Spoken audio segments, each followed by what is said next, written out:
clean start. That is a beautiful thing to see them coming through all that horsepower, running up through 2.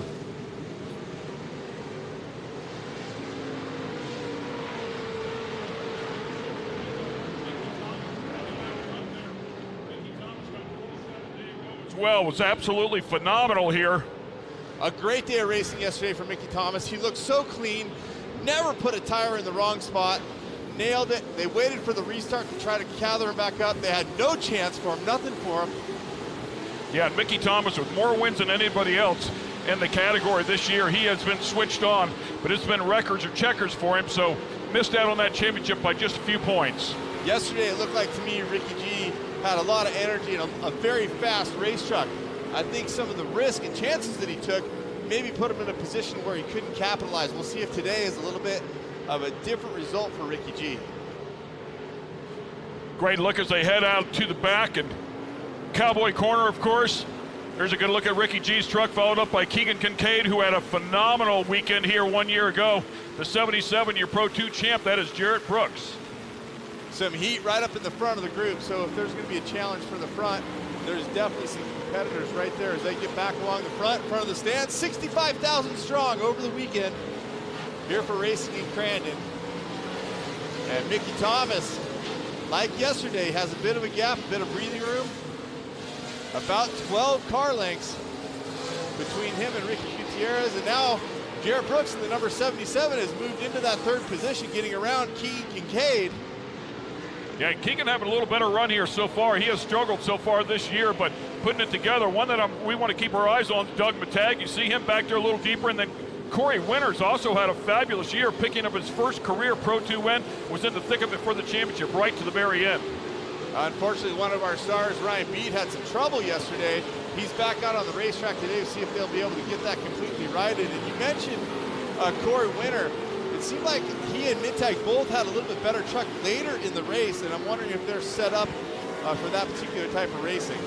Yeah, and you mentioned Ryan Beat. Unfortunately, turn 1 bit him yesterday, got up against the wall and caused a lot of damage to the right front. Back there trying to make it happen now, though, through Argonne Corner. Go back down there to Cowboy Corner, and Mickey Thomas still leading this group here very, very fast, followed up by Ricky G, and then, of course, Jarrett Brooks, Keegan Kincaid. The one thing you really got to pay attention to these drivers in front. Watch where they're putting their trucks. Watch the poetry of the Pro 2. If you're watching our show a few moments ago, you heard Cole Mamer talking about having to put that Pro 2 in the perfect spot to carry speed. And you'll see that at one point it was 12 car lengths between Mickey Thomas and Ricky Gutierrez. Looks like it might close a little bit, but where it's really closing, Jarrett Brooks is on a tear. Here comes the 77, looking at the back of Ricky G's truck. Now watch him try to find a spot where he thinks he can be faster than Ricky Gutierrez.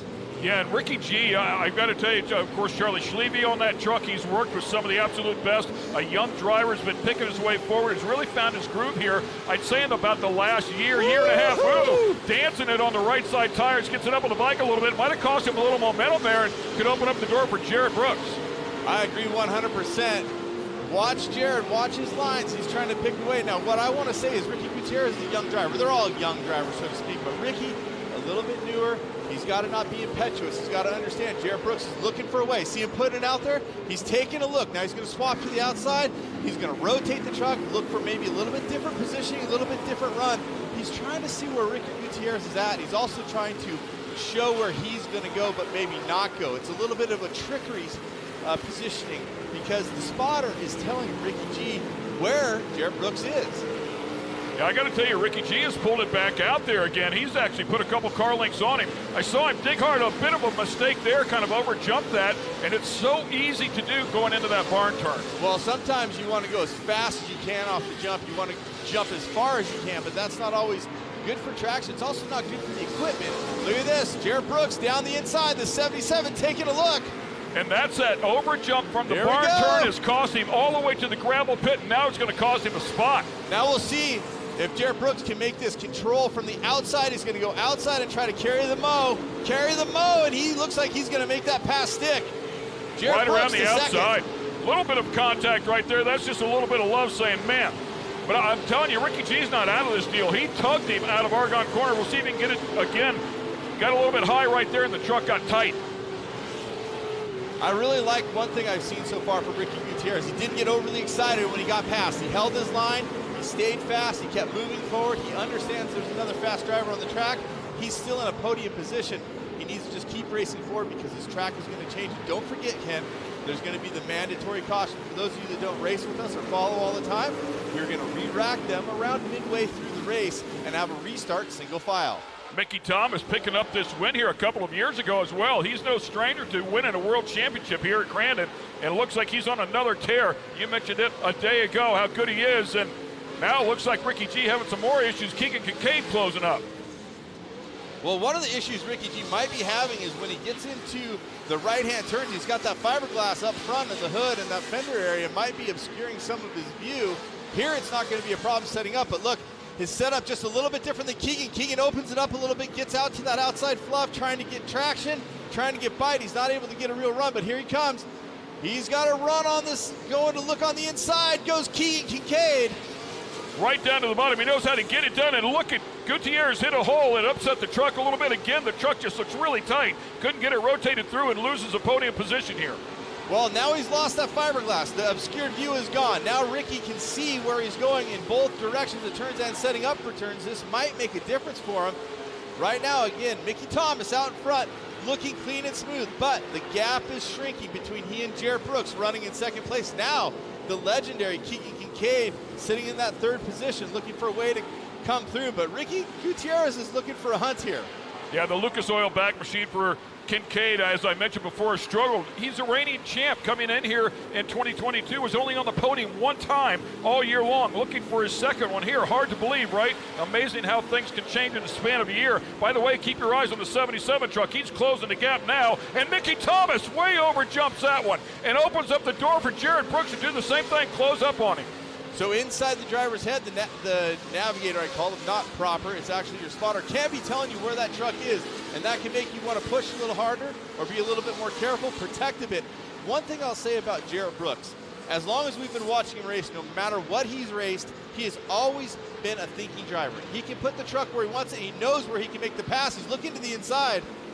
Now that might be just a little foreshadowing. Maybe he likes that inside, but maybe he's going to go to the outside next time. That's the problem for Mickey Thomas. He's not exactly sure. Oh, yes. Mandatory caution. There it is. Full course caution. And look, Jared's going to be right there. Hi. I'm right here in case you're wondering. How's that to kick off the weekend? We're going to close it up, man. That is absolutely awesome. Of course, coming through turn number one, everybody just thundering down through there. And then let them battle it out for the front half of this race and find out who's going to win this World Championship. Now, not only the World Championship we're talking about right now for the Pro 2s, we're also going to see the Pro 4s. We're going to see side-by-side racing. We're also going to see the Pro Buggies. We're going to see a lot of action today, but don't forget, this Pro 2 race and the next Pro 4 race will combine at the end of the day around 5 o'clock Central, and we'll have the Red Bull Cup race. Yeah, and don't count the Pro 2s out. I believe it's 15 or 16 times now they've actually come out of here with a win, including 1 year ago. So you never know how things are going to shake down. It's always exciting. Exciting is an understatement. Anytime you come to Crandon, it's exciting. The fans here are the best in the world.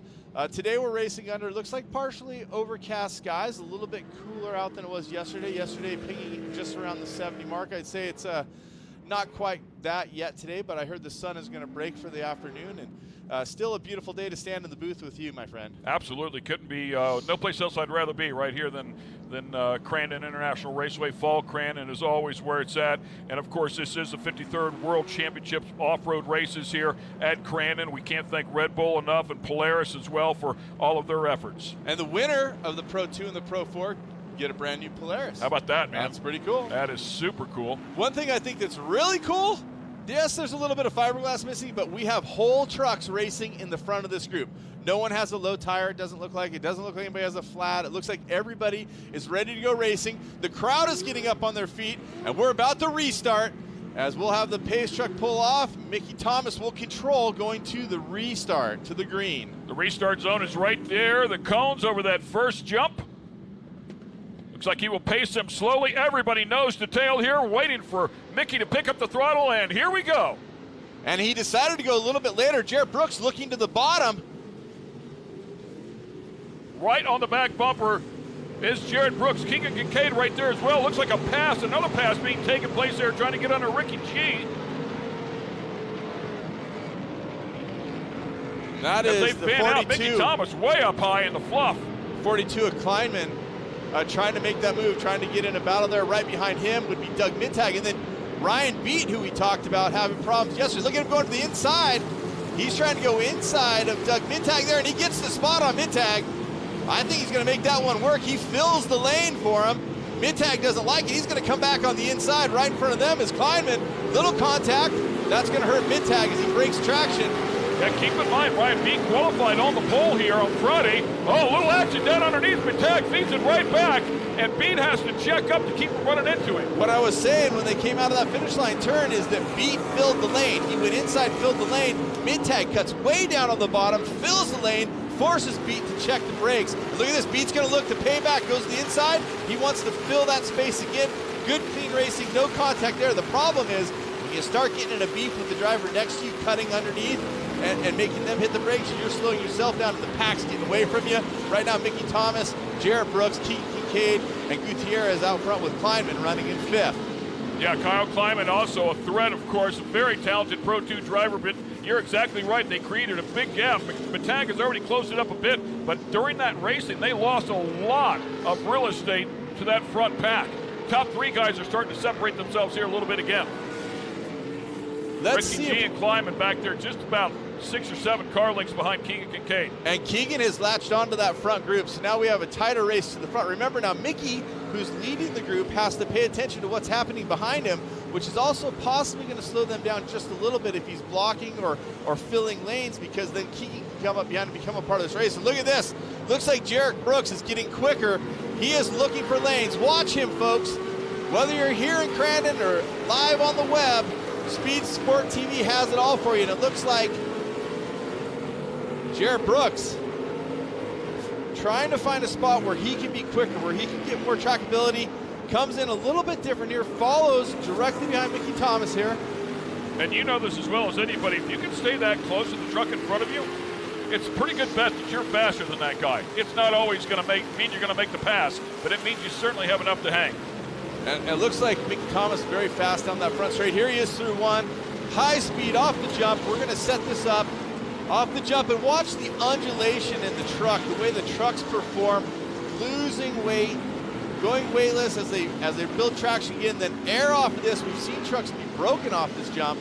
Kincaid airs it out huge. He's trying to get a run, and oh, Mickey Thomas with a big kicker. It's going to throw him way wide. And Jared Brooks almost followed him, was not able to take advantage of it. It almost looked like he was zeroed in on the back of his truck and he couldn't change direction, but Mickey Thomas hit a huge bump. And I almost slipped and called him Mickey Thompson. Yeah, it's everybody has done that at one time or another.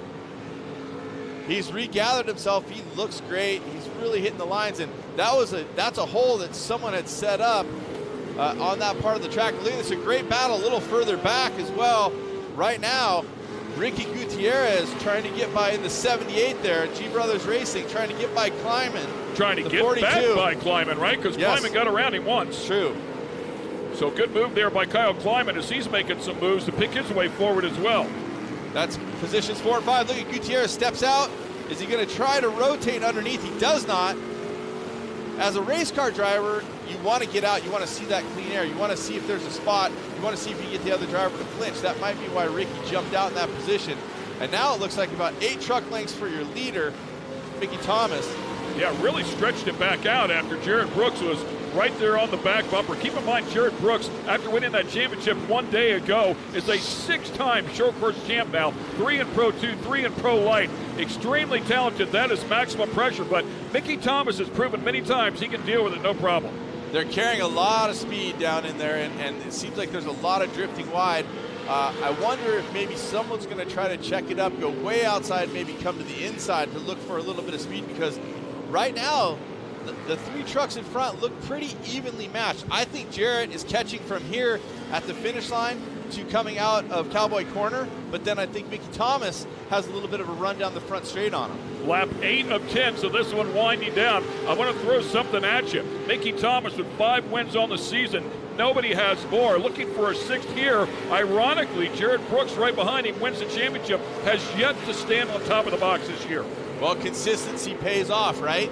But you know he's hungry. He's very hungry, for sure. And Jared Brooks is, like I said earlier, he knows where to put the truck at all times. If there's an opportunity to pass, he will find the opportunity. But right now, as we keep saying, Mickey Thomas is running a beautiful race. I mean, he's hitting all his marks. Yesterday, watching from track level, I was blown away at how spot on and perfect both of these drivers were actually. But Mickey Thomas, I like the way he's setting up there, getting to the outside, not landing in that hole. Now watch, he's coming up to the spot where he hit the hole, setting up for this turn. We'll see if he can keep it clean. Does he go way to the outside to miss the bump? Does he go inside more? He does miss it to the inside. All three drivers missed that setup hole. Boy, it really redirected Mickey Thomas's truck. The entire back of it, straightened it back up. I thought Keegan was closing in on Jared Brooks here just a little bit and showing his expertise around this track that he knows so well. And they're getting the white flag. One lap remains for the World Championship in Pro 2. Remember, we will see all these drivers a little bit later this afternoon when we get to the Red Bull Cup. Yeah, that's why they're running now, give them a chance to prep those trucks, get them ready for later today. And Mickey Thomas just needs to put together a perfect lap here. But boy, this thing is far from over. We've seen it happen all too many times. One mistake could cost you everything. But Mickey Thomas looking great here. I agree. What a talented race car driver. What a great job of putting the truck exactly where he wants it at all times. And time is running out for Jared Brooks. But at the same time, Jared understands a podium is a great way to end the World Championship, not what you're looking for, but you want to have a complete truck when you go to the Red Bull Cup race a little bit later on today, as I said, to end our festivities, as it still maintains, looks like about an 8 to 10 truck length, Mickey Thomas to Jared Brooks, about 8 trucks back, Keegan Kincaid. Yeah, they really adjusted that jump back there in front of the Sweets a couple of years ago, man. They get some wicked air through the gravel pit one more time. Completely missed the hole that time. A nice little adjustment for Mickey Thomas to close this one out. He just has one more turn yet to go, and he'll pick up his 6th win on the season. It will be his 9th Pro 2 win through the final turn. Here comes Mickey Thomas, your Crandon world champ once again. Awesome job there as he is followed up by our Pro 2 champion for 2022, Jared Brooks, the number 77 truck. General Tire, of course, the Lucas Oil Machine. Keegan Kincaid with a great run here, his 2nd podium of the season, the number 4. Ricky G certainly showing that he's got a lot of fight in him. He'll be a driver to contend with going forward next year. Kyle Kleiman and the 42 truck, and how about Ryan Beat as well, making a good run from the back of the pack. A nice redemption race for him after tagging the wall on lap 1.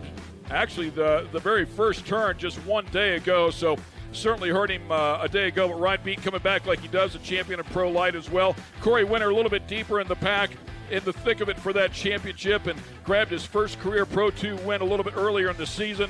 Hats off to him for that. Anderson back in there as well in the 8th position. Then Cox and Zakowski to round out the top 10. So that's it, the first race of the weekend in the books here, ladies and gentlemen, at the 53rd World Championship Off-Road Races here at Crandon World Championships. We're at the Red Bull Crandon World Cup. We'll be right back.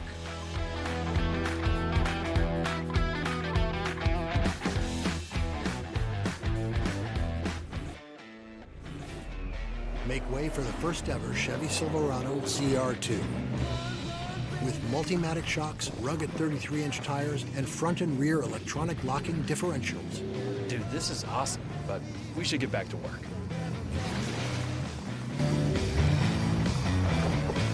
This good? Perfect. If you're gonna work remote, work remote. Find new workspaces, find new roads. Chevrolet.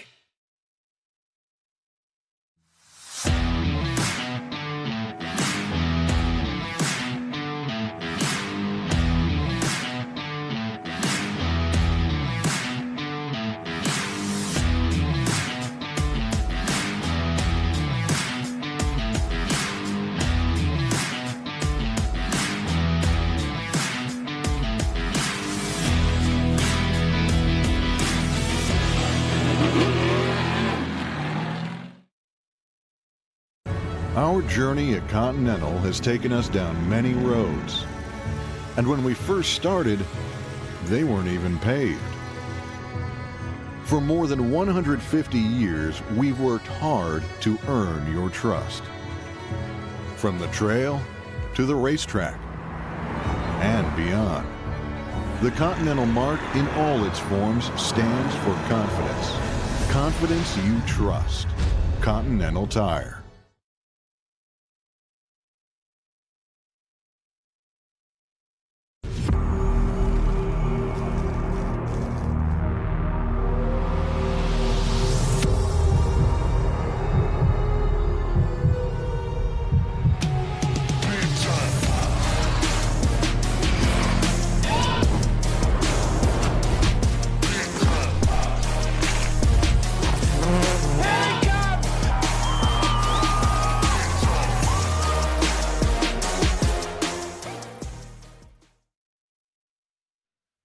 That is your winner. Put your hands together for Mickey Thomas. An incredible run here once again. He has just been absolutely on fire here this weekend. Picking up 5 wins throughout the course of the point season. Grabs another one here, and he's been getting it done. Let's get it down to Tiffany Stone, who's with our winner. Mickey, it's so good to talk to you. Yesterday, seeing you out there, you just had clean air. You said pretty much you could run your truck again as long as you had it. You didn't have to wash it. Here, you are a 2022 world champion. It's great to see you here. How are you feeling right now? Just stoked beyond words. Just so much work to get here, to have a truck that performs this way. It takes so much work in the off season. My crew, my family, my sponsors, everybody does such an awesome job to build this truck, and I just can't thank them enough. Just honestly, just lost words. This is awesome. You know, we backed up the Pro 2 championship. We won this last year, and to come out here and do it again just means so much to me. So just super happy. Got to thank my sponsors, Mystic Lubricants, Maxxis Tires, Stovall Nurseries. They keep me out here, and just, man, what a day. Awesome. Well, I just also want to let you know you are a proud owner of a 2023 Polaris RZR, so shout out to Polaris for giving you a brand new RZR. You can take the family out. It's great to see this. Wonderful job for you. A big congratulations. Hop up on number 1. Don't forget your check right there. All right, in our second place finisher, Jarrett Brooks. Jared, it's really good to talk to you. You are the Pro 2 champ over for the Champ Off-Road season. Obviously coming in here, it's quite a battle between you. Even Ricky G was in this. What was your spotter saying to you? You know, we were just trying to charge as hard as we could. There's nothing on the line here, only money. So Mickey's been really fast here, and you know, we had a really good truck at the beginning. Hit that hole, lost the air filter, and it was pretty slow after that. So hopefully the motor's good. Roush Performance builds a good motor. So overall, I think a really awesome run to, you know, it's fun to be able to go out there and give it all you have. Like this is the type of racing where we go all out. There's nothing holding us back, no excuses. So this is what Crandon's about. Huge thank you to all my family, Roush Performance, Rigid, General, Bill Stein, Brembo, ATD, Charlie, and Michael. They worked their butts off on this car. Tanner, Nick. So overall, I'm excited. I think we're going to have a good truck for later on. We just need to really get better starts. Wonderful. Hop up on number 2. And taking the third place spot, Keegan Kincaid. Keegan, I would feel like it wouldn't be a Crandon, a Red Bull Sunday here for you if I didn't get a chance to talk to you. Obviously, this is a prelim going into the big race night. We always talk about having this little bit of motivation going into tonight's race. What do you feel about that? Yeah, you know, this is good because of the year we had, and it's been rough. Just little things just taking us out, and I was just thinking about that when I was running. I was like, man, just give us this one. And I made a little mistake, let Jarrett by, and track was a little slick at the beginning. At start, everybody was moving, so I didn't know if Faye was going to throw the green or not, and we'll just have to get back to work, and this truck is running good, and we'll make a little bit more adjustments to go faster this afternoon and hopefully take home this Crandon World Cup. Well, who would you like to thank for helping you get this third place win here for the World Championship? I got to thank Lucas Oil first. They hopped on board last year with my championship and stuck by me this year when times weren't good. So we're hoping to end the year strong for them. I got to thank Cooper Tire, Vision Wheel, everybody that's, my pit. I've kind of let them down quite a bit. They've been putting a lot of work in, and we just haven't got the results that we needed. So this feels good. Good momentum going into the last round, and hopefully we can do it. Wonderful. We'll hop up on number 3. A big round of applause for your top 3 finishers in the Pro 2 World Championship. And of course, your world champion, Mickey Thomas. Back up to you guys. Right on. Thank you, Tiffany. What a way to open up the racing here at the Red Bull Cup. Cameron Steele back here on the booth, and I'm super excited to see everything that happened in that first race. But talking about excitement, what about the history? The parade that happens in downtown Crandon is pretty amazing. 1,700 people live in Crandon, 65,000 come to visit over the weekend. Let's see what happened on Friday at the parade. Hi, I'm Jim Marston. This is the 53rd Crandon World Championship. This is my first time here, and I've just been blown away by this, the Labor Day Parade.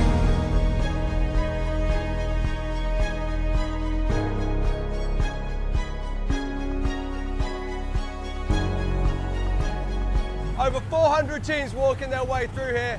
We've seen floats, we've seen action, we've seen cars, we've seen families, we've seen heroes.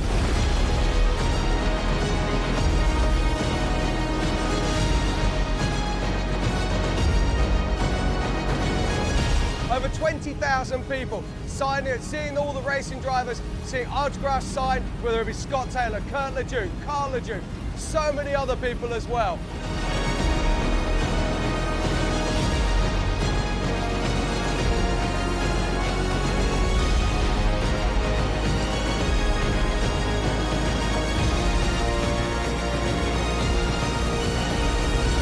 Come on down, join us here at Crandon or watch live online as we get this party started.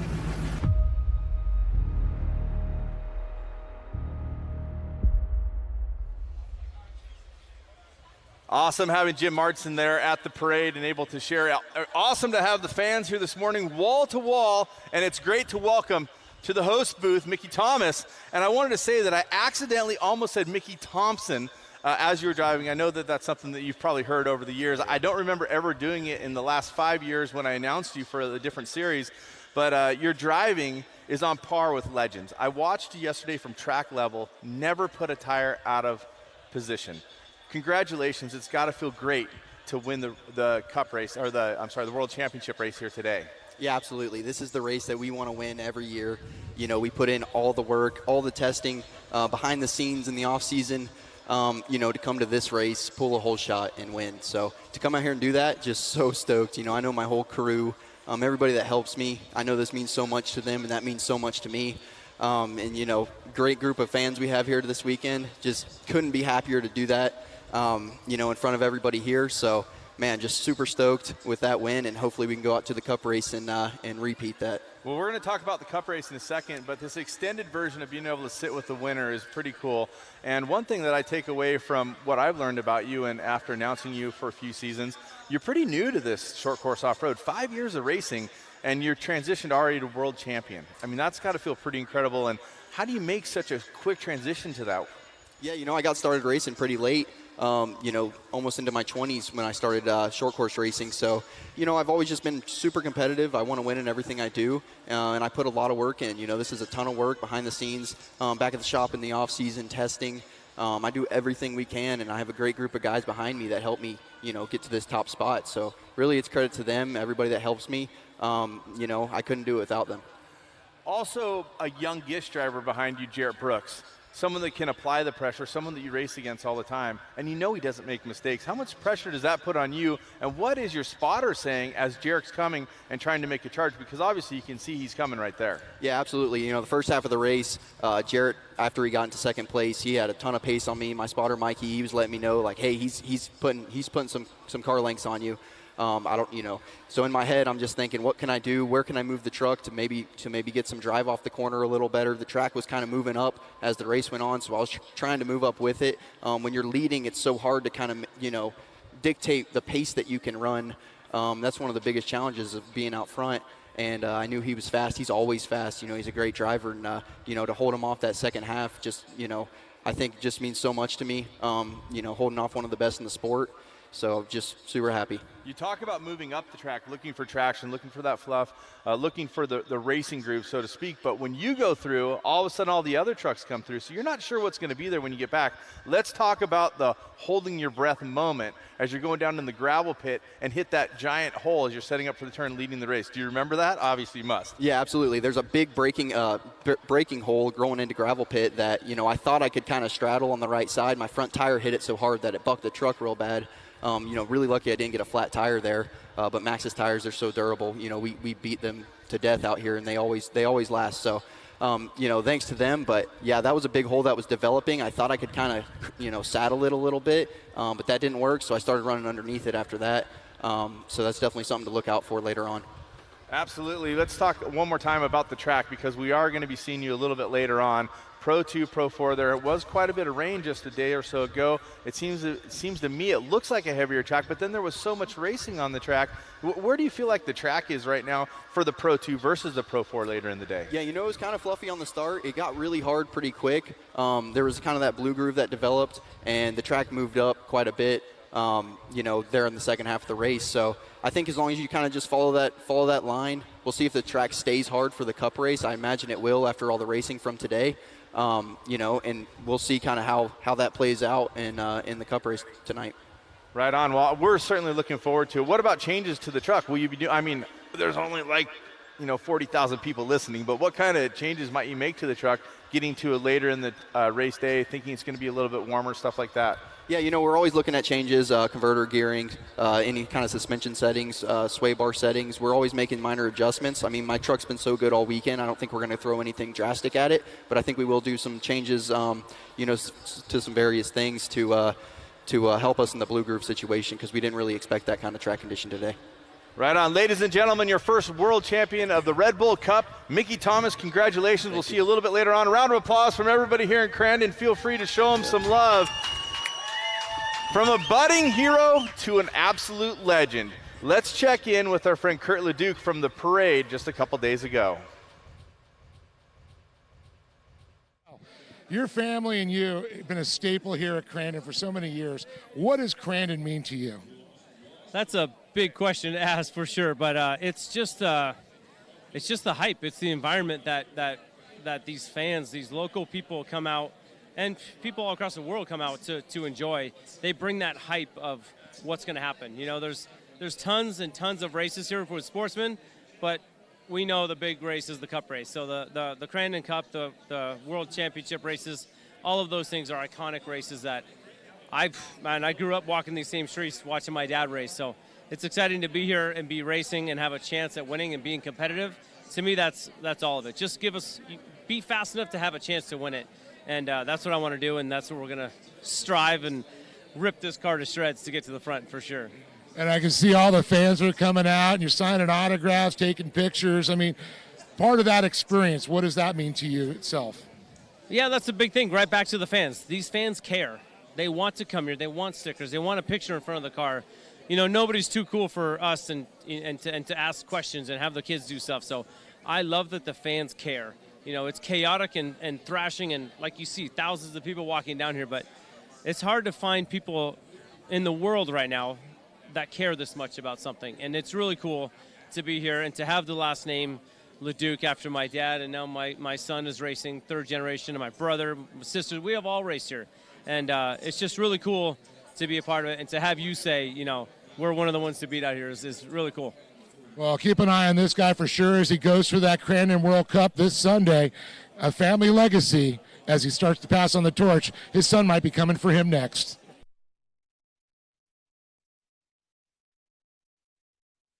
It seems like, and here at Crandon, it's definitely rich in history. And speaking of the history of the sport, I'm joined here on the main stage at the 53rd annual running with Scott Taylor. It almost brings tears to my eyes to see the emotion in having the legends here. Welcome, my friend. Not only a great champion of the racetrack, around 35 wins in all the different classes that you raced, but so much success in the big trucks. But I think more than that, you're just an absolute awesome human that people love to be around. And welcome to the main stage, and congratulations on all your success. Thank you very much. getting nominated into the Hall of Fame is so overwhelming to me. I can't get to my emotions. I know, I'm with you, man. I'll hug you. All these great fans, and I really do miss this. I came up here for the announcement, for all the great stuff coming on, but you know, these guys are really hauling, and Mickey did a fantastic job. I looked at my wife, I said, I used to know a guy like that. I know, sometimes you look in the mirror and the wrinkles are a little deeper, and we've changed a little bit, but you still that racer inside, and you watch those kids, I'll say. Yesterday I was down on the track, same like you, and I watched Mickey and Jarrett and Keegan and Ricky Gutierrez, all of them. Right, it's amazing how spot on they are with their setups and how they run the track. And they really are focused. You know, I talked to a few of them, and, you know, I know they don't have a lot of time because I remember being in their shoes, but they are 100% focused, and that's what it takes. I mean, you know, to make this all come along, everybody's looking for that checkered flag. And but they all drove real clean today. I was really impressed with their driving. I mean, it was unbelievable. I agree with you. A lot of clean racing. I want to ask you a little bit about the Cup race we're going to see later today, the Red Bull Cup. We're going to pit the Pro 2s, Pro 4s. With the track that you're seeing developing here, do you see a favorite in the 2 or the 4? Do you see an opportunity for the 2 once again? Well, it's going to make a lot of difference on if it rains or how much they put down for water and this and that. I mean, we always watch for that to choose a tire groove that we wanted to use. And if Mickey gets out, he's going to be a hard guy to catch. I'm telling you, he's on a mission. He's doing a hell of a job, and he's going to be hard to catch. He's smooth. He's smart. He's not. He doesn't leave any openings, does he? No, he doesn't. And I seen him. He was talking about that hiccup he had back here where he caught a hole. And the first thing I thought of is I hope he didn't take a tire off. But he come through it and didn't get excited. He kept his lines. And like I said, I used to know a guy like that. Right. And let's talk about a guy like that. The Off-Road Motorsports Hall of Fame has teamed with Crandon International Raceway to give the short course drivers a home for the Off-Road Motorsports Hall of Fame, and also to be a pillar point for the sport. Marty Fioca, who's a member, he's a big part of our media, the background of our family. He drives it with passion. And yes, I think this is a great thing. But talk about that Off-Road Motorsports Hall of Fame. I experienced it in 2018. And it's really overwhelming to think that the peer group, the sponsors, the fans, they want you to be in there. It's really an emotional moment. It is. When I got the call, it was actually a fan, and I got to meet him this weekend.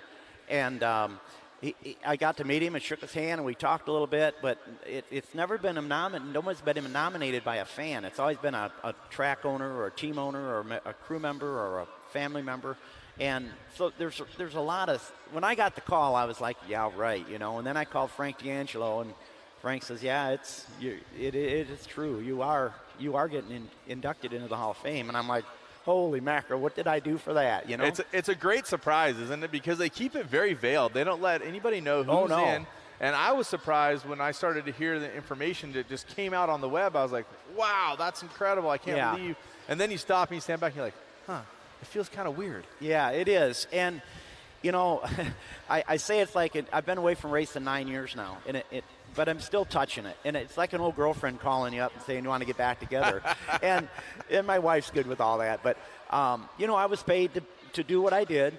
I was paid to go as fast as I could go and be the first guy at the finish line. And that's what I did. But I touched a lot of people's lives along the way, and I helped anybody I could. It didn't matter what it was. If they needed gas, if they needed oil lines, if they needed anything I had, it was theirs. You did it as a true warrior and a true human and humanitarian. You helped everybody in the paddock. And I was helped coming up, so I held it back. Let me give you a high five. Much love, Scott Taylor. Thank you for spending time with us here today. All through the day, we're going to be visiting legends and current racers here on the host set. Ken Stout, myself, and many others on the announce team. We'll be bringing that information. Right now, what we're going to do is we're going to join Dave Arnold. He was with the eBay Motors Group, and Dave Mason Jr., who's racing in the Pro 2, to talk a little bit about what they have going on. I'm over here at the eBay Motors pit with Dave Mason Jr. Dave, you know, you're no stranger to Crandon, but what does it mean to come here to run at the Big House for the Crandon World Cup?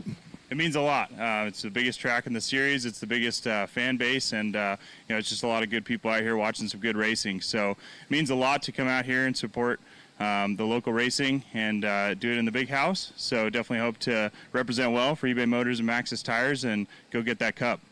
Well, we've seen you, of course, in the desert, but when it comes to the short course here, You're a legacy here with your dad's been a racer. You're following in his footsteps, but right now you're putting your own stamp on. You got eBay Motors on this machine, so I'm sure there's a little bit of pressure going into the big Crandon Cup. Yeah, I mean, you would think so. I definitely don't feel any pressure, though. I'm just going to get in and do what I do and put on the helmet and be focused on trying to get that win. Today's race, I'll be starting in the 3rd spot, so I feel pretty good about that. Get a good jump and hopefully run away. That's what everybody wants, but see what we could do. And, of course, when it comes to the Crandon World Cup, all bets are off. The series is over. It's not about points. It's about the prestige of winning that World Cup. Yeah, it is. It's a lot of prestige. There's some huge names before me that have won this thing, and I'd love to get my name on that list. But it seems like a lot of people do a lot of aggressive driving to get to the front. Hopefully I could just have a clean run and keep those Pro 4s behind us. Well, keep an eye on this guy right there, Dave Mason Jr., as he tries to put this eBay Motors machine on top of the box. Friends, we have a full day of action still coming at you. About 7 more hours of racing, ending with the Red Bull Cup. When we return, we're going to light the Pro 4s up and do some racing. It's going to be a heck of a great time. Hang around. There's someone right here in northern Wisconsin that's committed to making quality health care the standard of the community. For the past 15 years, they've invested in building state-of-the-art facilities that have helped keep families healthier by providing services like radiology, dentistry, optical, diabetes treatment, maternal health, and behavioral health services. So who cares so much about the health of the community? Potawatomi, keeper of the fire, builders of the future. And once again, we welcome you back here to the Red Bull Crandon World Cup and, of course, the Polaris World Championship off-road races. That will happen out here throughout the day. And Pro 4s are about to light it up. They're all lined up on the starting line. And, of course, they'll slide that box over, and there you go right there. I mean, I remember Cowboy running across there, giving everybody the finger, or not that finger, but pointing to all the drivers as he would run across in front of them. Of course, they've advanced into the four-wheelers now, but we miss Cowboy out here running across and making eye contact with all the drivers to let them know, hey, man, we're about to go green. And that's exactly what's going to happen here. He'll climb up into the flag stand, eventually slide the wood over from red to yellow, and then any moment after that can throw the green flag. The kings of the sport are sitting out there on the starting line. 900 plus horsepower, all four corners digging, weighing in about 4,000 pounds. These things are absolute monsters. They'll come into turn number 1 in excess of 100 miles per hour. Side by side, some 5, 6, 7 wide, and chaos will ensue. They can drive them anywhere, up high, down low, it doesn't matter. Wherever the opening is where they'll go. Here we go, ladies and gentlemen, about to rifle this one off. Now red, looking for yellow. At any time now, he can throw the green flag, and we are off. Pro 4 race here. The World Championship on the line, courtesy of Polaris.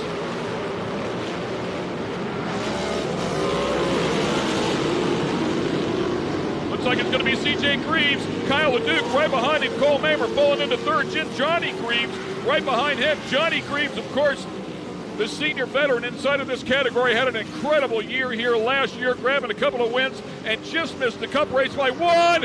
Big moment there for Kyle LeDuc, completely sideways off the sweet jump, right down to the bottom of the gravel pit, carrying the momentum around the outside. The number 33 of C.J. Greaves. C.J. Greaves, your reigning Pro 4 champ, gets it done once again. An incredible young driver. These two guys are the best in the business, going at it right here in front of you. Boy, if they put on a show this year.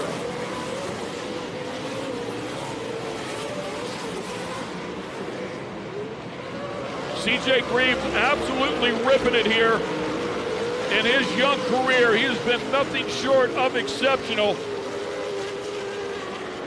When it comes to championships, he's the first one to step up with 10 professional championships. Incredible, surpassing his father and some guy named Carl Renesetter. An incredible effort there out of C.J. I heard of Greaves. him before. So many more to go. I heard of him before. Yeah, incredible job. Nice job there, Cam. And as we take a look at these guys out front, it looks like the two leaders are going to separate themselves just a little bit. I would say they'll try to settle in here and put together a few laps, but I don't think that's how any of these guys are wired. Yesterday, CJ, he came from not a great start position to move himself up towards that front pack. He looked so smooth on that transition, and then obviously the end of the race where he looked so great. But Kyle right now on a big charge, looking at different lines, a little wider there than CJ. Yeah, he went way up high, so either seeing something, feeling something, or maybe not seeing something. That's always an option as well. We constantly see, sometimes you see these guys do some weird stuff, and Chinny in the back having a moment there. And we're getting through that. Oh, Kyle tags the K-rail on the left side, redirects him, and throws him off the track. We'll see if the truck is still running, first of all. And you can see how wet it is down there at the bottom of that turn. I wonder if that was part of what bit him right there. He set up coming out of the finish line jump, set to go to the inside and just kiss that K-rail, and he's going to come back around safely and rejoin the track as the race up front continues. Kyle back on track. CJ Greaves with a big lead. It looks like some hood and front fender damage there for Cole Mamer in the 35. That might cost him a little bit, setting up returns. Here comes Johnny taking a look. And I think I saw a bit of a stutter on the setup with that fender up. And here comes Johnny up the bottom. How many Johnny Greaves fans do we have here? Johnny Greaves picking up another win here this year at ERX, as we talked about a year ago. Grabbed a win here. His son out there leading.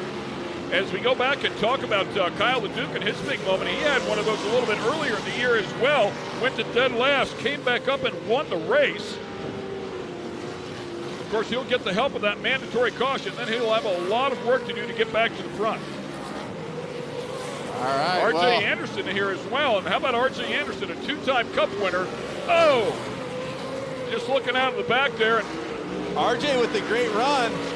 44 truck and Jimmy Henderson almost getting into that truck that's in the back. Another, looks like R.J. Anderson trying to make a pass here. Dove right down underneath Johnny for a moment. Experience of a Wolverine and youthful exuberance behind him. Johnny Greaves, the 22. Monster Energy truck right behind him, R.J. Anderson. Yeah, and how about Johnny Greaves, in excess of 120 career wins out here since 1998. You go before that, he has even more, over 100 wins inside of a Pro 4. It's so incredible, and right behind him, certainly. And how about that, a big move over that jump, but Johnny did not overjump it. He's going to try to come back down on the bottom. R.J. Anderson making a massive move, and of course his father, Randy, just inducted into that short course off-road Hall of Fame. In the Off-Road Motorsports Hall of Fame all the way around. And that was a great move by R.J. Anderson. What I liked about it is he got underneath, he made the jump up next to him, making it aggressive. He didn't really hit Johnny, but he got out into his space, which made it so Johnny couldn't carry full momentum to try to retaliate and take away that position. A great move by R.J. Here, he's a two-time Cup winner here. He knows how to get it done. Looks like that 37 truck is dialed in. South Point behind him, and Cole Mamer now next on his hit list. Interesting, Mamer there in that complex has a far drift to the left, far drift to the right. RJ gets a moment of straight in there. He gets straight forward traction in there for a second, and we'll see if that's a difference maker when it comes to carrying that momentum or speed. And he's got a good look here on the inside of what Mamer's doing.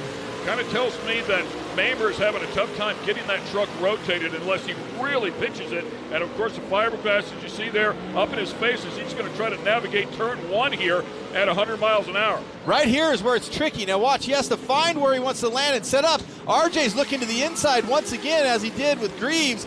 I don't think he has the runaround this time, but he is setting up a possible future move by taking a look here. Mamer way to the outside. Mamer did a great job. Let me tell you something, man. Mamer not afraid to get his elbows out. When he drove in Pro Lite, he was a tough player to get around. He would make you earn it. R.J. Anderson slowly closing the gap there as he exits the gravel pit nicely. And that flap of fiberglass, you say, oh, maybe it's not that big a deal, but look at this. R.J. run right up on the bumper. Now R.J.'s going to be looking for a spot. Now, Cole can't necessarily spot the exact line he wants. He may have to open a little bit more to see it. RJ down the bottom. Now, this is where I was saying. Cole Mamer throws it a little more, backs it a little harder. Look at, watch RJ. He's going to get some straight ahead traction. He has to hit the brakes. There's the straightaway. And so Mamer just really missed it right there. Well, I think what happened is he maybe didn't expect or see that RJ had done that the lap before, get that straightaway speed. Maybe the and he had to spotter was redirect. in his head big time. The spotters can play a part of it, and the fiberglass is starting to clear a little bit for Mamer. Now, as a driver, you always think, oh, I got to get this back, and sometimes that causes an issue. He wants to take a deep breath and start racing, and racing smart and smooth. That fiberglass is not helping, and guess what? It's right behind him isn't helping either. Yeah. More pressure. Some guy in the number 22 Monster Energy back Toyota. And Toyota in the house, by the way. TRD as well. Shaggy is here, keeping an eye on his good friend Johnny Greaves. So many championships they've won together. He is up here in the grandstands watching him get it done. Look at this. Johnny Greaves taking a look. G-Paw. That's G-Paw Greaves now. He's down at the bottom. Watch for it. See if he can get the traction, the momentum. A little bump. Little hey, how you doing there, Just Cole? needed to get up to the cushion. Just there, want to say all. hello. Let me help you out here, buddy. Making a little bit of racing room. Johnny's so fabulous to watch. Just many, many years as the caution comes out here, that mandatory caution. So that huge lead that the number 33 Monster Energy back Toyota had will now dissipate. And who will be right on the back bumper? None other than R.J. Anderson, a Pro 4 champion in his own right. And then it'll be Johnny Greaves as well. And let's not forget a great run had yesterday by Andrew Carlson as well, the Red Bull truck. He is now sitting in that 4th place. I did not see him get by Mamer, but Mamer now in that 5th position. So that's your top 5 running order. Kyle LeDuc seems to be limping across that mandatory caution. The back of the truck, from my standpoint, it looks like the back of the truck is broken. Yep, I would agree with that. You can see it's really stiff back there. Tough go of it.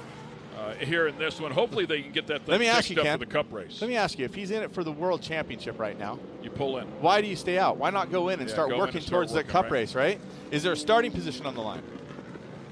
There is a starting position on the line, but in the Pro 4, how many spots are you going to lose here based on where he's at right now? So I agree. I would go in and get the truck ready. And, championships are settled here. Ken Stout's great to be here with you, the stat man that I love so much. Giving the commentary. We're proud to be a part of this 53rd running here at Crandon, and it's great to see the experience at the track. Like, of course, Johnny Greaves, he's passed that down to his son, CJ, who's leading. It's great to see the youthful energy of CJ and RJ Anderson. Let's not forget RJ Anderson's dad, one of the most brilliant engineers of all time in off-road racing, able to feed some tidbits to RJ and his brother Ronnie. Oh, there's no question. And Ronnie, a great driver in his own right as well. RJ's younger brother, but you're exactly right. And you mentioned him already being in the Off-Road Motorsports Hall of Fame. And then they made a big announcement here that Crandon will join the Off-Road Motorsports Hall of Fame for a short course Hall of Fame. It'll be housed right here at the Big House. Absolutely no better place on the planet as the 99 truck now is pulling in. That's got to be a rough ride no matter what. So no point in him continuing on. But so Randy inducted into that one as well, as the Pro 4s make their way through here behind the Crandon International Raceway pace truck. Who do you like? They pull off out of the way. How do you go against CJ?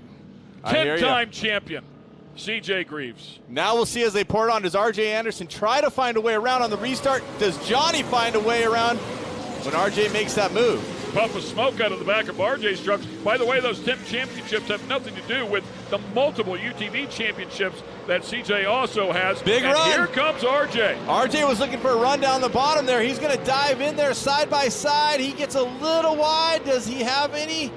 He doesn't. CJ with the big run. Now watch RJ look to the inside possibly here as he sets it up. He's looking for a way around. He's looking for a way to put pressure on CJ. He wants CJ to protect or make a mistake so he can get by. Yeah, good luck with that. And there he goes down the inside. He's showing him the truck. He showed it to him a couple times. Now here's the spot where he has that straightaway speed. Watch and see if he uses it again. CJ still drifting. RJ straightens out. Boom, same move. He did it once before. Right rear, though. That was a pretty hard hit, man. Do you take that one? Oh, look at this. RJ Anderson, broken. I think he broke his truck. I mean, he fed him a right rear hard, and there's a good chance CJ loses some front-wheel drive, or at least that left front axle. But no question, RJ Anderson's hit took him out. I don't think he intentionally tried to go out there and hit him, but he definitely had a different line. We talked about it a couple times. Now it's son leading father. In the past, have they raced as hard as they can at each other? Will they race as hard as they can here? These are questions, but they have Andrew Carlson right behind him. It's father leading son, by the way. Oh, hello. And how about that? And CJ's certainly very talented, and Johnny doesn't have to worry about holding up because he knows CJ. He'll flat out tell you CJ's better than I am, but that doesn't mean Johnny's going to let up. And now CJ taking a look at the bottom. He went with an earlier rotation than Johnny did, and now Johnny has that front fender. I'm sorry, I missed that for a second. In the contact, CJ got pushed to the outside, and Johnny got by. So Johnny now leads our Pro 4s.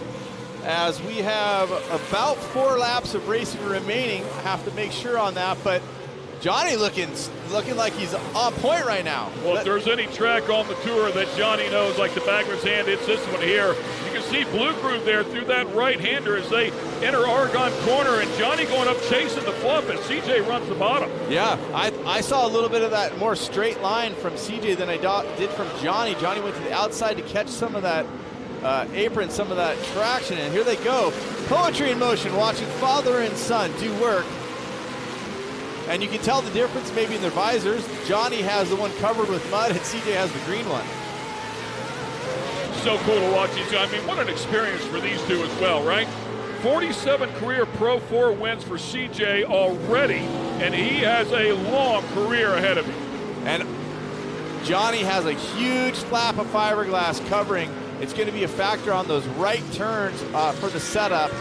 Coming back in the windscreen, if you will. I mean, it's plastered right against the wire mesh.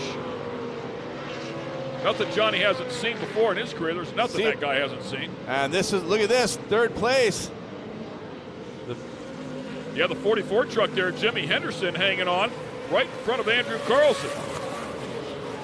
So vicious battle going on there for 3rd place. As the father-son duo continue 1-2. CJ applying all the pressure he can. Is he going to try the RJ Anderson move right here? And I don't think Dad opened up the doors much that time. No, it looked like Johnny protected a little bit more down the bottom, but you can see that CJ is taking a look differently. Oh, and look, a momentary pause it almost looked like from Johnny. Look at this, CJ up right up on the bumper. You're wondering if they were going to race hard. Johnny just protected the bottom. He's look like, if you want it, kid, you're going to earn it. CJ's, I'll rub on you a little bit, Dad. Toyota drag race down the straight. We're coming into turn 1, fans. Things are winding down here. About 2.5 laps to go. And look at that fiberglass. I mean, it's blocking, it's got to be blocking the better part of 60-70% of his vision. And you might say when you're setting up for that left turn, it's not as much of a factor because Johnny can see there, but you're also looking for where that rut is or where the braking bumps are in the center or right side of the track to set up your rotation.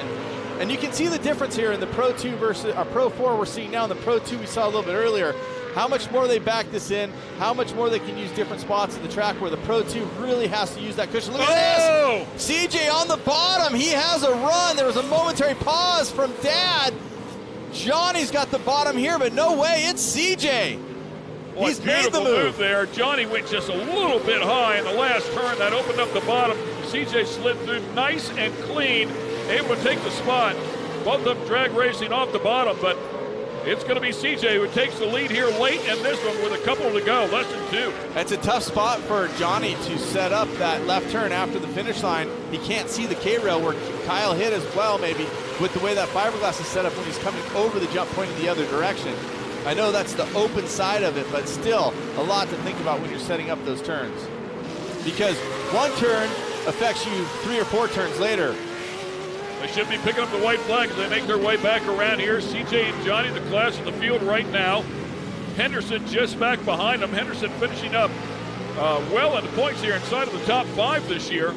Solid effort for him as he continues to get better. Nice overhead shot there from the drone of the 22 and the 33 Monster Energy back machines. Oh, lean on him a little bit. How about that? Look at Mamer with the whole hood flapping up. Bobson's coming after him. CJ earning his 90th professional win just one day ago is looking to pad that here. Last lap of racing, father and son. CJ Greaves leads his dad, Johnny, the icon, both living legends inside the sport. Look at the rotation, poetry in motion. I gotta ask you, where's the spot you think that Johnny tries to make the move? Last time around, it looked like he tried to put a nose in there in the gravel pit. but I don't know if that's going to be the spot or if he even takes that shot. If he can't get him right here, I think the gravel pit is it, and it goes the other way for Johnny. Can he salvage second here? And he He's does. Need to get after it. So in the setup for the rotation, he found a slick spot, it looked like, and it just let him go. And presence of mind, Johnny says, okay, I can't fight it, I'm going to go with it. And he brings like a 180-degree spin the opposite direction. That means clean running for CJ Greaves. Yeah, that is exactly right. So CJ with no pressure, his spotter's going to tell him, hey man, nobody back behind you. Just run your line, do your thing, and then of course bring it home. That's exactly what CJ will look to do here. Whenever I talk about pro wins, we're talking about Pro Lite, Pro 2, and Pro 4. Of course, he has a ton of UTV wins as well. CJ Greaves has been nothing short of exceptional. Johnny's struggling here. I think Johnny lost front wheel drive. Right rear flat as well, just destroying the back of that truck. So that quite possibly is what happened to him earlier, but CJ's going to cross that finish stripe first and pick up yet another win this season. His 7th on the year. And CJ Greaves with 48 career Pro 4 wins. Awesome, awesome stuff. We'll talk to him when we come back. So there's a look at the Greaves up top. And it looks like Carlson will snag second there right at the very end. Then it's Johnny Greaves there in third. Adrian Cheney, the wild man, will bump his way into the top 5. And Cheney also will finish up in 5th place. So Mamer with a good run early on, unfortunately a little bit deeper, and Henderson as well falling back right towards the end of the race. We'll take a quick break, and we'll be right back with our winner.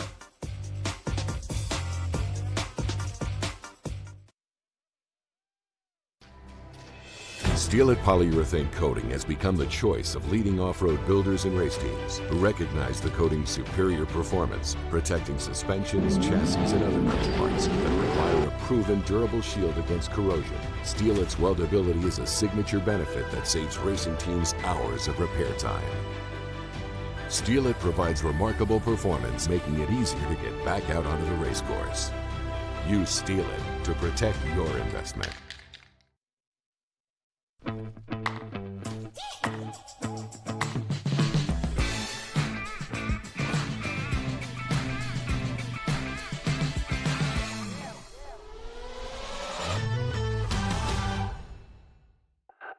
Do you feel like getting away? Make your escape to Potawatomi Carter Casino and Hotel. We are keeping Carter safe and will make you feel at home, like part of the family. We have the latest in casino gaming with a variety of slots, table games, and bingo. There is something for everyone. Treat yourself to a stay in our hotel and enjoy delicious options at the Flames Restaurant. Relax, unwind, and escape to Potawatomi Carter Casino and Hotel on Highway 32 in Carter, Wisconsin.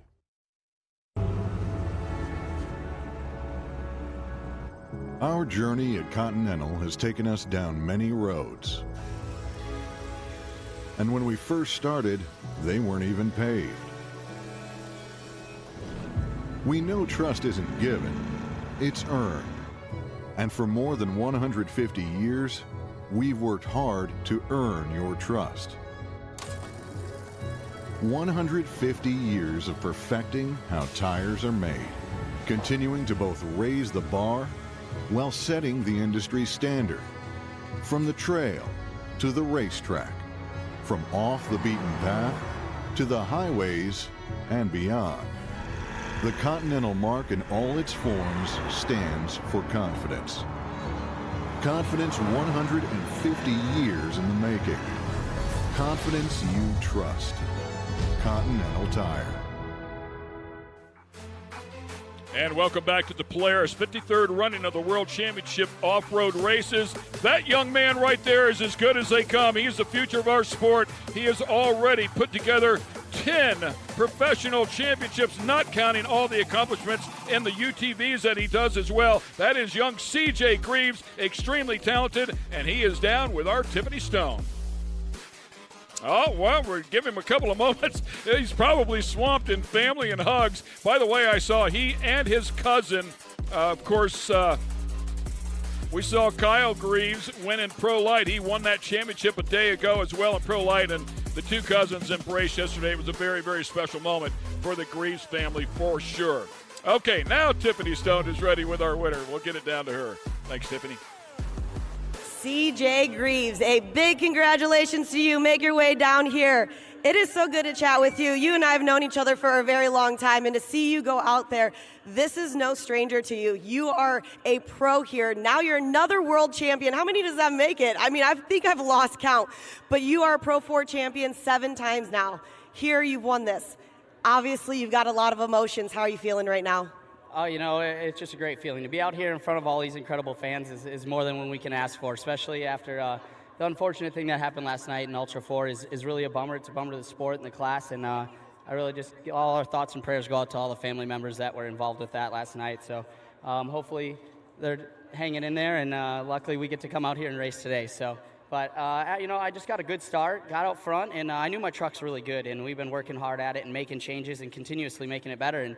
And leading the first half, it was great. And then right after the caution, RJ Anderson just cheap shots me in the front wheel. It was not even close to being even halfway to my door to get past me, and just cheap shots me. And I go back to third, and I'm like, all right, it's game on now here. So he ended up getting a flat, and then I knew it was just my dad and me, and I could see his hood flapping there, and he was getting a little squirrely, and I was like, you know what? It's Sunday at Crandon. We might as well go for it, and whatever we got left for the cup, we got left for the cup. So hats off to all my crew, all the track crew here for working on the track, Polaris for putting this all on, Monster Energy, Vision Wheel, Maxxis Tires, Fox Shocks, VP Fuels, and lubricants, just everyone that helps us out. We really appreciate it, and we're ready for the cup, baby. Well, talking about that, you are another proud owner of a 2023 Polaris RZR, so thanks to our friends at Polaris. I know you have many of them now since you've won this so many times. Hop up on there. Big congratulations to you. And taking the second place spot, Andrew Carlson and Dallas. Hi, Dal. Andrew, so good to chat with you. Obviously, there was a lot of carnage for 1, 2, 3, and then you came in there. You kept your pace. What was your spotter saying to you? Yeah, we had a lot of fast trucks around us, and we didn't really have much for Johnny and CJ today. They had a lot of speed, but, you know, I was, you know, in the dumps yesterday after leading like that. I felt like we had a really fast truck, and, you know, I'm pumped to be up here today. It's a little redemption, but cool to do it on Dal's birthday here and just in front of the big crowd here. But, yeah, it was a tough race. We had some issues, but we know we limped her up here to second, so we'll take it for sure. Big shout out to all the guys in the team. This Pro 4 has been a challenge this year, and just to get it up here, you know, this is a big race. If you're going to get on the box and one, this is a good one. So just hats off to everyone at Yokohama Tire for getting us all hooked up all weekend. Vision Wheel, Polaris RZR, all the guys from NTN just making tons of work on this thing, just getting it done. Stoney, Dan, Race, everyone, Sean, they're all busting their butt. Just thank you. And good Lord above keeping us safe. And just thoughts and prayers to all the families that got some banged up guys from last night. Scary deal. Well, we've talked about it before, you know, with Keegan, he got that little bit of redemption exactly like you got heading into that big race tonight. So nice job. Hop up on number 2. Happy birthday, Dallas. And taking our third place spot, Johnny Greaves. G-Paw Greaves. It's always a pleasure to talk to you every year. You know, we have this relationship. It's good to see you. But, sir, I got to ask you a question. With all of that fiberglass everywhere, how are you seeing and how imperative is a spotter to you during this last race? Man, I couldn't see nothing. It's like once one piece would break off, I would get all excited and I could go back after it and, you know, finally get in the lead. And then that's the very last piece goes up there in the window. And I'm like doing everything I can. And CJ's like, why were you so squirrely? I'm like, dude, put your hands over your eyes and tell me how you do it. So I couldn't see a damn thing. I was just driving off the sidelines of the track. And then, you know, he got by me there and a good clean pass. We had a great battle. And then, you know, the last lap I go in the tree turn and I threw it in there and I blew the tire, kind of spun out and came down here. And then it finally exploded. And, you know, nothing against those Maxxis tires, man. We put them through hell out there, and it got me a great start. I started in the second row, and I came around there in fourth place. So it was a great day. I got to thank the guys from Toyota. They're all here. Our engine builders are here. Don Miller, Shaggy, everybody from TRD, and man, they make those babies run and sing, and we just never have any issues. So Toyota, Monster Energy, Maxxis Tires, Vision Wheels, Fox Shocks, the VP Lubricants guys are all here. They're doing a great job. Everybody that supports us, thank you. And most of all, our team, our family, and these damn fans. Yeah! Well, nice job, Johnny Greaves. Hop up on number 3. A big round of applause for your top 3 finishers in this Pro 4 World Championship race. And, of course, to your world champion, CJ Greaves. We're going to take a quick break. We'll be right back. This is where you come alive, where adventure is the ultimate destination and where Polaris General takes you. Explore beyond the beaten path with a sport-tuned suspension. Ride all day, surrounded by unrivaled comfort perfected for the off-road. And load up all your gear with class-leading cargo capacity. No matter how you share adventure, General takes you there. Polaris. Think outside.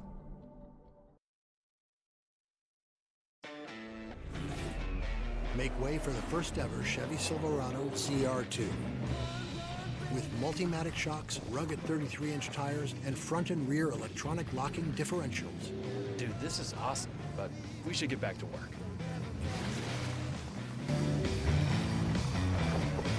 This good? Perfect. If you're going to work remote, work remote. Find new workspaces. Find new roads. Chevrolet.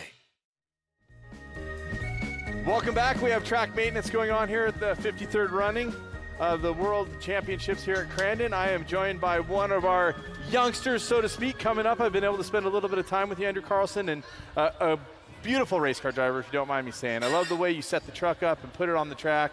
Always racing clean for the most part. You got little elbows up when you need them, but a great result in the end. I know not exactly what you're looking for. Yeah, it was a good race. We had a lot of heartbreak yesterday. We were out leading and ended up getting her tire blown on the last lap, white flag. So just to come out and get some redemption, get up on the box here is good. Any momentum's good momentum here at Crandon. So, yeah, we're just getting our eyesight set on this cup race. And, yeah, the track was a little different this morning. The Pro 2s really blew it off, and the Greaves boys had the right setup. They were cooking pretty good. But, yeah, I'm excited to get 2 more races for the day. Let's talk about setup and how important it is. I mean, obviously the Greaves had something that looked like at the end of the race. Yesterday, it looked like you really had something at the end of the race. Picking those finite setups, whether it's spring or sway bar or pressures, I mean, it seems like so much goes into it.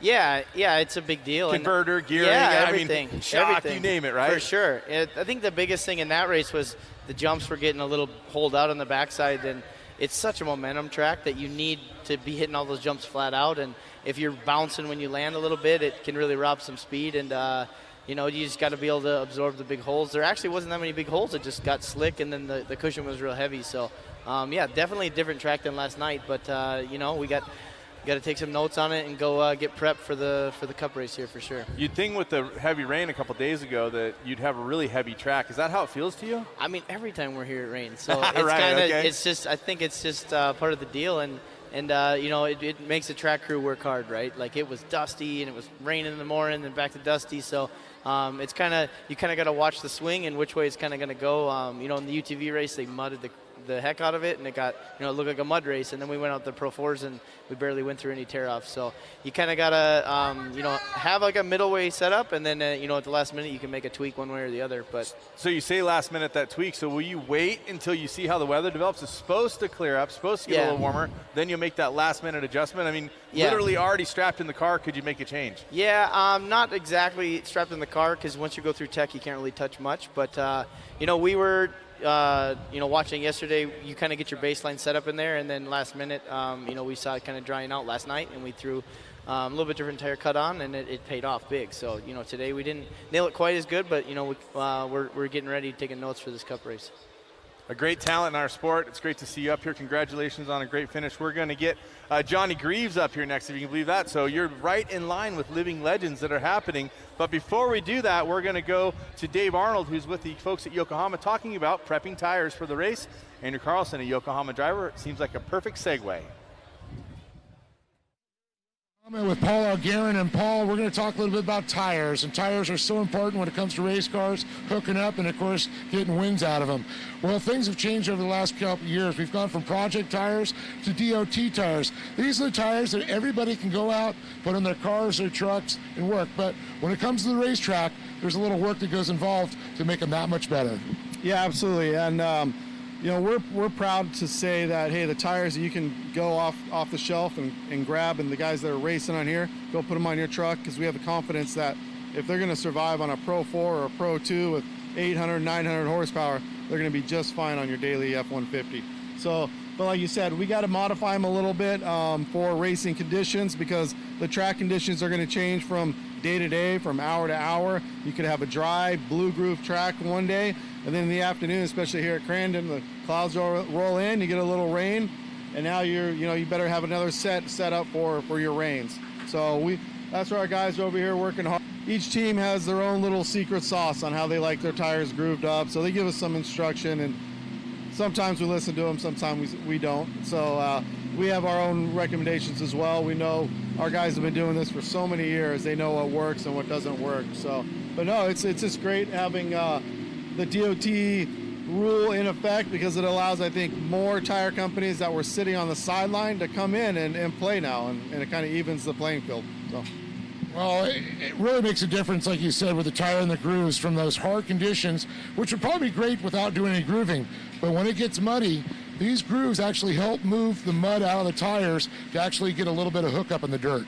Yeah, you want to, and then also you've got the cushion. When the cushion starts pushing out on the side, you want to make sure that you can ride that cushion. So you want a tire that's going to work in the blue groove, but if you get pushed out too far in that cushion, you also need to be able to work your way through that as well. So, you know, that cushion could be changing.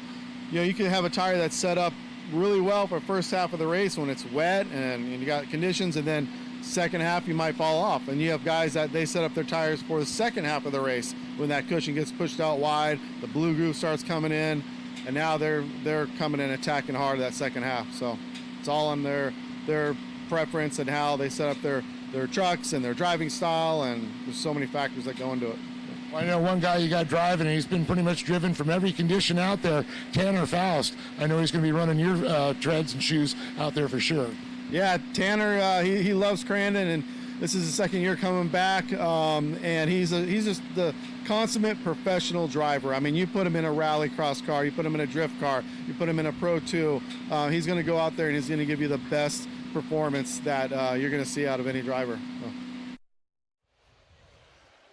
That's a cool little piece talking about tires. I want to really quick, Johnny Greaves, ladies and gentlemen, are you kidding me? Right here. I love it, man. That was great to watch you and your boy racing. Unfortunately, at the end there, you weren't able to keep it going. Really quickly, talking about tires, because not everybody understands this. These are DOT tires that everybody's running on the Pro 4 and Pro 2s, which just changed a few years ago. So no special construction. This is the same tire you can buy off the shelf. Yeah, this is the tire that I run on my Tundra. I drive on the street every day, you know, and they're bulletproof. I mean, they've came a long ways since, you know, years back, and they're ready to go racing. It's an amazing tire, but you know, unfortunately, it probably put it through the ringer there a little bit, and going into the Argonne in the last turn, you know, I caught a rut, and I felt it soft going down towards the tree turn, and it just got squirrely on me rotating down there. Spun out, you know, luckily I had enough gap on Andrew, and I was still ahead of him coming around turn one, and then, you know, we don't run liners in them or anything anymore because, you know, it really doesn't pay. Once they come apart, the liner doesn't do you much good. So the tire finally gave out, and I limped it across on the podium, so, you know, one for the old guys, right? Yeah, you got to love that. You call me old?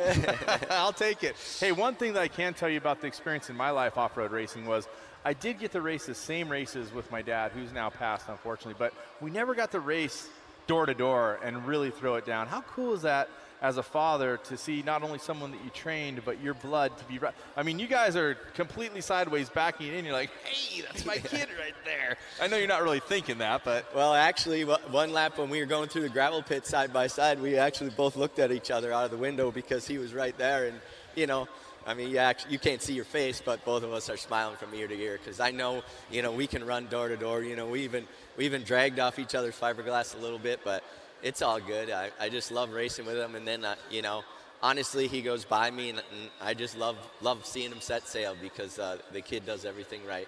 You don't have to give up the secrets, but do you guys work on setups together, I would think, and are the setups really similar, or is there a little bit of different driving style for each driver? They're not even close. Not even close. I'm a little bit of the wild child, you know, and he's Mr. Smooth and consistent and calculated, but, you know, I do when we go testing, you know, I like to watch his truck, and between him and I working together, I can really help him with his setup and get it really good because, you know, my eyes can see what it needs. And, you know, like I always tell him, do as I say, not as I do. So the two of us got a great combination when it comes to figuring out what we need for each truck. But, yeah, when it comes to setup, you know, his has got to be a little different because he's just so smooth and consistent. He likes it a little freer, and, you know, I like mine clamped to the ground and flat, and I want to More true, just, feel it, right? Yeah, I want to huck it in and know nothing's going to happen. We're running a little short on time, but I want to ask you. The Pro 4, Pro 2, we're going to see the Red Bull Cup later on. Setup, track, drivers, what you've seen so far. I mean, you're going to say the 4s, but do the 2s have some game today? Well, they definitely do. I mean, Mother Nature, perfect condition, but, you know, it's all about the split. If we get a fair split, I think it's going to be a great race. I totally agree. I think what is exciting is the unknown, the unpredictable factor. Exactly. Ladies and gentlemen, living legend Johnny Greaves, thank you so much for spending some time with us. Congratulations Thanks, on the podium and a win for the team. Right now, we're going to check out something a little bit different.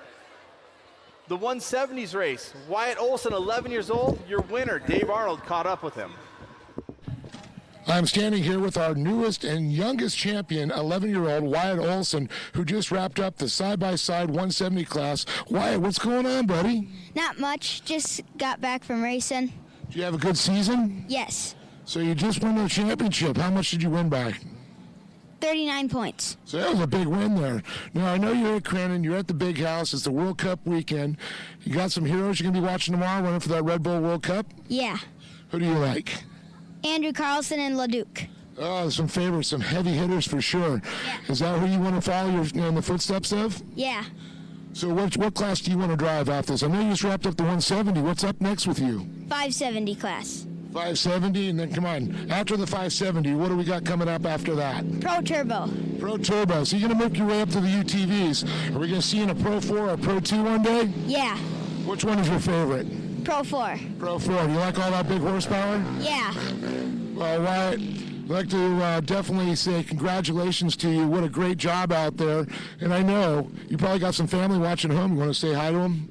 Hi. There you go. Keep an eye on this young man right there, Wyatt Olson.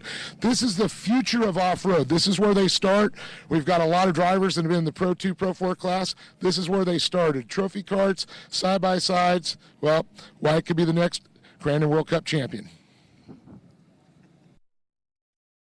I love to see the development of the young drivers, but not only the driver himself and what he puts on the track, but the personality and the ability to speak to the camera, and also our Dave Arnold out there finding those stories is fun to find out what's going on with the youngsters out there. Our next racing will be side-by-sides, and we're going to be in the stock class. Remember, we're building up to the Red Bull Cup where the Pro 2s and the Pro 4s, which you've already seen this morning, will go head-to-head on this very same track. It will be incredible. I promise you, when we come back, more fun from Crandon.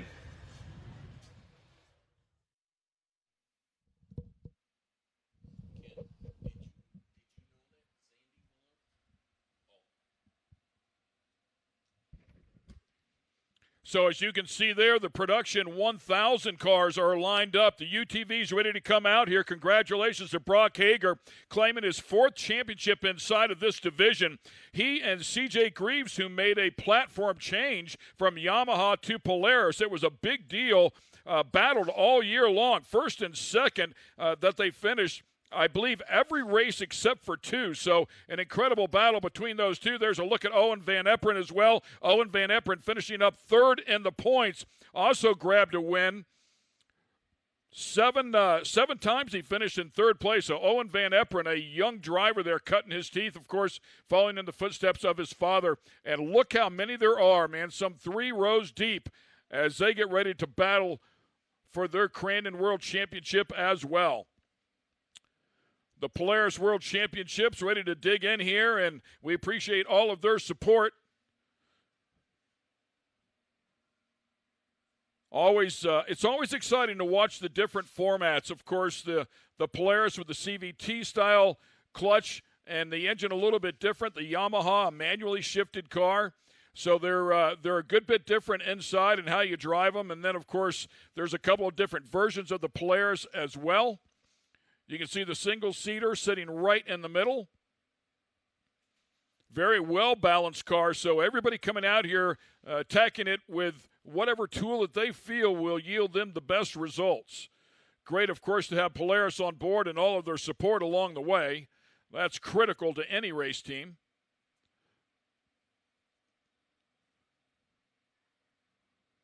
Speaking of Polaris, there goes the Crandon Polaris Razor, and our starter once again letting everybody know, hey, man, it's showtime.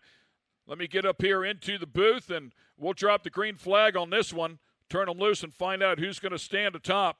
It has been very impressive to watch Brock Hager and C.J. Greaves go at it, but don't count out Owen Van Eprin. Dallas Nord, who really got into this just a couple of years ago, has done a fabulous job, finished up 4th in the points, also grabbed a podium along the way. Dylan Marquardt as well, finishing up inside of the top 5 this year in the points in this extremely large class. Yellow flag up, looking for the green flag. Here we go, we're racing. Keep your eyes on turn number 1.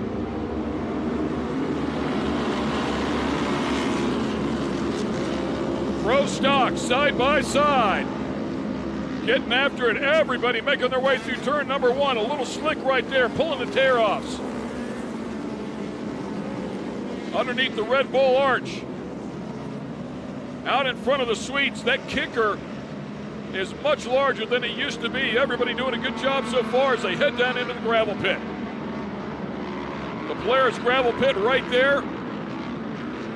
And looks like Brock Hager is going to come out of there with the lead. I believe that's C.J. Greaves right behind him.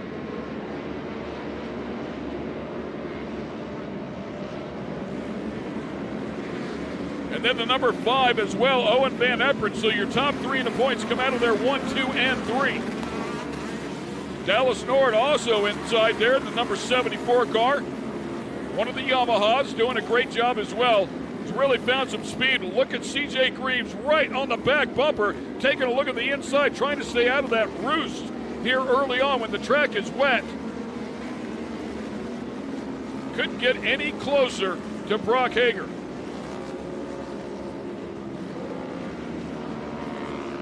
Hager with 6 wins on the season, finished up in second place 4 times. Then it goes just the other way with CJ, who had 4 wins, finished up in second place 6 times. So put that together. I mean, these 2 guys have been the class of the field, no question about it.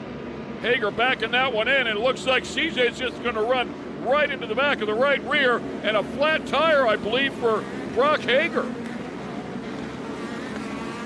Right rear now flat. C.J. Greaves ran right into the right rear, flat tire for Brock Hager. Will take him out of the running for this one.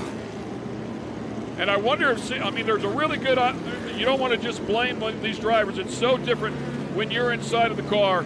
Dealing with a lot of roost here early on, it could have been as easy as his face full of mud, trying to pull a tear off, not realizing how close Brock was. Until we actually talk to the driver, we'll have no idea. But Brock will slowly fall to the back now with 3 tires aired up and 1 down. Looks like the 48 car there sneaking by as well. Cohen Crawford. And the 5 car, that is Owen Van Eprin. Owen also running in the Pro Turbo category. He and his father standing on the podium here a couple of times earlier in the year in that category. So phenomenal fun there for those 2 guys.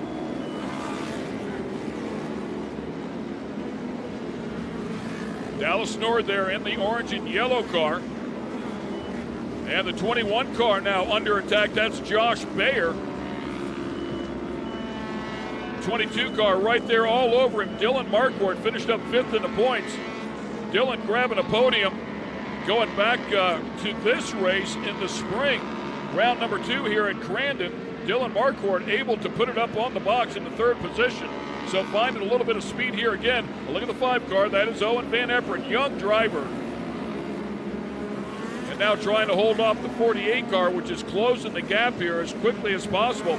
Cohen Crawford having a spectacular run here. Finished up 7th 1 day ago. Has not really competed all year long, but ended up inside of the top 10. Not an easy task in this extremely large category. Hi, buddy. Hey, man. How are you? Try to give I you a love break it. so you can grab some air. Just brilliant racing all around. I love the clean but exciting starts. Well, Dylan Marquardt down there on the bottom. It looks like the 21 of Josh Bayer. Take 21 a look. car and Dylan Marquardt all over the back of Bayer.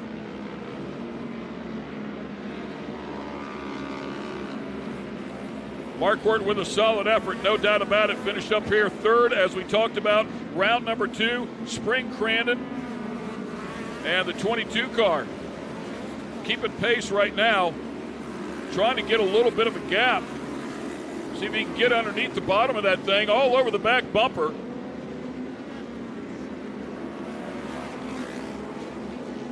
Josh Bayer finishing up in 14th on round 1 and then 7th round 2 here during the spring. And as you can see there, the speed all but identical, but 2 completely different lines. As we go back up a little closer to the front, take a look at the 5 car once again of Owen Van Eprin. You know, with such similarly set up cars or speed cars, you really got to find the exact line and not make mistakes. You see the number 5 step out, break traction, and then the chase becomes something different. You can't set up the same way that you can with some of the unlimited cars. Now that we have the mandatory caution out, but you can't set up the same way because you can't necessarily dive underneath and take the line as cleanly as you can in an unlimited car or faster vehicle because the pace is different and you don't accelerate the same way. So if you go in there and take a spot and try to fill the line and not take the perfect line, you could cost yourself in the end, and both cars can get passed by the next car behind them. So CJ Greaves there in the number 33, of course, the Monster Energy backed Polaris. Maxxis tires on that one as he made a manufacturer change from Yamaha to Polaris here this year. It's a big change. It was a big announcement. Chose the RS1 and the gearing on the RS1 very, very good. As you can see there, the center seat as well gives him great view. Very neutral car. Unfortunately, got into the back of Brock, and Brock with a flat tire fell to the back pretty quickly as those two put on a heck of a show all year long. Of course, a restart here. We'll have CJ out front, and then everybody else double file. Delaware style, double file. I like your stats and your commentary, the fun stuff that you throw out there. Crazy stuff we pick up along the way. It's amazing how the UTVs, the side-by-sides, have really just exploded in popularity, but also with the racing talent that's coming up through those. And I just see a tire rolling away on screen there. Well, that's not good. It's supposed to be attached to something. And I see one car limping out to the side. Tire has left the building, so to speak. The number 56 goes off. By the way, the 5 car, Young, oh, wow, and that would explain it, yeah. The 56 car of Nick Garb, unfortunately, missing that left rear. And here we come. CJ out front. That is Owen Van Eprin, the number 5. Number 48, Cohen Crawford, having a great run. Dallas Norton, the 74. And then the 21 car, also having a good run of Josh Bayer. Back half of the race about to begin here. They'll follow the lead of the 33 car. A multi-time champ as well in UTVs is CJ Greaves. Yes, the same CJ Greaves that just won in Pro 4. And we'll see. The Polaris pace car pulling off out of the way to hand the field over to CJ. And CJ is just going to want that fastest line. He won't want to protect. But you know that Owen and Cohen are both looking for a little bit of wiggle room, a little bit of a jump. And now it's up to CJ, and he goes early. Right as soon as he got into that cone zone, as I like to say, he took the restart, and he is clean by at least 2 car lengths. So that's going to give him breathing room to run the lines that he wants to run. Everybody with a really good restart right there. Not much of a gap at all.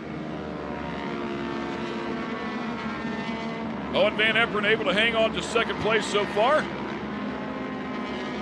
And everybody on a nice restart here, back in the battle.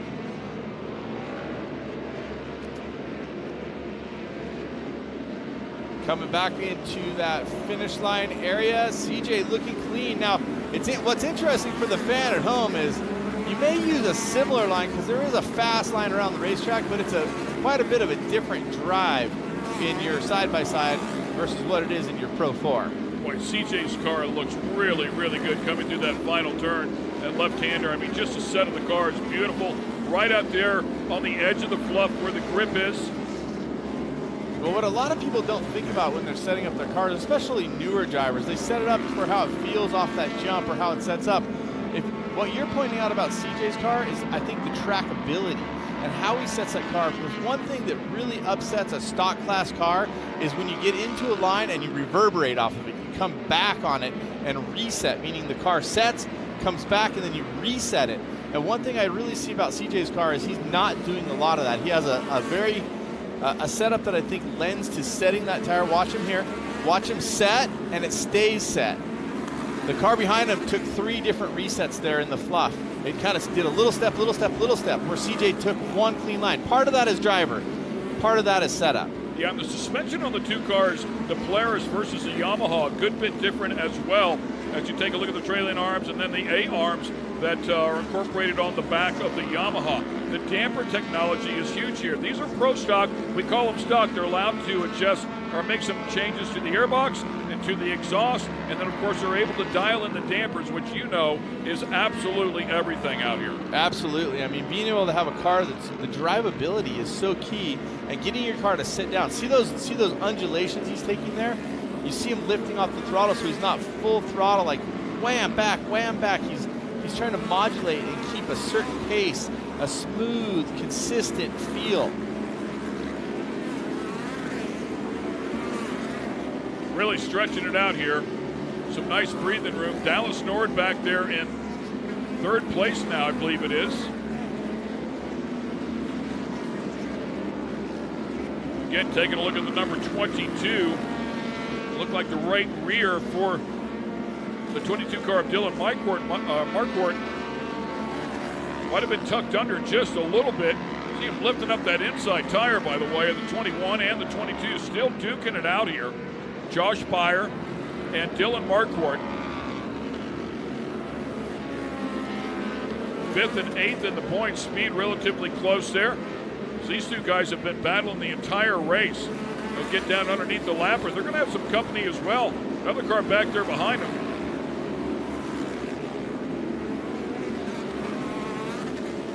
And Marquardt leaning on him a little bit, putting a little bumper action on the back of the 21.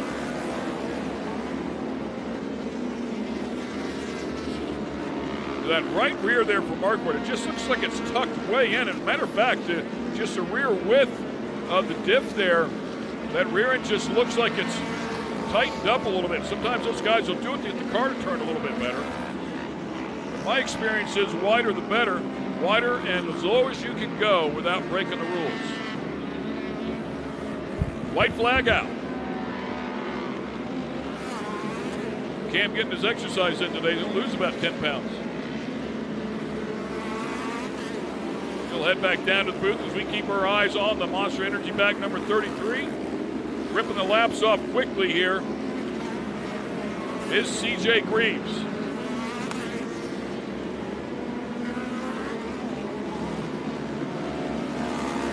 Making his way back around to the gravel pit here one more time. 4 wins on the season, looking to make that 5. Owen Van Eprin doing a great job here as well. 8 podiums for Owen Van Eprin, looking to make it 9. Finished up in 3rd place 7 times. This will be the first time he finished up in 2nd all season long. Dallas Nord will come across for his 2nd time on the podium. A beautiful job there out of these guys, and very difficult class. Got to get your cars fast, keep it within the boundaries of the rules. So that will wrap up here the Polaris Crandon World Championship for the Pro Stock category. And CJ Greaves is going to be up top here one more time. Get yet another ring. Owen Van Eprin there in 2nd. We talked about Dallas Nord in 3rd. Bear and Marquardt, after that vicious battle the entire race, end up in 4th and 5th. Luketic in 6th. Ecclestone, great to have him out here and join in the fun. In 7th, Waz, Bond, and Dressel will round out your top 10. So we'll take a quick break here. We'll be back with a lot more racing action. We are far from done, ladies and gentlemen. Welcome once again to the Polaris World Championships here at Crandon. This is where you come alive, where adventure is the ultimate destination and where Polaris General takes you. Explore beyond the beaten path with a sport-tuned suspension. Ride all day, surrounded by unrivaled comfort perfected for the off-road. And load up all your gear with class-leading cargo capacity. No matter how you share adventure, General takes you there. Polaris. Think outside. Make way for the first ever Chevy Silverado CR2. With Multimatic shocks, rugged 33-inch tires, and front and rear electronic locking differentials. Dude, this is awesome, but we should get back to work.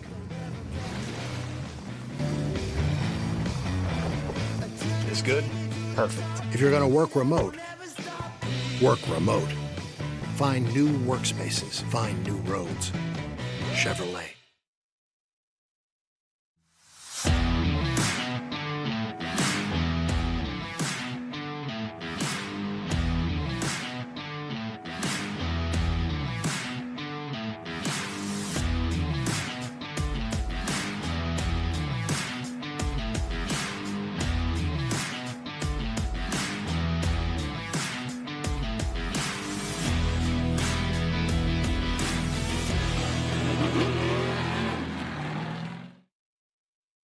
Our journey at Continental has taken us down many roads. And when we first started, they weren't even paved. For more than 150 years, we've worked hard to earn your trust. From the trail to the racetrack and beyond. The Continental mark in all its forms stands for confidence. Confidence you trust. Continental Tire.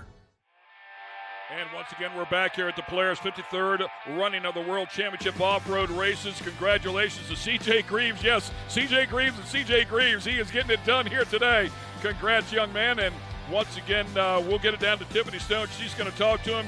And there is Owen Van Eprin as well with another great run, followed up by Dallas Nord. Let's get it down to Tiffany to talk to all three of them. Thank you, C.J. Greaves. It's nice to talk to you once again. One thing that I really want to know, whenever you come out of that mandatory caution, it's always a mind game. You wait a little bit, you go a little bit. On this time, you just jumped the gun. What was the strategy behind that? Well, to use that jump as a run down the hill, because I know the second place car's coming back up the hill. So, no, we had a great run. I apologize to Brock. I don't know if that's what ended up giving him flat.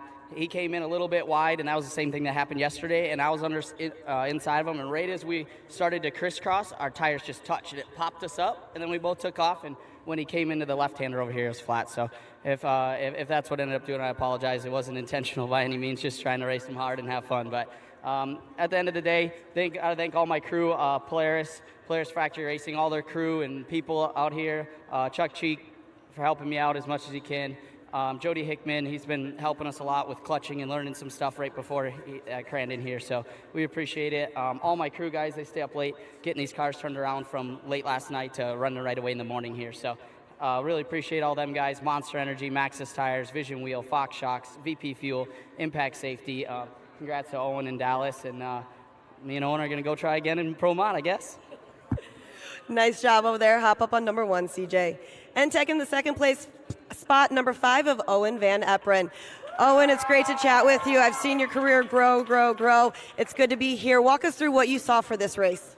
Yeah, I got off to a pretty good start, and Brock and CJ were out in front, and I just knew I had to stay with him, and I did that, and then Brock ended up getting a flat, which sucks, but we were moving. I think we were running pretty good lap times. It's just CJ was a little bit too far ahead to try and make any moves, and then I almost rolled it right before the finish line, and couldn't really do much about that after that. It was long shot, so hats off to CJ and his team. They were moving all weekend, but I can't thank all my sponsors enough. Everyone from Yamaha, Steve, Donnie, Glenn, Jim, Power Sports 1, GYTR, Yamalube, Muscle Race Wheels, MRT Tires, Hayes Brakes, Demon Axles, Vance and Hines, Beyond Redline, Victory Sign, all my friends and family coming out. Everyone, thank you. Nice job, Owen. Hop up on number 2. And finishing out in the third place spot, number 74 of Dallas Nord. Dallas, you came up with a big smile. You said, it's good to see you again here, Tiffany. I know third place is not where you want to be, but finishing fourth in the champ season, third here, it's got to be a great weekend for you at the big house. Yeah, it's been really good. We've had a long season, and I haven't got here nearly as much as I wanted to. And I was up here last year in third, and so it's good to see you again. And what a race! You know, it was a little slick at first, and I got a few gifts handed to me. And this year, I've just been on the cusp of the podium the whole time. So to finish this year out in third is great. And this is my last race weekend. I'm all done with the YXZ. So to finish up here in the box is pretty fantastic. I want to give a shout out to Weller Racing, Lori, my spotter, everybody at Weller at the shop that's helped me out over the years, Smudge Pot Direct, Outdoor Heaters, Engage Auto Sports, Uncle Al's Automotive, and everybody that puts this on. Thanks a lot. I appreciate it. Nice job. Hop up on number 3, Dallas, and one more big round of applause for your top 3 finishers for Pro Stock. And of course, another big congratulations to CJ Greaves. We'll be right back.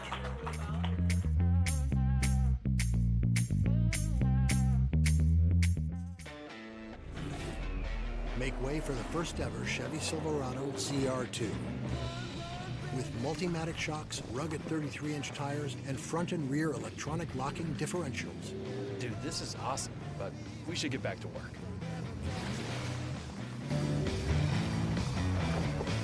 This good?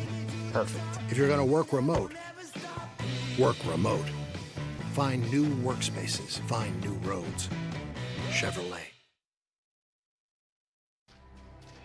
Steel-It polyurethane coating has become the choice of leading off-road builders and race teams who recognize the coating's superior performance, protecting suspensions, chassis, and other metal parts that require a proven durable shield against corrosion. Steel-It's weldability is a signature benefit that saves racing teams hours of repair time. Steel-It provides remarkable performance, making it easier to get back out onto the race course. Use Steel-It to protect your investment.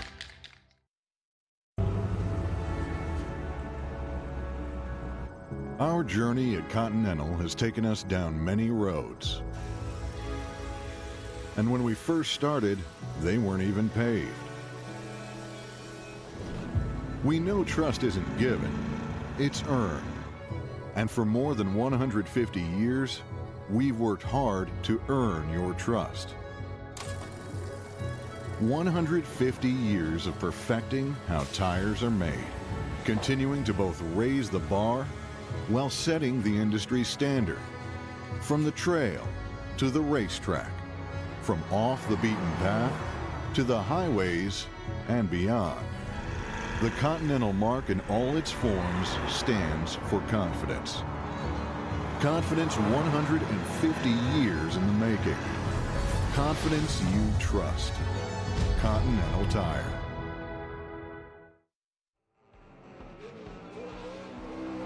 Crandon is our Indianapolis 500. The events that have happened here, there's nothing like it anywhere else. That's our Super Bowl. That's our Coliseum. You know, when it comes to off-road, that is the place. They've been around the longest, they've been at it the most, and they built a reputation unlike no other.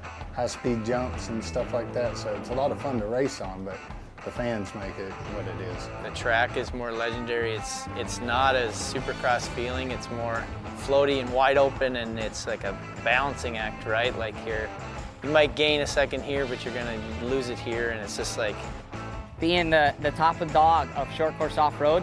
What more can you say about it? You got turn 1, you got 50,000 fans. Heck, last year you had Kid Rock. I mean, it's everything you want, and to be able to come here and say, yeah, that's where I grew up, that's where we started racing, that's where we started driving is something a lot of people can't do.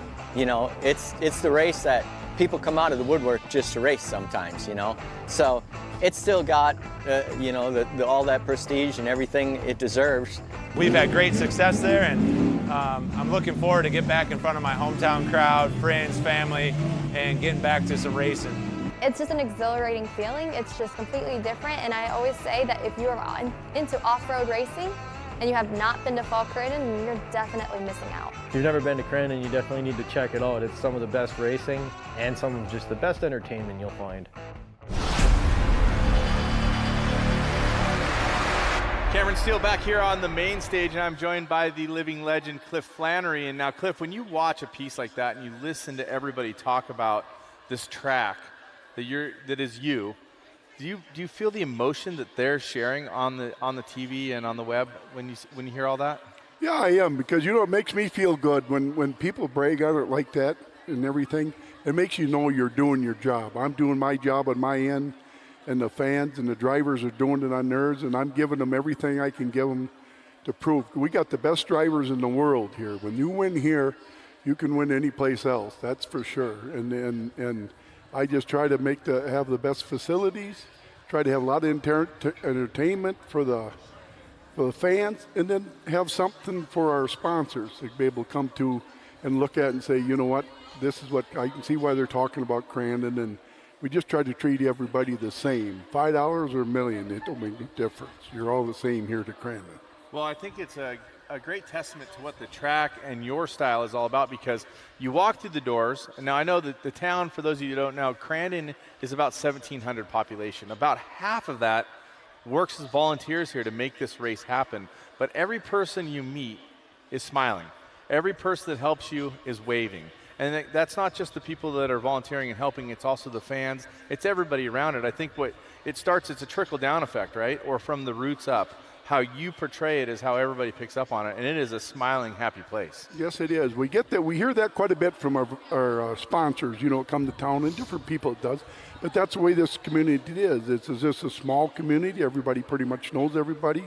When something happens, everybody bleeds with everybody, and it don't cost no more to be happy than it does be sad. And that's the way I've always looked at it, and I just try to make the best out of what I can do. And my family is, behind me, and with the people around Crandon in different organizations that's out here. There's 13 or 14 different organizations out here, and one of our biggest ones are the vets. I mean, they do the camp gate from Wednesday on and do a heck of a job, and it's unreal. And I said to have you pitch in, and then your Lions clubs and your Pee Wee football and it takes everybody, fire departments, and it's just fun when you get everybody involved and the ski clubs and everything, that we know we're helping them too. And that's what makes me feel good, that we're able to reach out, donate, and give back to the people that helped make us what we are for 53 years. I've been in it for 53 years, and when you don't think stuff can get better, the drivers can't get faster, everything, the entertainment, it changes. Like I said, I'm going on 73 years old, and I don't know what the next 100 years is going to be like. But I can tell you one thing, I've had a good run at life, so it's been fun, and I want everybody around me to have fun, and it's all been great. I think that you've achieved that for sure. Everybody here in the stands, I mean, if you look right behind you, Cliff, and look at what you've created, I mean, there's tens of thousands of people here, all respectfully sitting in their chairs, all watching, all excited about the racing. And let's talk a little bit about the racing. What is your favorite part when you start dissecting it? What do you have to get up to go watch race? I know you want to watch them all, but is it the cup race? Is it something in particular? Do you like the little kids when they go out and race, or is it just the whole thing? It's just the whole thing. I like to see good competition, whether it's 6 years old or 10 or 40. I mean, you take Johnny and CJ, the race they just put on, I mean, all of them races. I mean, that's what I want to see. I want to try to give them the best track so the fans here can see some of the best racing you're ever going to see in off-road. And then I think that's what it's all about, is we all want to come here, have a good time, see some really good racing. We try to keep our prices reasonable on our food and everything, and try to make it as good as we can and just have a good time. We're just here for a good time, not a long time, right? Right. And that's what we want to have, is a good time. I'll clearly say you've achieved that 100%. Let's switch gears a little bit. I know you've been working with Marty Fiocco over the last few years. He's brought some energy to different facets of it. But one thing that I think is really cool that you, Cliff, and Marty, and the Off-Road Motorsports Hall of Fame have got together and brought a segment of the Off-Road Motorsports Hall of Fame here with Short Course Off-Road and given it a home, somewhere for it to live. I think that's a very cool step for you. Well, it is. I'm an Off-Road Hall of Fame, but really we're short course racing, and the Hall of Fame only takes in 9 people a year. There's 50-some people a year, and only 9 a year can go in. But the trouble is, our short course people, it's been around, it's done a tremendous job, and everything it's hard to get recognized. And with Marty and working with the people out West Coast and Barbara and McMillan and I mean Mark and them guys that's on the board out there, they come here. We give the Hall of Fame 40-some thousand the other night here. And we want to get one going here. I want to turn the barn into Off-Road Hall of Fame for short course racing so we can recognize some more of our people that deserve to be in it. It's already got a ton of great memorabilia up there. And then the pictures of you guys with the years you were inducted, when you step in there, it's like, wow, that's pretty cool. Yeah, that's all cool. And there should be some more in there alongside me. And there should be some of these people from around here. There's different, you don't always have to be a racer sometimes to be in the Hall of Fame. Like I was never a racer. My brother Jack was a racer all his life. And we're the only two brothers that's in the Hall of Fame. And that makes me really feel good. But there's these short course racers need to be recognized. And we're out here to do what we can to make the barn into a Hall of Fame. You're going to probably see a new kitchen over here, and that'll be nothing but a Hall of Fame. And we got a lot of different stuff and people. Just for Kurt Ledouche brought one of his first trophies, he won here in back in the early 90s. It's 6'6". He said, "You made it for your brother Jack. You didn't make it for me," but he said, "I got it." So anyway, stuff like that the guys are bringing in. And then Scott Taylor's getting into the Off-Road Hall of Fame, but there's a bunch more out here that we feel should be in it. And we're going to put them in it, and we're going to make one, and we're going to make it as nice as can be, and we're going to open it up all week long and try to make something for the public to be able to stop through here on their way through and be able to see. It's very honorable, very cool. Speaking of Off-Road Motorsports Hall of Fame, we're going to be talking to Off-Road Motorsports Hall of Fame inductee Kurt Ledouche coming up shortly. But when you talk about the Hall of Fame, I wanted to mention something very cool. Your passion for Crandon and what you're doing for the Hall of Fame. You mentioned Mark McMillan, and I wanted to say that there's few people in the sport that really carry the passion for their sport and put their sport before them. And I think that yourself and Mark, guys like Kurt Ledouche, do that for a sport. And I think that's a really honorable thing. And I wanted to say that when I'm invited to come here, I feel like that it's an honor to be in your house and to be a part of the Hall of Fame with Mark and everybody else. It's a staggering thing to be a part of that. Well, my thing in life, it ain't what you can take with you, it's what you can leave behind. And heroes are soon forgotten. But guys like me and Kurt and Mark Lucas, we're legends. We've been around so long, they're dirty even that old. So, and we've done our best. We've earned our dues, paid our dues, and we just want to leave something behind. And I know Kurt and Scott Taylor and all that. Mark McMillan's got a lot of people here don't know much about Mark McMillan, but how many times he's won the Baja 1000 and all that. And 5 times, as I said. Yes, I was going to say 5 times, but I mean, a guy like Mark is really, and then Barbara's behind that whole thing. Barbara is the glue that holds everybody together. Without Barbara, there is no Off-Road Motorsports Hall of Fame. She's the mother of off-road, what she is. She keeps peace in the family. She'll set you straight. So I have a lot of respect for Barbara and Mark and Frank D'Angelo's right in there with him. Frank is great. Frank's been around, and he's helping the series, and I think it's just a good thing going with Champ right now.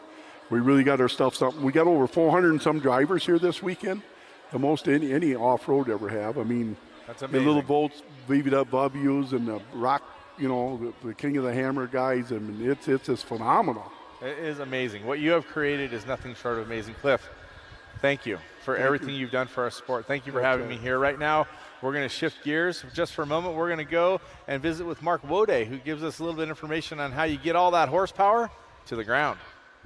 The difference with Pro Lites and Pro 2s is Pro 2s have an underdrive where they can change that final drive ratio in a lot of different points they can do. They can change it to anywhere from a 4.0 to a 6.0, and what that means is they're actually giving the truck more leverage. With the Pro Lite, you only have certain ratios for the transmission. It has to be a stock ratio.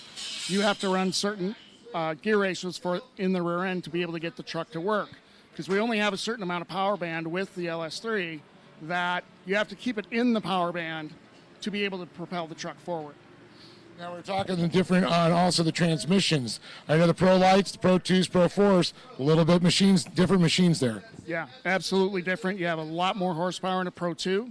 You also have ratios that you can change inside the transmission to allow you to get that ratio you need to live in that power band where you need it. So are they for an automatic transmission? Are they banging gears? What's going on? They're banging gears. It is a automatic transmission that's made into a manual. If they cannot get the correct RPM there, they will be shifting back and forth between those two gears to get the wheel spin they're looking for. What's the difference on how many gears from a Pro Lite to a Pro 2 to Pro 4? What are we looking at? Pro Lights are 3 gears. Typically only use 2. Same thing for Pro 2s. Pro 4s, though, you can have anything from a automatic to a manual 6-speed with the converter or without. So different machines, different applications, different animals, but definitely they bring the excitement. So a little bit more, you got to stick around and watch all these all unfold out here today during this race. Right on, Dave Arnold with the goods once again. I love Mark Wode. I love his information, and he's got so much behind-the-scenes credibility. It's great to have him on camera there. And speaking of on camera, the legend. I just call him Kurt Leduc for some reason, but I'm going to tell the story. When I was a little kid, a younger kid, I should say, I was at Riverside Raceway. And Walker Evans, of course, is everybody's hero. And Walker's racing the heavy metal race and down Thompson's Ridge. And this guy is racing with him in this totally different looking race vehicle. And it says right on the side of his truck, Kurt Leduc. I'm all, who is this Leduc guy? And I've said it a bunch of times, but ladies and gentlemen, the living legend, part of the Off-Road Motorsports Hall of Fame, winner of just about everything possible, including the Cup race, Kurt Leduc, welcome to the stage here in Crandon. Well, thank you, Cameron. Thanks for having me. I know we get to hang out a lot out in Baja, and to be back here on Labor Day weekend in Crandon, you know, I see the interviews and the drivers get emotional. This track does that to you. It brings those emotions out. The fans have been coming for generations, and, you know, Kyle hasn't had the best weekend, but, you know, it's the rivalries that built this track. It's the rivalries that, you know, me against Jack or against Taylor, you know, it was just McCachran. It was those rivalries that built the fan base and bring people back. So it continues to this day. Well, you mentioned Baja, Kurt, and we do spend a lot of time down there. Thankfully, we get to share with new friends and old friends. But one thing I do see in Crandon that reminds me of Baja is that generational feel of the fan and the racer. So when you're in Baja, you have the grandfather and the grandkid with the father in between. They're interacting, they're talking. The kid grows up to become an off-road racer. And the same is true here at Crandon. The kids are growing up to be racers. The fans are bringing their kids and growing up to be fans. And that's one of the things that's the greatest thing about motorsports is the generational piece and the ability to share that with your kids. Yeah, and, you know, I'm so encouraged by the UTVs, the side-by-sides. You know, those guys are going to climb the ladder. They're going to find a way to find the money and the team members to help them. And, you know, they want to win the Amsoil Cup someday, or the Borg Warner Cup in the past, or whatever the next cup's going to be. So, you know, the UTVs are encouraging. It's a good future, and they're going to bring their fans with them as well. Let's talk a little bit about the racing here at Crandon. Let's talk about how it's changed, because obviously you were a winner in the past here. Now your kid is a winner here. Let's talk about some of it. Do you feel like, in my opinion, it's gotten a little bit more finite? They've really drilled down on it, where maybe there was a little bit more elbows up in the days. Still elbows up, but it seems like there's a little bit more technology involved here. I watched the Pro 2 race, and, you know, the gaps stay about the same. It means the cars are very competitive. The rules have narrowed the package down. That's everybody. In the past, somebody would show up with a big Roush motor and go out there and dominate. And, you know, so it took some of that creativity out of there. But the best drivers are still coming to the top, and the fans understand it. They see those smooth flowing lines, and they know that guy's going to have a shot at the Cup. And, you know, the fastest guy at Crandon doesn't always win the Cup. I know, because my name's on it, and I was never the fastest. But things work your way, and so what a humble champion you are. Well, I'm just saying, it's reality. I set a track record one year, and it was pouring rain. I went into the gravel pit, all 4 tires in the grass, and, you know, ended up with a track record. It was the slowest track record in the history of the heavy metal. But anyways, it was just, you know, you just have your moments. And so we've seen it in the past. We've seen 2-wheel drives win. We've seen the 4-wheel drives. So the fans are here. They want to see who's going to take home the big Cup. I got to ask you about your kid. He's got a love-hate here, doesn't he? He shines so well. He gets to the front. He does win, but he does have some drama, of course. It's hard on the vehicles. Not everybody can win every time, but I know there's so many Kyle Leduc fans, and I know it's got to be hard for you guys not to be able to come out and hit that #1 spot every single time. Well, yesterday was a shifter. He ended up in fourth gear, and we saw them fade. And, today was something different, and, hopefully we got one more shot at it. So never count any one more shot at it. One more shot. Don't count anybody out. It's the Greaves are having a great weekend, and they've worked hard and have had a great season. They deserve it, and the fans appreciate it. So, but they all want to come see. You can be standing in the pits and not see any race, and when something happens on the track, this crowd lets you know something happened. You better go look, and that's what I love about it. So I'm looking forward to the Cup this afternoon, like the fans are, and it's great. Do you feel like the 4s or the 2s have an advantage today? Do you think the 2s are more competitive? What do you think? It looks like a heavy track when you walk on it. Yeah, I haven't seen lap times, and that's really what it comes down to. Sometimes you think they give them too big of a jump. Sometimes you don't think it's enough. Depends on the watering. And it's all new people this year, so it may change it, but it doesn't matter. The fastest guy, the luckiest guy, the guy that's put in the hard work. Jack Roush told me one time, the harder I work, the luckier I got. And that's true with all these teams, and you as a racer know that. Well, my mom used to say that luck is when opportunity meets preparedness. So you better be ready to win. You better be ready to win, and you better have a speech ready when you get up on the stage.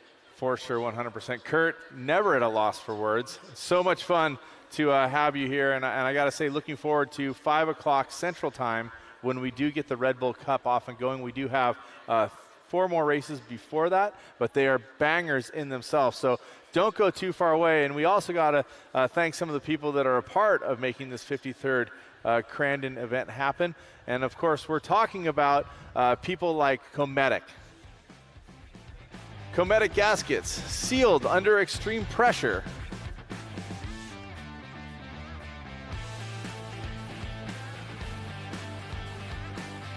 And, of course, eBay Motors, every part for every ride.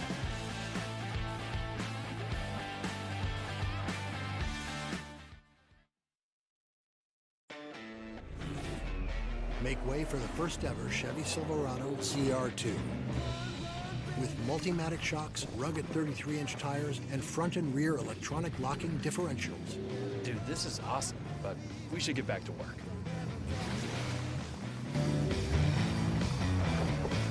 This good? Perfect. If you're going to work remote, work remote. Find new workspaces. Find new roads. Chevrolet.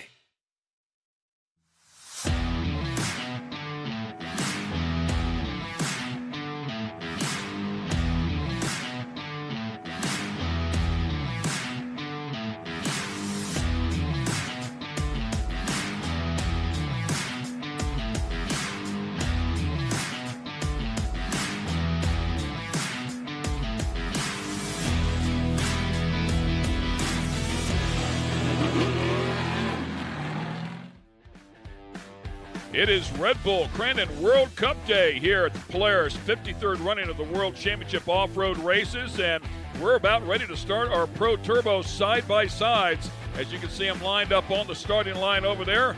Gentleman just stepped in beside me. I have to ask him his name because I don't know him. Yeah, this is Jim Beaver. People here around Crandon know me a little bit, but absolutely great to be back in the booth here, calling some side-by-side action. Looks like we've got Pro Turbo on the grid here, and I got to tell you, Ken, this is going to be an exciting one. Yeah, no doubt.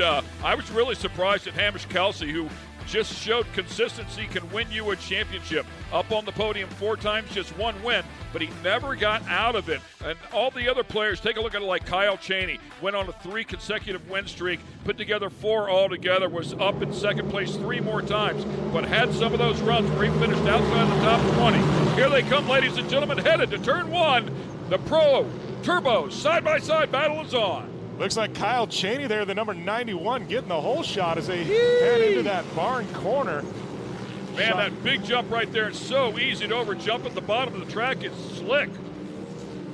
Gonna head down into this Polaris gravel pit corner, and it's one of the most technical corners on the track. You know, there's a lot of lines going in there. And he missed it right there a ton. We talked about the bottom being slick. Of course, all that blue group down there, they put a little bit of water on that, and man, it becomes ice. So the Can-Am's doing a great job out here. Can-Am's, Yamahas, Polarises, CJ Greaves in here in a Polaris as well. So it's great to see the diversity in manufacturers. Go at it. Kyle Cheney first across the stripe. Jason Weller right behind him. So there's a couple of Can-Ams in. CJ Greaves with a great start inside of the top 3. Ronnie Anderson and the Polaris as well. Yeah, you know, Jason Weller coming out of Arizona all the way back here, and he's had a strong run this weekend. You know, Jason, definitely not newcomer to the UTV division. You know, him and his wife Corey have been staples there, both on the West Coast and here in the Midwest for years, but good to see great runs out of him this weekend. Yeah, it's Jason qualifying on the pole here a couple of days ago, and of course Corey with a ton of championships in this style of racing.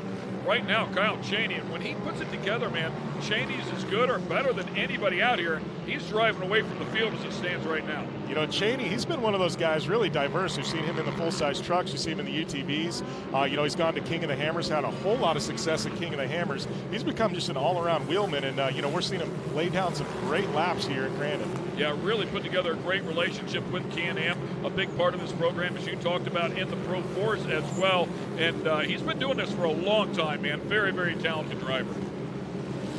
Good look at him right there as he is at work in the office. And these turbo cars producing upwards of 200 horsepower. These things are rocket ships. Yeah, these turbos, you know, and especially, you know, this pro turbo class, they really unleash these things. You know, they're able to put a nice tune in there and get the most, you know, the most horsepower out of these. You know, what I'm interested in looking here is look at how that line keeps pushing up and pushing up. You know, as that cushion keeps going farther and farther up, you know, it looks like these drivers, that line, that race line, the fast line is pushing way up. See Ronnie there, it looks like he stepped a little too far out, though. Yeah, Ronnie battling, and decides to go outside in on him to try and get the spot. Ronnie, a talented driver. He's battling there with Robert Loire, and Loire, a talented guy, finishing up third in the points here this year. He is no slouch by any stretch of the imagination, including 3 wins on the season, one just 1 day ago. Yeah, Loire, he's a guy who is an engineer at Polaris.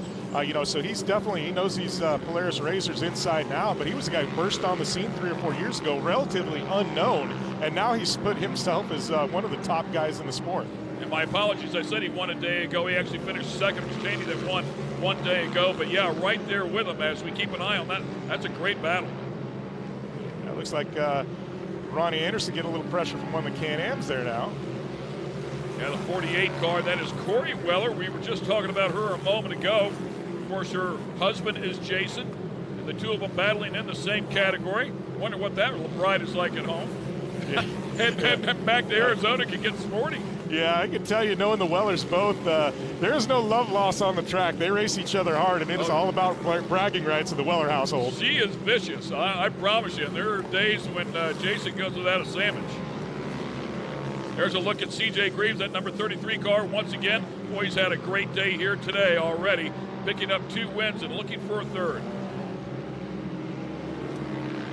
48 car, once again, that is Corey Weller. So Scotty Lawrence there in the 77, starting to put a little pressure on Corey Weller. And Scotty Lawrence way deep in the points, but did not run the full season. Very talented. You talked about diversified drivers, another guy that competes in the Pro 4 category. Yeah, you know, and I think Scotty Lawrence, obviously, he's no stranger to side-by-side racing. That's how he got his start here in short course. But, you know, I think this year, you know, taking a little time off from the side-by-sides, dedicating himself some more to the Pro 4, you know, try and get those results up. But everybody knows when Scotty Lawrence shows up at a side-by-side, he's here to play. So the track ever changing now. They started off obviously with a lot of moisture down there on the bottom. The bottom will start to dry up here a little bit, give them a little more racing room, potentially a slide job. Chop off the entry of the turn if you can, or maybe rotate it hard and come off the bottom. Yeah, what a battle between Lawrence and Corey Weller there as we get a shot here of Loire, putting a little pressure there on the 10 of Jason Weller. And it looks like the mandatory caution has come out here, so that will group everybody back up. Good chance to catch your breath. Kind of do a recon lap here, if you will. Take a look at whatever you might have been fighting. Take a look at any possible opportunities on the track that you might have missed somewhere along the way. Maybe make a pass on.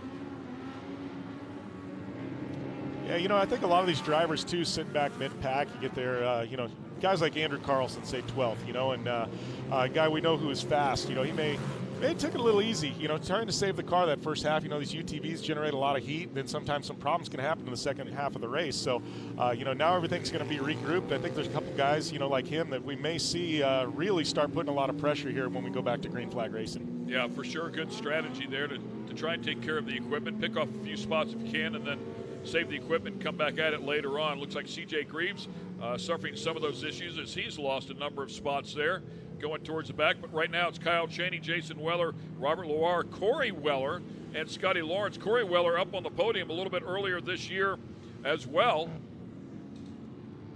Bark River, matter of fact, last event that Champ had. Bark River, one of the OG tracks on the schedule. That is. It absolutely is. And another one that has grown huge over the course of time. Underneath that Polaris arch as they follow the pace vehicle around here and get them back into the restart zone. They'll come off that final turn and then they'll restart right in front of the fans.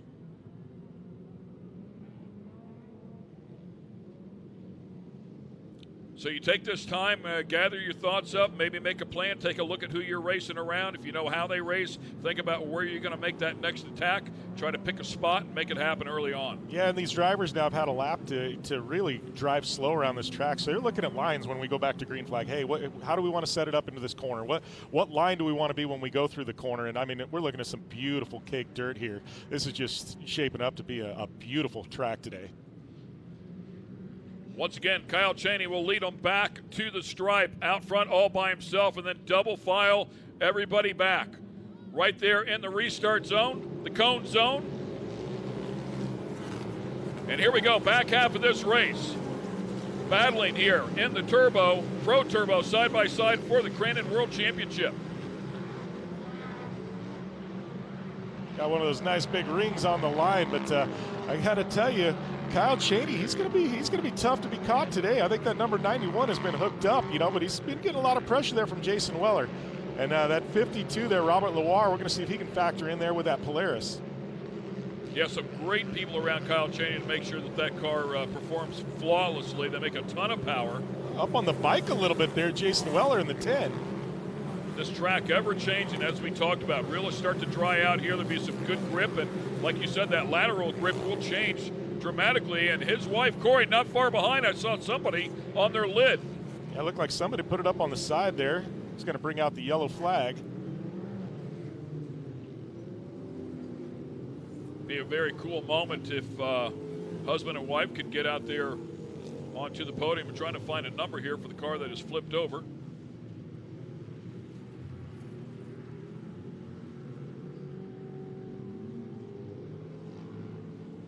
We'll get you up to speed on that as soon as we can. The number 91 there in front of the screen is Kyle Cheney. It almost looked like a 3-digit number there when I saw it, so maybe it's a letter that was on there. Bottom line is we hope the driver's okay. Safety team down there immediately to help them out and make sure they're okay. And then, of course, get them turned back over. If they put the strap on it and turn it back over, that's a great sign that the driver has given them a thumbs up. Definitely some good news, and giving these drivers another chance to take a look at some of these lines about halfway through here. Got another lap in there. Yeah, restarts beget restarts, right? Unfortunately, that's the way it goes. You need to bunch them all back up. Just looking at that 91, doesn't even look like there's any mud on it. He got out front early on, probably still has all the tear-offs. That's a beautiful feeling. The ones back behind him, not quite so clean. Although with that said, Jason Weller's car is certainly not very dirty. And how about that? Husband and wife, nose to tail there, rows 2 and 3. Yeah, that could get interesting really quick. We're going to having a Weller battle there for the podium. Yeah, she's not afraid to race you hard. I don't care who you are. I wonder if we've ever had a husband and wife both on the podium here at Crandon before. Yeah, it's a great question.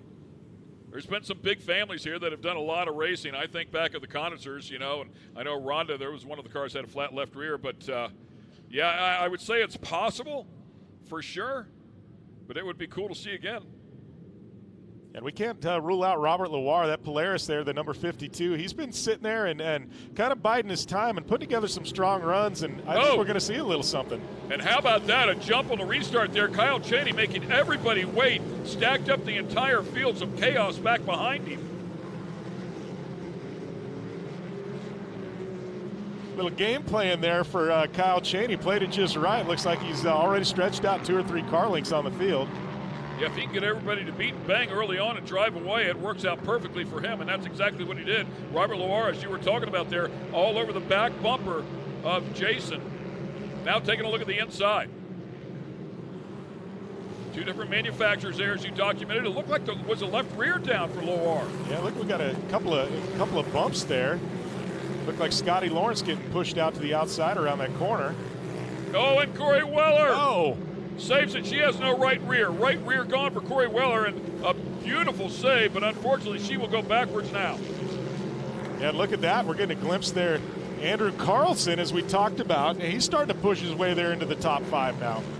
Yeah, Carlson's had an up and down year, for sure, but did grab a win at ERX. Yeah, Carlson family doing a great job with that facility. Part owners of the ERX track there. And yeah, I don't think anybody's had more laps around here than Andrew, right? No. Always nice to have a racetrack in your backyard, right? We do a little testing, and there's the 45. Oh, Van Eprin gets up on the bike. Carlson. Yeah, he got up on the bike, was just trying to save it, was not intentionally trying to hit Carlson, and took him out. Yeah, it looked like Carlson, he didn't hit the barrier, so I'm sure he's going to be able to back up and get going again. But, man, tough break for him as he was starting to factor into that top 5. Definitely some front-end issues there as you take a look at the 45 there for Van Eprin. A lot of toe out there in that front end, but got up on the bike and some contact there as well going on. Duking it out here in the Pro Turbo side-by-side category. While all that's going on, Cheney's driving away. Near 2-second lead over Weller. Yeah, Cheney spotters loving being able to relay this information to Kyle. Hey, just stick with it, buddy. Hit your marks, hit your lines, and it's going to be tough to catch that guy with that clean air. Whoa, is it number 27 there? That is Serge Michaud all over the pack. Well, and the crazy thing to me is right in front of him is Loire, who clearly has a flat tire, so why follow him? Try to find another line there and get around him, but Loire's going to hang on to the spot for now. Yeah, just drove right over the top of the pack of him. Who's looking ahead? Yeah, looking through the driver ahead of him.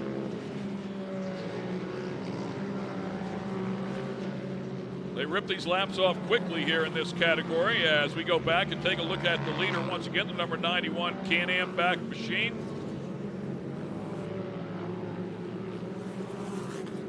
Cheney just looking spotless here. Couple laps to go. Hooked up. Yeah, and he's so good with it, right? I mean, he spends a lot of time in this thing. Runs in Texas. He'll as you talked about before, King of the Hammers, runs out there, follows the full tour here as well. So a lot of seat time for Cheney. Yeah, I think he's done a little Nitro Rallycross, sprinkled that in as well. So definitely a wheelman. Kyle Cheney loves to get behind the wheel of these side-by-sides.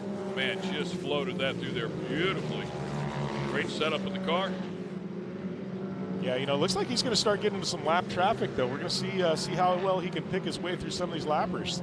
And that's where the spotter will come into play, of course. Coming up, I believe, will be on the, picks up the white flag here, so last lap. And, of course, the spotter telling him how far behind the first car is, so can navigate that and be smart about this. Look at that lead. I mean, we don't even have anybody else in the screen anymore. It's a 7-second lead over Cody Miller.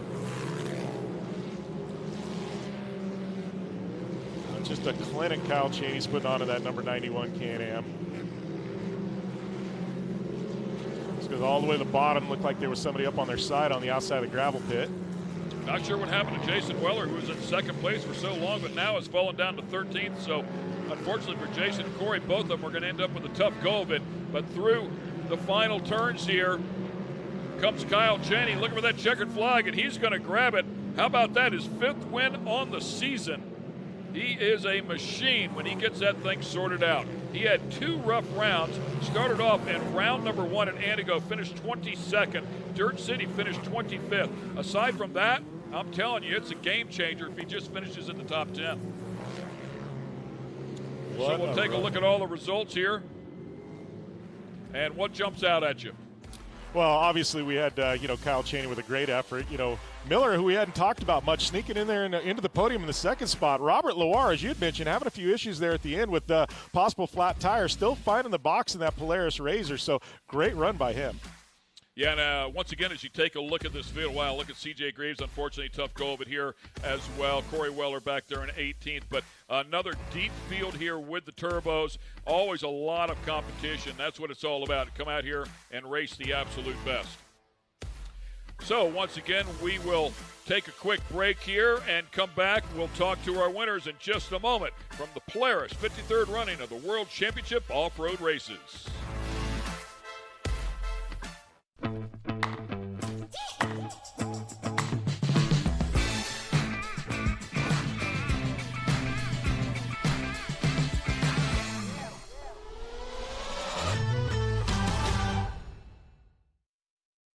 Storms can cause outages even for days.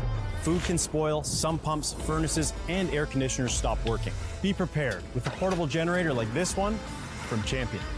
This dual-fuel generator runs on gasoline or propane, a great option when gas stations aren't available. Protect your family from carbon monoxide poisoning and always run your generator outdoors, far away from windows and doors.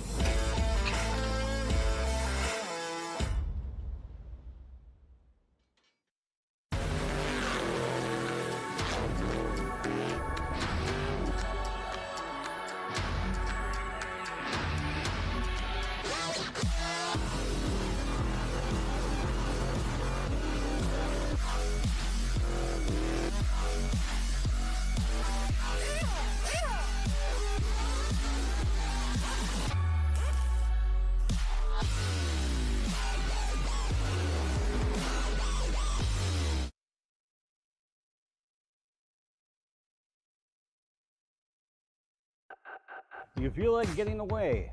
Make your escape to Potawatomi Carter Casino and Hotel. We are keeping Carter safe and will make you feel at home, like part of the family. We have the latest in casino gaming with a variety of slots, table games, and bingo. There is something for everyone. Treat yourself to a stay in our hotel and enjoy delicious options at the Flames Restaurant. Relax, unwind, and escape to Potawatomi Carter Casino and Hotel on Highway 32 in Carter, Wisconsin. Steel-It polyurethane coating has become the choice of leading off-road builders and race teams who recognize the coating's superior performance, protecting suspensions, chassis, and other metal parts that require a proven durable shield against corrosion. Steel-It's weldability is a signature benefit that saves racing teams hours of repair time. Steel-It provides remarkable performance, making it easier to get back out onto the race course. Use Steel-It to protect your investment. And welcome back to the Big House. The 2022 Crandon World Championships brought to you by Polaris. And Kyle Chaney just put together another spectacular run for his 5th win on the season. We'll get it down to Tiffany Stone to talk to the top 3. Tiff? Kyle Chaney, a big congratulations to you. I know you've had a lot of seat time with multiple series, a lot of ups and downs, but it seems like you got it figured out. Clean air throughout the entire race. Walk me through what your spotter was saying, especially when we had the mandatory caution, then right into a yellow. How do you get back into the game? He was just telling me my gaps. That way I could hold my lead. I just wanted to hold a good lead, and if someone started gaining on me, I'd try to pick it up a little bit. But man, my Can-Am ran awesome today. I gotta give it up to Shearing Speed Sports, Air Force, Yokohama, Ames Oil, Evo Power Sports, G-Boost, Optima Batteries, Milwaukee, SSI, Action Off-Road, Fox, Raceline, CT Raceworks. Just my whole team, man, my whole crew, Jason, Austin, just all the boys and everybody that works on my stuff all year. I gotta put it up to them. They've gave me a great car every race, and I think we've won every race at Crandon this year in the side-by-side. So and this is my first Cup win ever. I've tried for like 4 or 5 years, and this is the first one I've ever got. So I'm super pumped on this. It's awesome.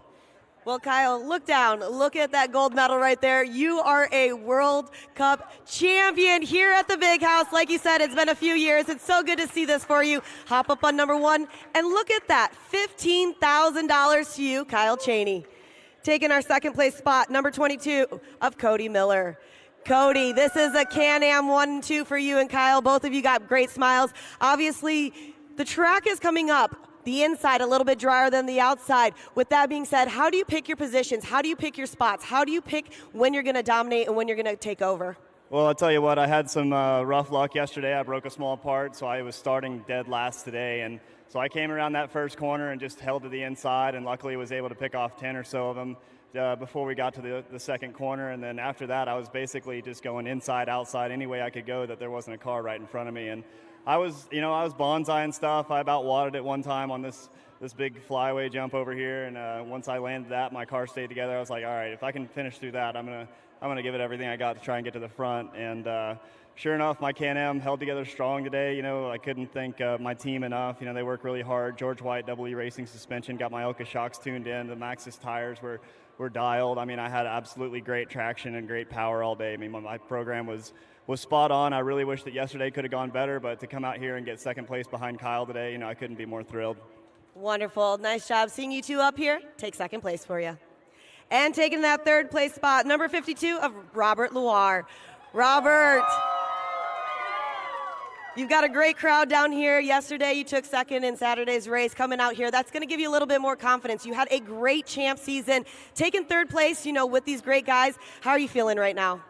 Kind of bummed. Of course, I'm happy to be up here, third place, but I think we could have gave Kyle a run for his money. Car felt awesome. Halfway point, we had fastest time by 7/10, and I don't know, somebody got a little trigger happy and just smashed in the back of me and cut my tire, so that's a bummer, but still able to keep the tire together and finish third here, so it's just awesome to be up here. Racing with Miller brothers, and then Kyle Cheney is just unbelievable. Dreamed of doing this a few years ago, and here I am rubbing tires with him. So it's just an awesome opportunity, and pretty cool to see the machines that finish. We put them through absolute hell in this race. We are pushing them as hard as they possibly can. So it's just a testament of these machines. Just can't thank Polaris Razor enough. Friends, family, Mason, Todd, John Grouse, they've been just a ton of help from work with my program. Fox Shocks, DWT Wheels, Polaris Lubricants, Rugged Radios, AIM, Dayloggers, CMI, and of course Hoosier Tire. That tire, I did 5 laps and we're still finished on the podium flat, so the thing stayed together. It's just awesome to be up here in the end. Wonderful. We'll hop up on number 3. A big round of applause for your top 3 finishers in Pro Mod side by side. And another big congratulations to Kyle Cheney on his first Crandon Cup win. We're going to take a quick commercial break. Be back up. But you won't let me know. This is where you come alive, where adventure is the ultimate destination and where Polaris General takes you. Explore beyond the beaten path with a sport-tuned suspension. Ride all day, surrounded by unrivaled comfort perfected for the off-road. And load up all your gear with class-leading cargo capacity. No matter how you share adventure, General takes you there. Polaris. Think outside. Make way for the first ever Chevy Silverado CR2. With Multimatic shocks, rugged 33-inch tires, and front and rear electronic locking differentials. Dude, this is awesome, but we should get back to work.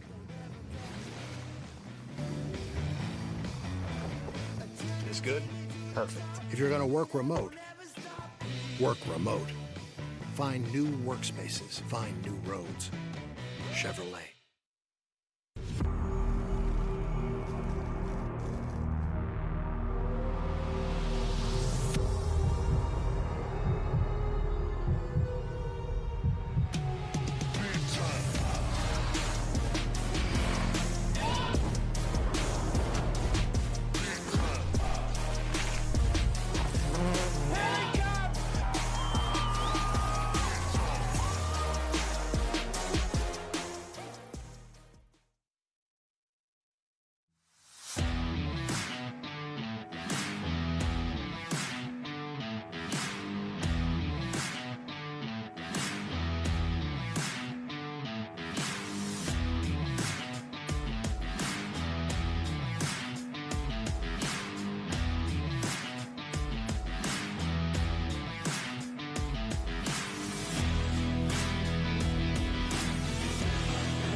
Our journey at Continental has taken us down many roads.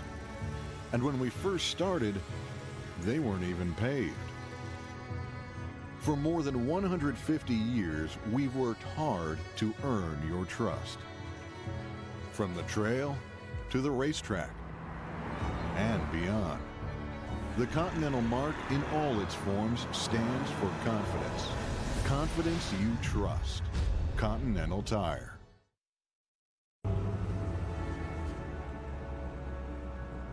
Our journey at Continental has taken us down many roads.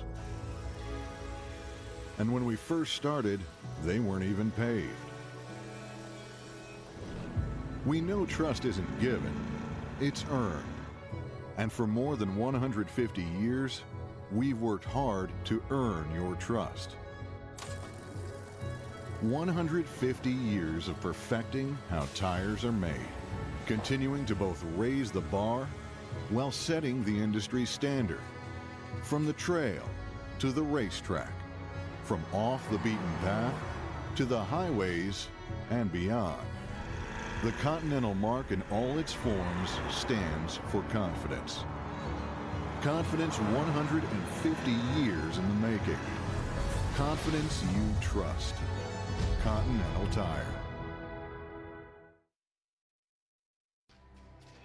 Steel-It polyurethane coating has become the choice of leading off-road builders and race teams who recognize the coating's superior performance, protecting suspensions, chassis, and other metal parts that require a proven durable shield against corrosion. Steel-It's weldability is a signature benefit that saves racing teams hours of repair time. Steel-It provides remarkable performance, making it easier to get back out onto the race course. Use Steel-It to protect your investment. Storms can cause outages even for days. Food can spoil, some pumps, furnaces, and air conditioners stop working. Be prepared with a portable generator like this one from Champion. This dual-fuel generator runs on gasoline or propane, a great option when gas stations aren't available. Protect your family from carbon monoxide poisoning and always run your generator outdoors, far away from windows and doors.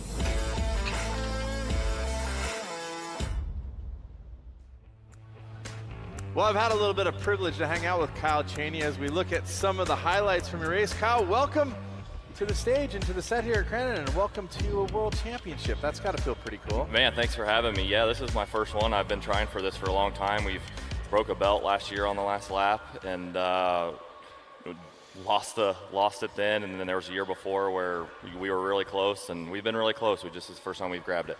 Well, you've had great success in the sport all the way around. We know you race a few different series. It seems like the seat time always helps no matter what you're doing, but no matter how much seat time and how fast you are, you still got to have a little bit of luck. Oh man, there's definitely always luck involved. You know, I'd much rather be lucky than good, but yeah, we definitely took some luck today. I ran my whole career on that, by the way. Oh, well, that's good. That's where I'm at too. So hopefully I get a little more, and maybe I can take some of yours. Well, I don't think I want to give any up. In fact, I'm hoping to have a little bit of gunning for you at the Hammers, which we'll talk about in a few minutes. But first, let's talk about the track. It looks like it looks heavy from the outside. Is it hard to set up your lines? Sometimes it looks like you get a good, easy, long drift, and then other times it seems like you get a little redirect out there. Yeah, so we were gonna change my setup the other day for like a more slick track, or a more tight track, because practice and qualifying was really tight. Then let's just leave my car tight. And a good thing we did, because the last 2 days they've watered it really bad, and it's been super slick. So you're trying to stay out of the main line is really not the main line for us anymore, because the last 2 days have been super slick. The water was on the track, and this track opened up a little more than yesterday's track, but still the main line was really slick, hard pack, watered, so you'd want to run the cushion most of the time. Watching the other drivers trying to find lines. I mean, with the Pro Turbo, the stock obviously is a little bit harder to find a line, but it looks like some of the other drivers looking at different lines out there. But once you find that magic line, it's really hard to make time on, especially on a driver like yourself. But you don't really have to protect if you can just run the fast line the whole time. Yeah, well, with this track, there was pretty much one fast line that I found out there, and I pretty much ran it the whole time. I mean, it kind of varied a little bit, you know, as the track got a little drier, but it was pretty much the same line, just pushed out a little bit as the day went on. Let's talk about the legacy of being a world champion. I mean, you see these names around. Does it create more pressure for you to see a Kurt LeDuc or the Kincaids or the people in the different have won and see that world championship come to you? Does it put pressure on you when you get in the race car that day? Nothing else matters today. but the World Championship. Yeah, really, it's first or nothing. I mean, Right. if you don't win, it's, you might as well just go home. But yeah, no, we lined up next to CJ, and he's got, 7, 8, 10, 12, 20 rings sitting in his house. And I was like, man, I just want one of those. I just need one of those. And he lined up next to me today on the starting line. I'm like, well, here we go. This is going to be it. We're going to battle. Well, you're definitely one of the favorites here. You always have a great personality and very friendly with everyone. Let's ask about the other class, your Pro 4. What's been going on there? Because it seems like there's speed there, but then it looks like there's been a little bit of a hiccup for you. Yeah, this is our second full year. We're still trying to figure the truck out. It's such a big undertaking trying to figure that thing out, especially racing against the guys we're racing against on this level. They all got their setups. They know what's good for what and what's good for where, and we're still trying to just figure the truck out. We're trying to make the truck just make it through the race. So we're getting there. We have speed. You can kind of feel how the other UTV racers feel then, right? Because you've man, got to figure it out. You got your setup. You're on point. Yeah, like I get in my side-by-side and I just drive. Like I don't think about it. I'm in the Pro 4. I'm thinking about it. So I know I'm not doing everything correct because I'm still thinking about it. In the side-by-side, I just do it. So I know eventually it will come, and it's coming, but it's just taking some time, and there's a lot that goes into the trucks. Well, there's no doubt you have the talent. You know how to set up a vehicle.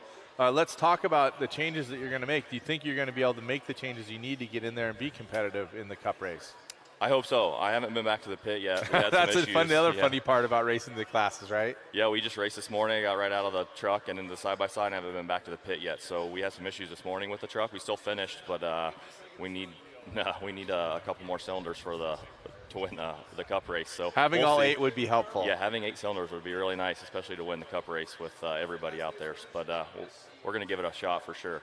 Well, we're getting closer to the Cup race, which will be at 5 Central. We're going to stay live with all racing coverage up until then. Let's talk a little bit about the Cup race, the way the track is setting up, the 2s versus the 4s. I mean, of course, it comes down to lap time, which Kurt Leduc talked about, and what the gap's going to be. But do you think the 2s have what it takes today with the way you're seeing the track come together? If the track was like it was for the side-by-side, no, I think the Pro 4 would have the advantage. But I think it's going to get blowed off. I think it's going to have a big cushion by the time we race, so I think the Pro 2s may have an advantage by that time.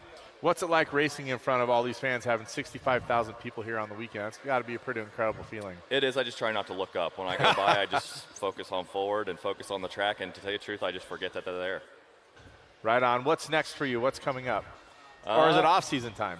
Well, it's bow season time, actually. But, no, I got one more race, the 12-hour in Texas, and then I'm going to go out to Johnson Valley and do some testing for hammers. Well, I'm looking forward to spending some time with you out there doing some training with King of the Hammers. I wanted to say that as a newer driver to the racing the UTVs, you've been very helpful and open. I think that's very cool where guys like you and Phil race at the very top, and you're willing to help the guys that are coming and new. Congratulations. Yeah, we always want more competition, the better. That's right. Congratulations on your championship today, and we look forward to more racing later on. Right now, let's figure out and see what the Hall of Fame is all about and how it plays in to the Crandon history.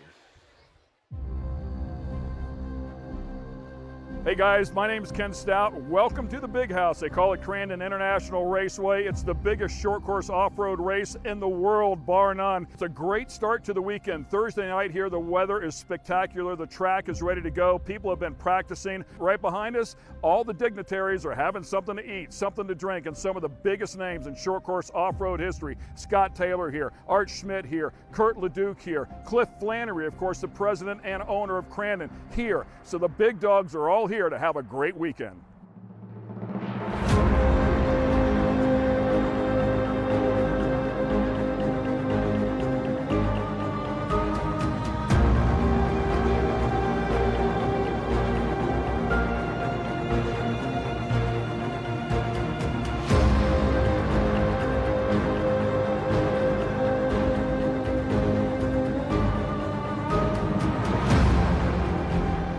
Big announcements being made here this weekend as well, including a conjunction with the Off-Road Motorsports Hall of Fame and Crandon. They're going to create, finally, a short course Hall of Fame, and it's going to be right here at the Big House. Couldn't be any better. So we've had a number of players here that have made some sizable donations. For starters, how about a $5,500 donation, and then that doubled up by Crandon as well. Then we saw a $30,000 donation to kick things off here for the Annex. I know Lucas Oil also jumped in with the poker run for $5,500. So right off the bat, we've raised a lot of money to put this short course off-road Hall of Fame in place.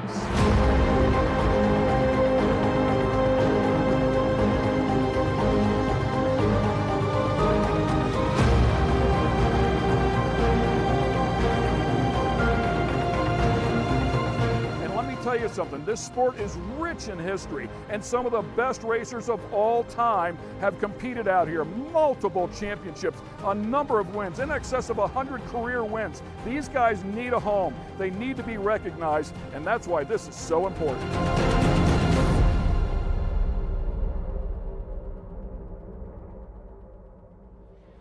Welcome back to the main stage here at the Red Bull Cup. Cameron Steele continuing with the host duties here, joined by Charlie Schleve, who I welcome here. One of, I would call the most glorious race engineers out there. Someone that's really switched on, knows how to put the traction to the ground, knows how to work with the driver. I'm proud to say that for a moment, I was on Charlie Schleve's team. I remember that, as part of the Menzies team. Right now you're with the Gutierrez Racing team. That's correct, Ricky G is your driver. And first, before anything else, how cool is it to be able to take these young drivers and help them develop into becoming a racer and share your engineering with them? Not only race engineering in the race, but what it takes to engineer a race car. You know, truthfully, I think when I do these young kids, I've worked with Jimmy Johnson.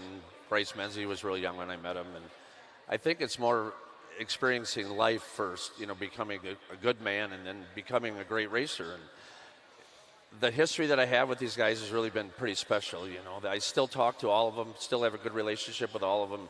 So forefront, I think it's just about being a good person, good man. So I think that the racing part, they've all been successful. I've tickled into success a little bit, and I'm super happy that, everything seems to revolve around winning. So we've been really lucky that way. Yeah, well, I was able to talk to Ricky at a function out from the track where we have mutual friends, and just seeing his positive look and smile and everything. He was so stoked about racing. But being able to grow those young men into race car drivers is pretty incredible. And obviously Bryce Menzies' trajectory is legendary, as is Jimmy Johnson's. Yeah, pretty legendary, I'd say. Yeah. But it's more than just what happens on the track, it's what happens at the shop. And you have your shop right down the street here. Yep, correct. I'm not sure if it's in Crandon proper, but it's very close. Let's talk about the engineering of building race cars and what, some people think you just get in the car and drive it, but there's so much more to it. Oh, absolutely. Nowadays, the technology has come so far that we went to a standardized engine in the Pro 2s now, and they go just as fast as the cars did with 950 horsepower. It's exciting to see this track today because I think the Cup race is really going to be exciting because the track's going to be the same, I think, for the Pro 2 and Pro 4. If you watched earlier, everybody's chasing the cushion highs. So when the track becomes as long for a four-wheel drive as a two-wheel drive, I think we all have a good chance. I agree with that, and I've been asking everybody, to me it seemed like when I walked on the track, it seemed like a heavy track, but then other drivers are saying it doesn't feel like a heavy track. Yeah, you can tell the first 3-4 laps, you're going to make your positions there, and then it seems everybody kind of melts single file after that, and then it becomes kind of a game of attrition. And you saw it all day long. Everybody kind of runs real hard the first half, and then the track goes away. Everybody kind of falls in place then, So it's tough to pass the second half, so you better be on your toes the first half. As a race car driver, one of the hardest things that I have to be able to tell my engineer is where I want my converter. And it seems like getting that power to the ground and having that stall in the exact right spot is one of the tougher things, but it seems like it's one of the most important things when it comes to racing here at Crandon. It's funny you say that because when they called me over here, we were doing a converter change. Oh. Yeah, and I got transmission oil on my hands. Reason being just what you're saying, and nowadays we work with Roush Engineering on our engine program. So the data nowadays is just incredible. You can go back. The driver is a big part of the scheme, but a small part of the answers. We can go and look at data, verify that, and it's exactly what you're saying. We could see on the racetrack that the car was struggling second gear to third gear. So we came back, looked at it, track changed because the sun came out. This morning it was overcast, so it's exactly what you're saying.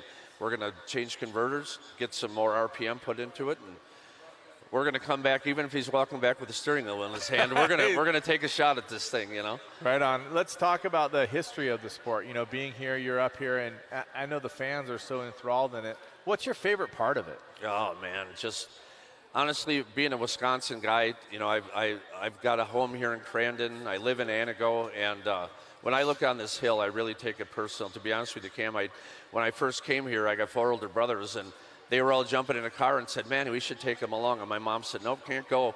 I had a loose tooth. I had to pull a tooth out before I could go. I grabbed the pliers out of the box, pulled a tooth, jumped in the car, didn't even have a change of clothes, and showed up here. And this place will always be special. Cliff Lannery's my first cousin. Love all those guys, and I'm real proud of what they've done with this place, too.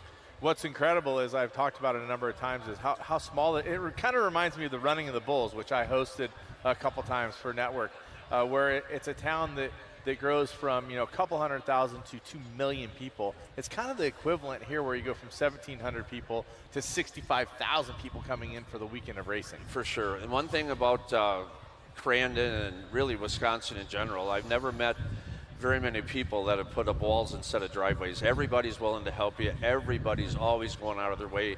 You can walk through here and people stop you, and people you haven't seen in years really care about how you're doing. You know, it's a special place. It definitely is, and I wish you all the best. Thank you Cameron, for coming up and so sharing good to see you. some of your magic with us. All right. I love Ricky G. I think he's a great driver. Yeah. And I look forward to big things from him. It's been, I learned one thing, that there's a big gap between 58 and 18 when I met him.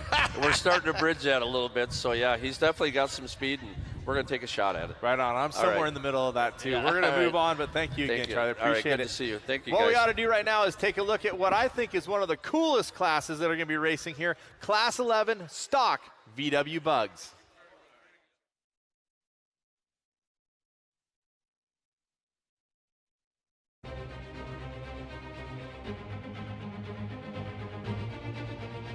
Always wanted to come here. The team never quite made it here, so I never made it here either. Now, Class 11's got invited to come race. A lot of people are hooting and hollering about this class, and they were thoroughly surprised on how much fun and how much passion we did out there. That being said, we're here to race Class 11 Stock Bugs.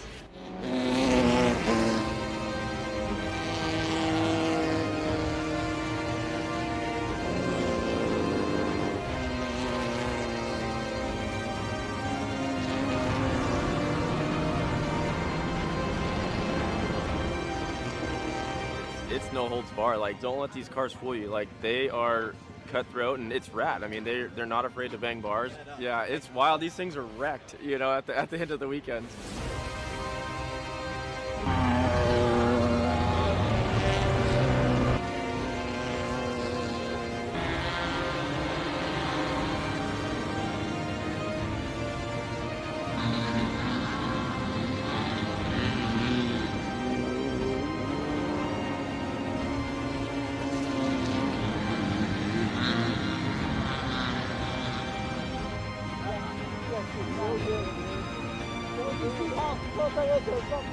Oh, it's excellent. This is something else, being out here in Crandon with all the fans and just being able to have the opportunity to race in front of them. It's great.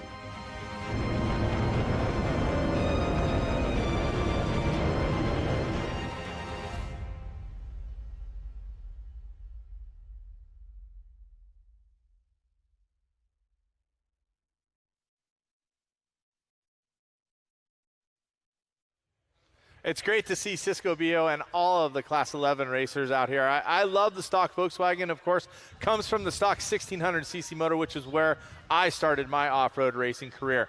We're going to step away for just a second, but when we come back, the stock bugs are going to be on the track here at Crandon, banging doors, literally.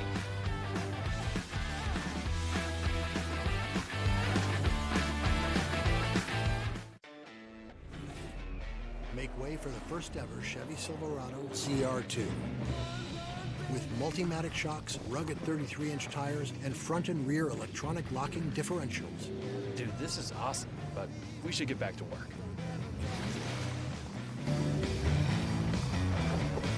This good?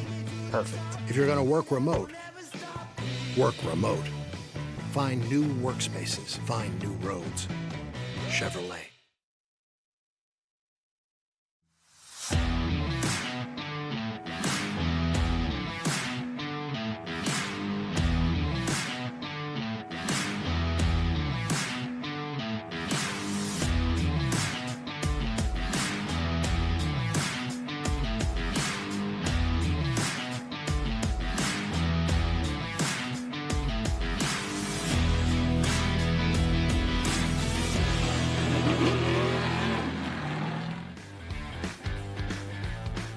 Welcome back to the Polaris Crandon World Championships. It's Red Bull Crandon World Cup Day.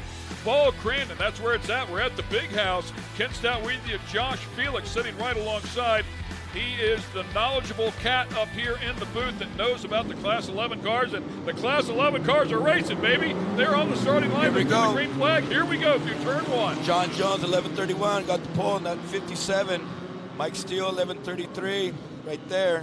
Here comes Cisco back there, 11:18. The cars look beautiful, man, like a Skittles out there, the colors on those things. John McMurrin at 11:22, little contact right there with Mike, and Greg Shapiro at 11:42. Yeah, how about that? A number of them, some 4 or 5 wide there, a little bit sideways, making a little bit of room, but a much cleaner start than we saw here on Friday night. Yeah, that was pretty rough. Ryan took a tumble. Ryan's actually in the 11:92 with Brooke Cody right now. He put his motor in her car. They're out there running. So they were able to get stuff back together, huh? Yeah, they got it. They pulled his motor, put it in her car. She had some problems, and they're out there going at it right now. Yeah, great stuff, and we talk about that, all the camaraderie between these racers to share parts and pieces, make sure they get the competition back out there, and look at that, man. Door handle to door handle, now 3 wide, 4 wide in the final turn. Rick Boyer gave Eric Reinhardt an 11:76, a little bump right there, moved him out of the way. Yeah, the 11:18 Cisco Bio, and we just heard Cam talking about him, man. Out front, doing a great job, got a really good start. Look at John Jones in that 57, second place, man. He's an old swing axle. Yeah, so these guys will have to make a good, solid run to catch up with the players in front of them. It's not about horsepower. It's about perfect laps and a little contact right there. Dustin Gombrowski, trophy truck guy, in 11 car right there. How about that, man? Trophy truck out here to Class 11. That'll show you the passion. So 11:42, Greg Shapiro, he's a trophy truck guy as well. Yeah, we talked about it before. You can see the Impact sponsorship on the side of that one. Fox on the side of one of these cars. We got John McMurrin, Veterans Racing Alliance, 11:22. That he actually has a Crandon veteran in his car who has never raced before. Oh, you just brought up a great point. There's 2 people in every one of these cars, correct? Yes, sir. Yeah, very cool. So the only class you'll see that happen all day long. They had a Pro-Am out here on Friday night where a number of the Pro 2, Pro 4 guys got in and raced with them as well. Yeah, I got to talk to RJ. He was probably the most stoked out of everybody, you know. The guy his grin just wouldn't go away. Yeah, and I don't want to forget about Brock Hager. He runs in Pro Life, but Brock Hager brought home the win in Class 11. Yeah, he gave it to him, man. So, looks like 11:57, Wilkie's up there trying to make a pass on John McMurrin, 11:22. Trying. John's looking good. Yeah, some great racing, but it's all for second or more. Oh, man, Got it. way up there at the top of the gravel pit, but Bio just checking out right now. Cisco's the man, 11:18. Cisco, that guy's won everything, man. He does his homework. He's a great driver. He drives a Baja for a number of teams, you know, for different vehicles, classes. The guy's the real deal. Good look there at the 11:42 up close and personal. Greg Shapiro, you were talking about him before. Yeah, Greg and I believe it was Brock Hager took first Friday night. Yeah, so Greg knows that car's got it in there. And yeah, last lap pass on Tanner Faust. Yeah, that was great. You know, and Jimenez Racing Engines, they got to be stoked. They had 1-2 Friday night. You know, George Jimenez and Timmy Sled Engineering were in the pits helping the guys with their motors today. I mean, we all help each other. You know, that's what it's about. That is what it's all about. And everybody loves them. I mean, this is absolutely a fan favorite class as you watch the 11:07 trying to close the gap right there. Donnie Donovan coming in on John McMurrin, 11:22. Got Noah Johnson back there coming through in the blue bug, the slow garage ride. I love the luggage rack up on the top, the CV antenna, right? Yeah, that's Donnie's style, man. Donnie's a wild man. You can see these guys run that wider line, sometimes can maintain momentum versus a shorter line down at the bottom. You just got to keep that, you know, you don't got the power to pull out, like, right. You know, so it's all about keeping the inertia moving. Keep those little motors wound up, right? Exactly, man. 6,000 RPMs, don't get off. Wow. And we need to let the fans know, the first time you've seen these things, they race these in the desert. They'll run the Baja 1000 of these things. Baja 1000, mid 400. I mean, it's the real deal. You know, 40, I think 42 hours last year to do 1,200 miles of Baja. You got to be you got to be an Iron Man, you know, or woman to take that deal on. And As you talked about before, kind of getting hard to find parts despite these guys selling over 2 million of these kinds of cars over the course of time. Yeah, so you got like Mobile Wagon, which, you know, stepping up, making a stock profile aluminum wheel, which is huge, right? They're getting hard to find, you know, and they sponsored the event, I believe, and you got, you know, Gravel Kings came on board, and any rugged radios, very cool, you know, everybody's chipping in, and here we are, you know. Yeah, it's extremely important in a situation like this to have the aftermarket come in and start helping out a little bit. Yeah, and you got MP making aftermarket arms now and other parts, and, you know, we'll see.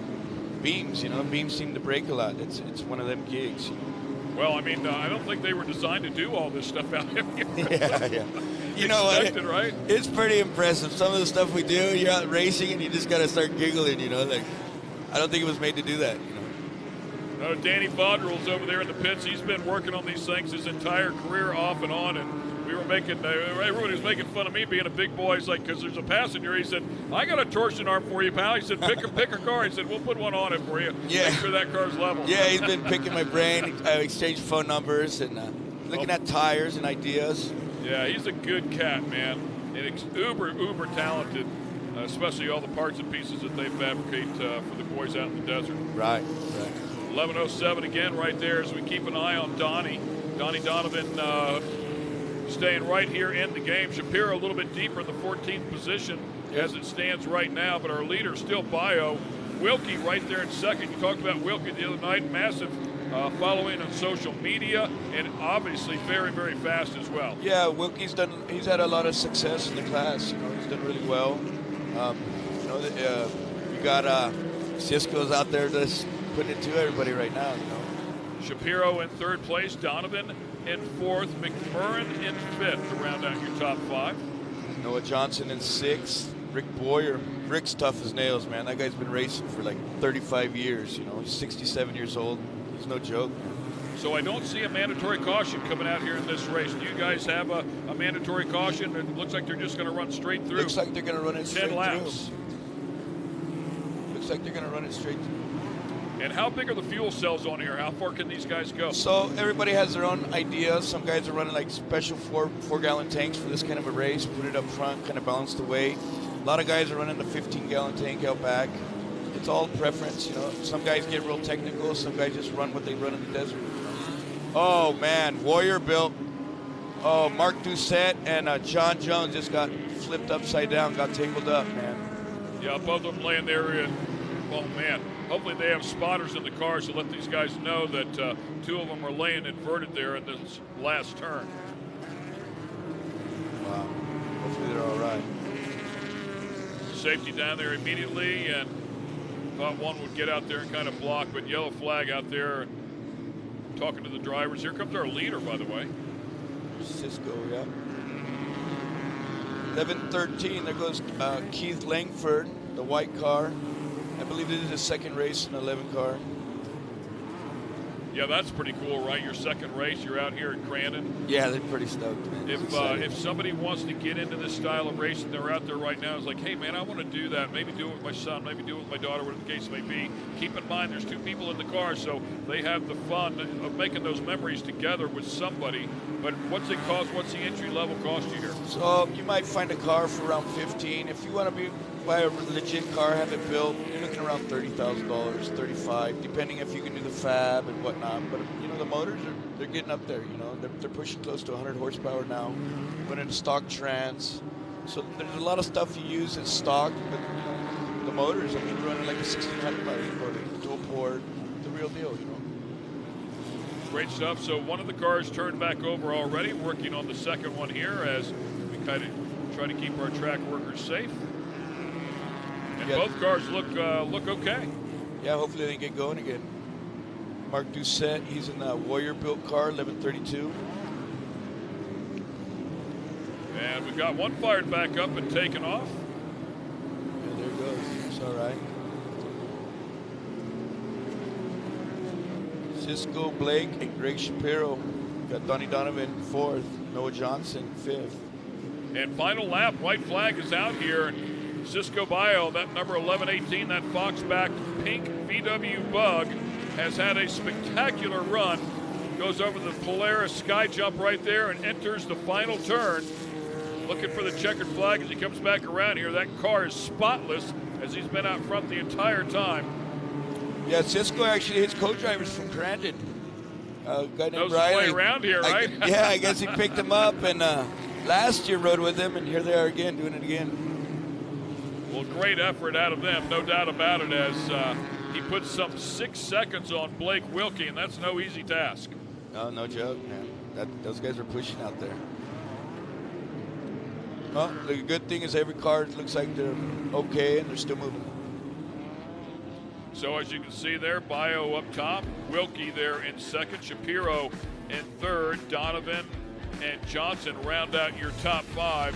As you take a look at the rest of the field, the better part of 20 cars deep, man, that's awesome. Yeah.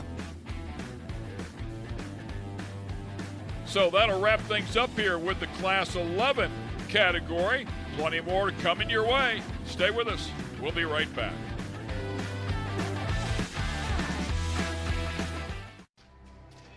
Steel-It polyurethane coating has become the choice of leading off-road builders and race teams who recognize the coating's superior performance, protecting suspensions, chassis, and other metal parts that require a proven durable shield against corrosion. Steel-It's weldability is a signature benefit that saves racing teams hours of repair time. Steel-It provides remarkable performance, making it easier to get back out onto the race course. Use Steel-It to protect your investment. Kayak Edja Danak Mugzuk Meow, the place where everybody plays. The Forest County Potawatomi presents a new 120,000 square foot community center in Crandon. A place for everyone to play, exercise, and have fun at an affordable price. Come in and experience the culture and endless opportunities available at the Forest County Potawatomi Community Center. For more information, please visit community.fcpotawatomi.com.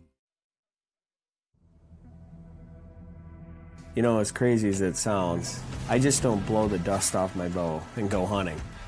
For us, the hunt really never stops. The hunting season never ends. It's 365 days all year long. Using the machines in our everyday life like we do, if we didn't have them, I couldn't imagine it. They simply help us get our job done.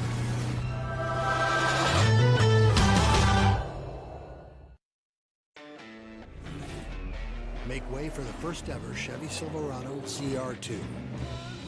With Multimatic shocks, rugged 33-inch tires, and front and rear electronic locking differentials. Dude, this is awesome, but we should get back to work.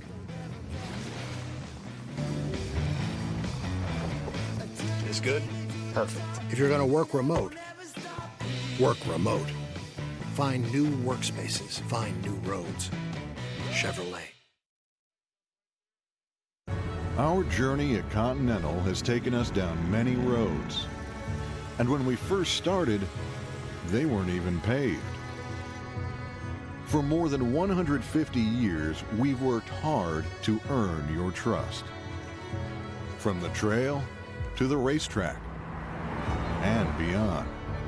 The Continental mark in all its forms stands for confidence. Confidence you trust. Continental Tire.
Welcome back to the Polaris Crandon World Championships, and there's a look at our winner, Cisco Bio, doing an incredible job here in the Class 11 category.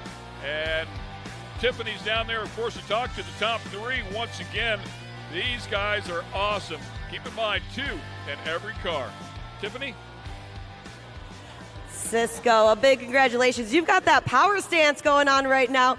That means you are Polaris Crandon World Champ. You've also done a Class 11 winner right here for your 2022 Continental Tire Cup.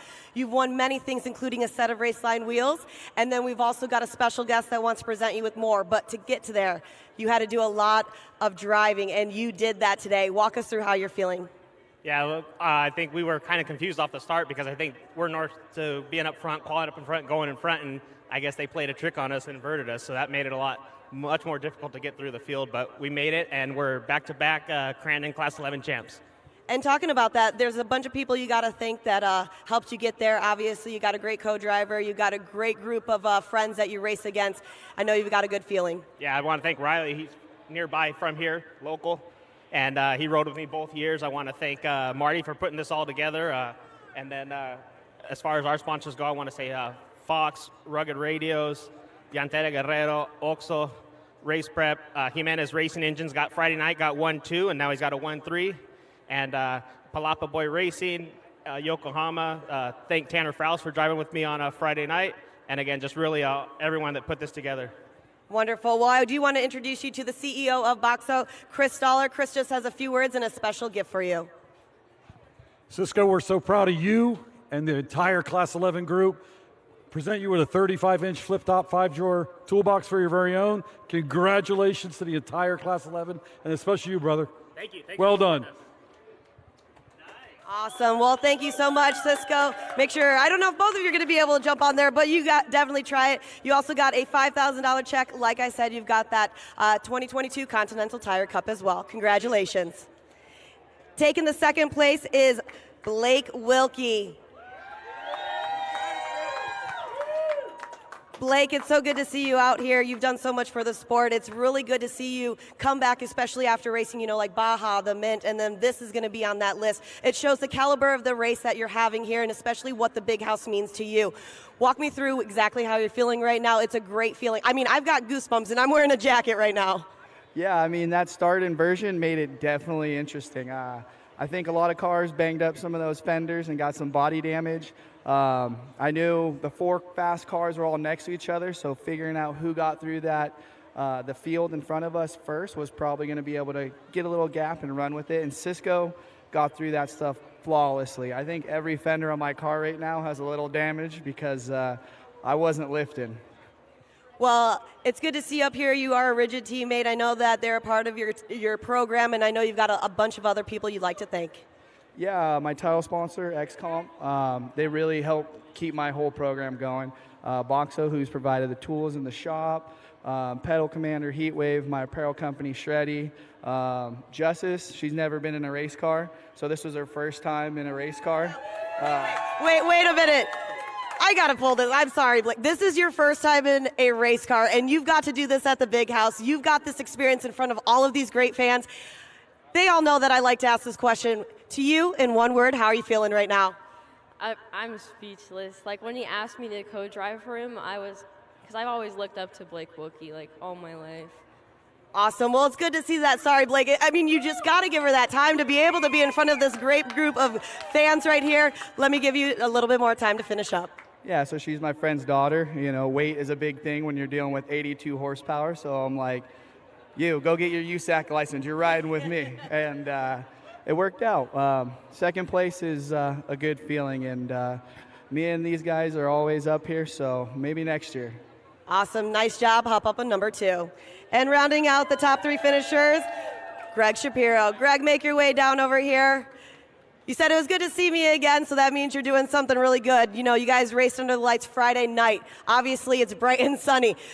How does that change your drive style, being able to see the clearing air? Well, I got to give tremendous credit to Brock Eager, class champion, showing me the lines and giving me the confidence that little yellow impact safety bug could work its way all the way to the top. So, big props to him for putting us on top of the podium on Friday night. Wonderful. Well, I know you got to thank a bunch of people for helping you round out this top 3 finish. Oh, without a doubt. First of all, my family, my wife, and both my boys are my pit crew, the BO family, Blake Wilkie, Shreddy Life. I mean, these guys, they are awesome competitors, so I have to thank them before my sponsors because they're the ones that give us the best racing out here. Then Impact Safety, keeping us safe, Jimenez Races Engines for giving us the power, Dave Foltz Trans for giving us the gears, and BFGs putting that all to the ground. Wonderful. We'll hop up on number 3. It's going to be a tight squeeze for your top 3 finishers in Class 11. Another big congratulations to Cisco Vio for taking that world champ. Put up that cup as well. Nice job. We're going to take a quick break and be right back.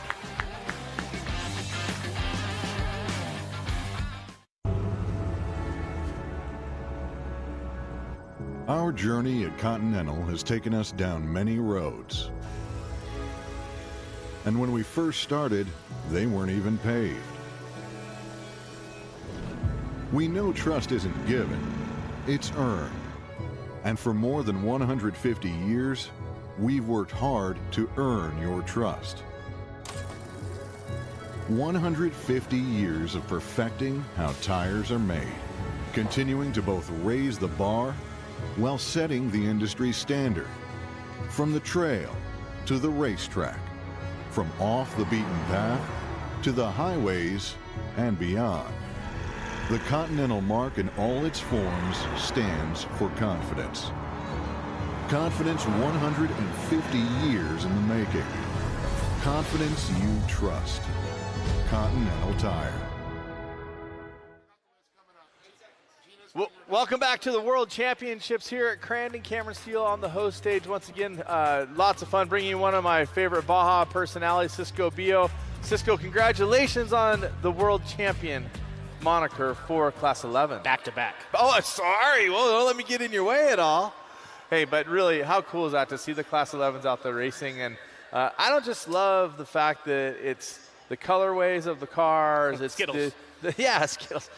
And the personalities, but I love to see that 1600cc engine out there working. Are they all still 1600cc's or have they changed? 1600, Jimenez powered, Yeah. 1.3 today. Yeah, you know, George Jimenez, a great friend of the racing organization. Stoked for him to see him get that win. And he got as to engine. come out. Never been to Crandon first No time. way. Is Came George out. here? Yeah, there he is right there. He's part of the 65,000 fans and crew that are here today. How much fun is that? I mean, Oh, it's great. Like a great experience for him. Last year I rode with Rob McCackern down in Baja, and he says, you got to go to Crandon and eat the cheese curds and just all the people. It's amazing. And you hear like Friday night when we were doing the swap and Tanner drove with me, and you just hear everyone cheering you on, and it's a great feeling. Oh, the whole place is just magic, to say the very least. Let's talk a little bit about that history in your racing. Well, my dad on the parade Friday, he was like a little kid grabbing candy, and reminds him of Mexico and Baja in the 70s and 80s when he would go as a kid, elementary school, middle school, and watch all the race cars parade down the streets, and there he is grabbing all the candies. Let's talk about your family's history in off-road racing. It's definitely a rich story. Yeah, so my dad was just a kid growing up in Ensenada. That's where the Baja 500s, Baja 1000 start, and he was just a little kid on the street asking for stickers, waving at the cars go by, and he said one day he's going to be a race car driver. And he's not only raced, he's won Baja 500s, Baja 1000s, and then raised me, and I'm a champion, and my brother Ramon's a champion, so we're definitely been around for a long time. How cool is that? I was telling this story a little bit earlier with Cliff. We were talking about the lineage of the families, and you don't just become a fan and grow up a fan, but you can grow up a race car driver also. And it's cool how it touches everybody just a little bit differently. He kept me in line. Good grades, it means I get to race. Yeah, if you don't have the grades, you can't drive the race car. That was the same thing at my house, so I understand completely. Let's draw the comparison you already did with the parade. Being in Baja and having the huge fanfare of contingency and the people out there, you look out here and you see these tens of thousands of people. Oh, it's got to amazing. feel similar. Yep, and it's all in one spot, right? And you can look up and see them. You feel it. You definitely feel the energy. It's just like, driving all night in Baja, and there's people camped out for days, and they see a little bug go by, and they jump out of there. They run out of their little tent, and they run towards you and give you a thumbs up, wave you on, or if you need something to drink. So definitely, I love it. It's pretty cool. You've been able to race in the trophy truck, the unlimited truck in Baja, and in the Class 11. The fan still has the same reaction. Oh, yeah, for sure. And I've been fortunate enough to be riding with Rob McCackern, and we are first on the road, and people run out and cheer, and they're taking pictures, and then we're the last ones 40 hours later, and they're still there cheering you on. So great feeling. I got to ask, because as a driver of a 1600 a Volkswagen Beetle back in the days, now I didn't race a Class 11, but I raced 1600 when they were still swing axles. So I go back quite a way in the sport. Don't laugh at me. But they're pretty fragile. You know, when you really start talking about it, whether it's the drum or the axle, the transmission itself, I mean, you kind of got to take care of it. And I'm watching you right here. You're like 3 or 4 feet off the ground, jumping like 25 feet in that thing. Don't tell me that, because then I'm going to start checking up. Are you thinking about that every time? No, I got a good friend of mine is Adrian Guerrero, also race prep, and he gives me a good car, and I trust in it. I would always be worried about side loading on the drums, just me. That's why you fly straight, right? Fly straight, always fly straight. When we talk about coming to Crandon, it's a big haul for you to come from Baja, but worth every moment of it? Oh, yeah. So I've been fortunate enough to fly both years, but last year, Dana Daig, he collects a lot of older off-road buggies, helped us come out this way. This year, the Shapiro family allowed us to bring our car on board, and I got to fly in a few days later. So maybe next year I can take a few weeks off of work and then do the journey. Well, you know what's cool, Cisco, is having you here, having your entire family here, the personality that comes along with it, the personality of the Class 11s, but also your great racing lineage. Thank you, and congratulations on you and your family's World Championship. Thank you, Before we go too far, let's step into some more lineage and talk about Keegan Kincaid. One of our commentators, Dave Arnold, who's been doing a great job finding stories for us, caught up with Keegan and found out what makes him tick when it comes to Crandon. I'm here in the Lucas Oil Pits with last year's defending champion of the Crandon World Cup, and here's Keegan Kincaid. Keegan, how you doing today? You know, we're good. We haven't had a great year this year. We've had some bad luck. You know, just the way we ended last year with a points championship and the Crandon World Cup at the end of the year. And coming off that, it's been a rough year, but we're back here at our hometown in Crandon, Wisconsin, and hopefully defending our title. I like to say you're a legacy. Your dad, Jeff, you know, he's been part of this for years. You follow in his footsteps, and you've also got some cup wins now, just like your dad. Yeah, you know, he's been a big influence for me. My dad has taught me probably everything I know, and he's given me the truck to be able to go and do the same things he has. You know, I think, you know, he hasn't had as many cup wins as me, so I think I got one up on him there. But, you know, he's given me, without him, it wouldn't have been possible. And so hopefully, again, this would be win number 3 if we can cap it off again. And two's remarkable, you know what I mean? Not many people have won the World Cup 2 times in a row, and, you know, RJ's did it twice, and so we're looking to do it again, and that's what we can do. Well, you guys are the first off the line there, and of course, you're going to have those Pro 4s chasing after you. Do you feel the pressure when it comes to that? Yeah, you know, I've been in both shoes. I've been in the Pro 4 and in the Pro 2, and Pro 4 is definitely more fun than racing the Pro 2 in the Cup. But goal is to get out, run away. You know, it's like a dog running away, you know, and that's what we're trying to do is run clean laps and click it off. And hopefully those Pro 4s battle in the back. You know, Johnny, CJ, Kyle, hopefully they're doing some battle, and the Pro 2s become good blockers for you, and you're there at the end. We're working our way up towards that Red Bull Cup race that Keegan's talking about, and we'll be having that happen about 5 o'clock Central Time. Stay with us for that or rejoin us. And speaking of joining, 3-time Cup winner, a bona fide legend in the sport, someone who is an all-around great guy and has great information and great racing technology. Scott Douglas, welcome to the stage here today. We're stoked to be able to share a little bit of time with you.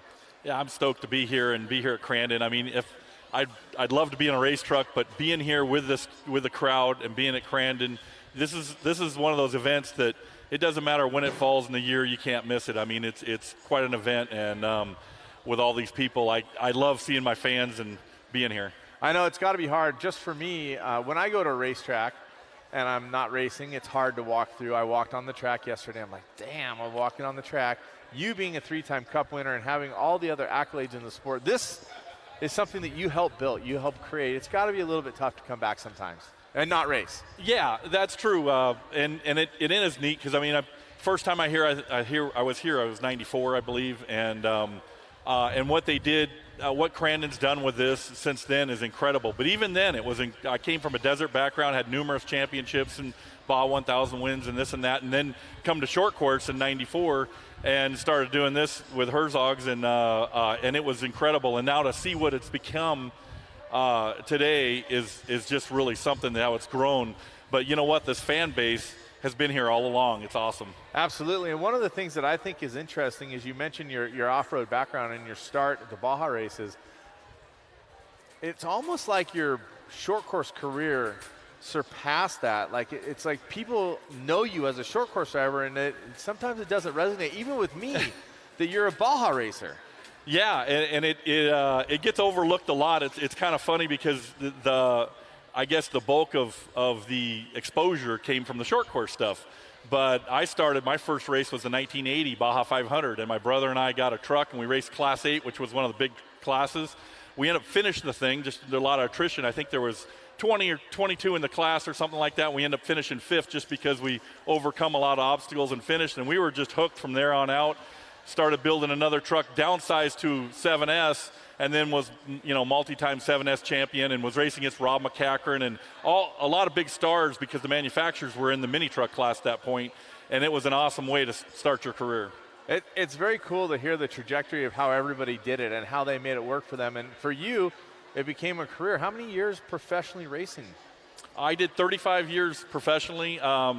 My first year was professionally when I took a leave of absence from my work for 2 years. Walker Evans called me in right around Christmas of '89, right before New Year's of '90, and said, "I want to put you in a truck." And it was crazy because I was a shy kid then. Nobody would ever believe it. I didn't talk You're like, much. wait a minute, Walker Evans? What? Yeah, I was like, whoa. And my mom took the call. I was still living at home at the time because we were putting all our money into racing. And she took the call, and she was a big Walker Evans fan. And she's like, oh, who? And then she gave me the phone. And anyway, we sat down, talked. There's a long story to that. But got to deal with Walker, and I had no idea. I had all these little notes figuring, okay, I've won this, won that. I want to see what I can do. And then they just said, oh, this is going to be a full-time gig. This is what you're going to do for a living. Took a 2-year leave of absence, and I never had to go back to a real job. Did it professionally, worked for a lot of great teams, but they were the ones who got me my start. And actually, Randy Anderson has always been a big believer in me, and he's a Hall of Fame inductee, so I want to congratulate him as well. How cool is that Randy was acknowledged and became a part of the Off-Road Motorsports Hall of Fame? It is way cool, because a lot of those guys, we're the drivers, we're the faces, but it's the background of it that really make us go. And Randy's the one who made that team go. And if you look at how many people he's touched in their career, it's incredible. That the people, the truck designers, the engine builders, the drivers that came out of that team, what Walker and Phyllis and Randy did was phenomenal, and I can't thank them enough. And it was an awesome way to start my career, and it just took off from there. Won championships, teammates with Rob McCachran when he was really young, and neither one of us knew where we were going to head, and now he's a big star, still doing it. It's awesome. So pretty blessed career I've had. Yeah, for sure. And talking about the behind the scenes, also seeing Randy get that acknowledgement. Now, someone who's been in front of the scenes, but now I can get some behind the scenes information from Scott Douglas. Looking at the track, looking at what you saw from the Pro 4s and Pro 2s this morning, because I know you're watching, what do you think here this afternoon? I mean, I know when you're racing, your class is going to win, but you're not racing today, so I'm interested in what you think. Well, I tell you, it's really something, because I've been listening to you, and you've been talking about, you thought maybe it was a little heavy, and it's a big deception here at Crandon, is because the track really is hard slick right now. But what they do is they keep grooming all the soft stuff onto the blue groove, and they pack it in, and they water it, and so they get heavy. So the first lap, it's a little bit heavy, but it really just muds you up kind of. And then once you blow all that cushion off, it creates a heavy cushion. It's slick. But the big thing that happens is the holes develop. And so you've really got to be on your toes with the holes developing. And with this track conditions that we have now, the sun's starting to come out, it's going to get harder. I really think some of the Pro 2s are going to get out there, and the Pro 4s, we always say, okay, let's try and keep it clean till we get the front. Deals with racers never work, you know that.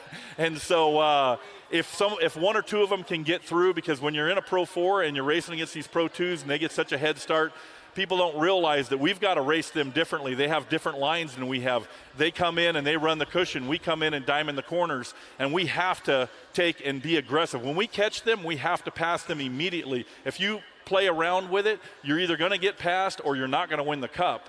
And so that's the big thing, is you have to have a lot of luck with you, a lot of skill, and then the last thing is you got to keep an eye on where these holes develop, because you can use these holes as your advantage to passing people, where if you can force a guy to dive into one of them, where you can take the line, and he's got to go through it, even though he might have a wider, faster line, you can break short and let him, and he's going to tag the hole, get inside of him, and be gone. Let me ask you, is there a story you can tell for the audience at home and here? Most aggressive day on the track, or an aggressive move that you remember that worked out for you, or one that didn't work out for you? Well, there's been quite a few. I bet there has. Yeah, I guess, the start is one, and I guess this is one that didn't work out for me. But this start is pretty incredible, and we haven't had it happen lately, but I've been over that wall, completely over the wall, onto the other side of the track twice. And there's been a couple of times where I had to start on the outside. I got a really good head of steam. And the tricky part about that is if you're on the outside and you've got these 10 guys on the inside and they start dicing, they don't see you, so it's not necessarily their fault. You come out of nowhere around the outside, and then you're there, so you have to almost clear them because they're going to swing wide into you, and didn't quite clear them one time. I got tagged, and over the wall I went, and it was one of the craziest rides I ever had. Well, you're one of the best of all times. I really appreciate the time with Scott Douglas coming up here and sharing with us. We're looking forward to a great Red Bull Cup later today here at Crandon. Right now, though, let's take a look at what happened with the Lucas Oil Poker Run. People got together and went for a trail ride here on the property. Well, we're at Crandon right now, and how can you do any better than this? You're out in the wild. You're out with these great folks showing you a way through the dusty forest, but well, we're going to have a little get-together here, another get-together at Crandon at the racetrack tonight, then a great weekend of racing coming up.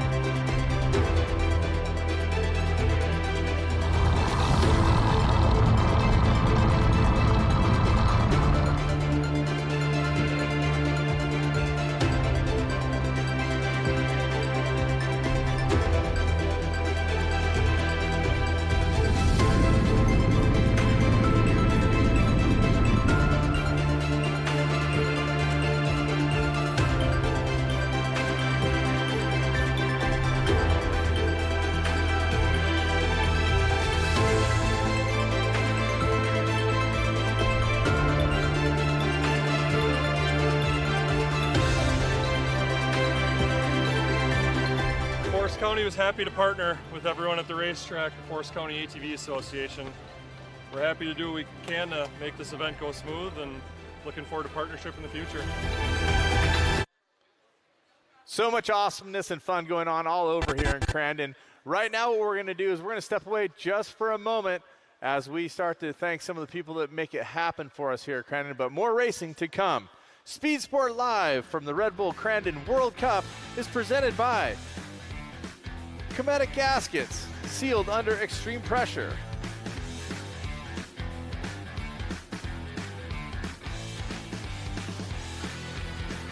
And by eBay Motors, every part for every ride.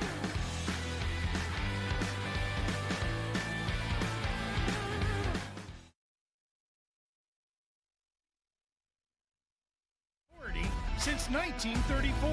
Get news, results, and commentary from the most connected experts in the business. Covering all forms of motorsports from flat track to NASCAR and everything in between. Bookmark speedsport.com on your mobile device now. Or follow Speed Sport on social. And be sure to subscribe to the Speed Sport Daily. Speed Sport is your one-stop shop for all things racing on 2 wheels and 4.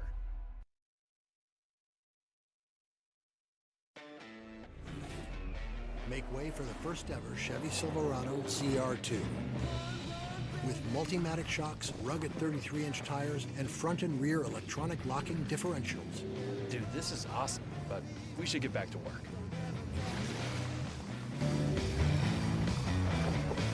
This good? Perfect. If you're going to work remote, work remote. Find new workspaces. Find new roads. Chevrolet.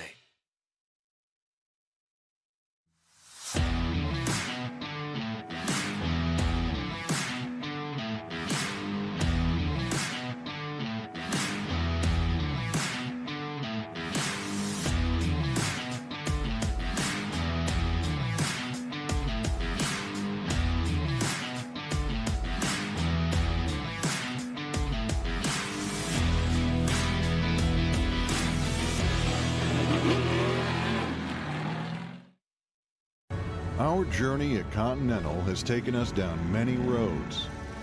And when we first started, they weren't even paved. For more than 150 years, we've worked hard to earn your trust. From the trail to the racetrack and beyond. The Continental mark in all its forms stands for confidence. Confidence you trust. Continental Tire.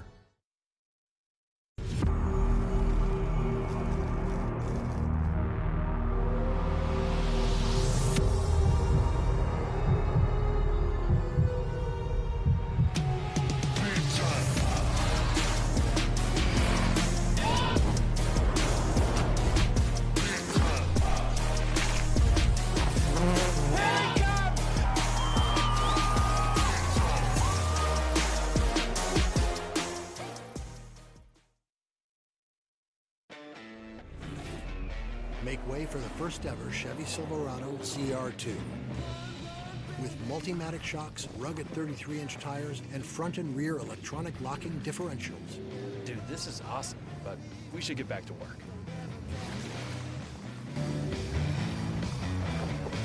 This good? Perfect. If you're going to work remote, work remote. Find new workspaces. Find new roads. Chevrolet.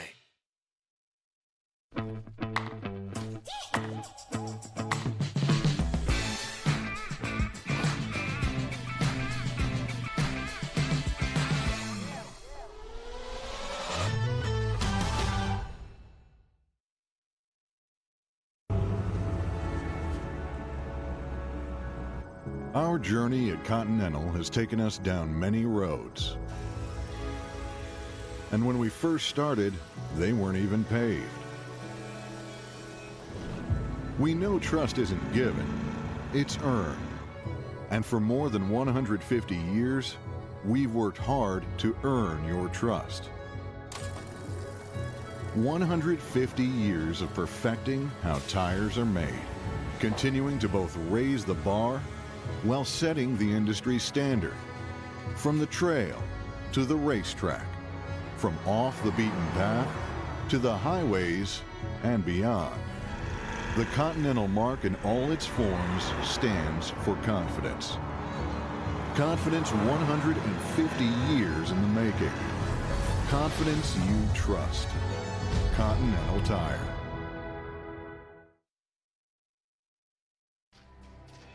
Steel It polyurethane coating has become the choice of leading off-road builders and race teams who recognize the coating's superior performance, protecting suspensions, chassis, and other metal parts that require a proven durable shield against corrosion. Steel It's weldability is a signature benefit that saves racing teams hours of repair time. Steel It provides remarkable performance, making it easier to get back out onto the race course. Use Steel It to protect your investment. Speedsport has been America's motorsports authority since 1934. Get news, results, and commentary from the most connected experts in the business, covering all forms of motorsports from flat track to NASCAR and everything in between. Bookmark speedsport.com on your mobile device now, or follow Speedsport on social, and be sure to subscribe to the Speedsport Daily. Speedsport is your one-stop shop for all things racing on two wheels and four. A bit.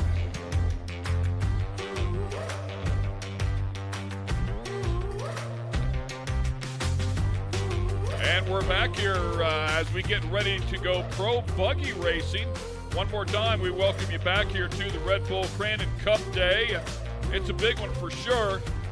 Polaris bringing us all the action here as well for the 53rd run-in of the World Championship Off-Road Races, and Pro Buggy coming up here next. Looks like they're climbing into the flag stand. I welcome Mr. Cameron Steele back here to the booth, 2014 Pro Buggy champion. Woo! Nice to have you in the house. Couple buggy dorks here, man. We love these things. Well, you and I got to spend a little bit of time both racing the Pro Buggy class. I really think it's some of the very best racing. You were racing. I was just hanging on. I was trying to follow your line. I don't know if that's totally true. Here we go, had man. A lot of fun. Caution board is up. They light them up. Here comes the Pro Buggies. busy cars, manually shifted. They have turning brakes inside to operate the right and rear tires left and right independently as they sail through turn number 1. Woo, a couple of them way high. A lot of different lines there. Surprised to see them so spread out. Now remember, these are open wheel cars. I know we say it all the time, but touching wheels can send you for a ride you don't want to go on. They do carry a ton of speed. Momentum is a big part of this game, but they do have the power to the ground to be able to make different line changes to try to steal lines from each other. Oh, contact! It looks like, one big going ride. over. For sure, a big ride right off the bat. You hate to see that for anybody. Off the back straightaway there, right in front of the Polaris billboard sign. So we'll get safety over there immediately. You can see them already headed that way. Just want to make sure the driver's okay first and foremost. The cars are pretty safe, for sure. I mean, all the technology that's inside of them to keep the drivers safe. Then, ooh, that redirect in that water. You're looking there earlier in the day. Kyle the Duke made contact with that wall. Got to be careful there. Well, it freaked me out because I thought they were running the short course. I was like, oh man, he just blew the turn big time. But they're running the long course here, as you can see. They'll make their way through Argonne Corner. And Matthew Brister right there on camera, one of the favorites, of course, but someone who's really been putting down some fast laps. Looked great yesterday in the race. Michael Meister sitting out front in a commanding position with a bit of a gap and no roost in his face. Well, Meister with an incredible year. He is the reigning champ. Settled that up just a day ago. Grabbed himself 4 wins along the way throughout the season. Another couple of podiums, 3 more podiums. So, yeah, he's had an incredible season. It was a dogfight, though, right to the end. For sure, and there's been some changes in the cars where they have a little bit of a different power plant, a little bit of transmission changes. The turning brake's still a part of it. You can hold yourself in the corner. You can correct yourself with it. But you got to be careful under certain conditions because some of them have a lock diff, if not all.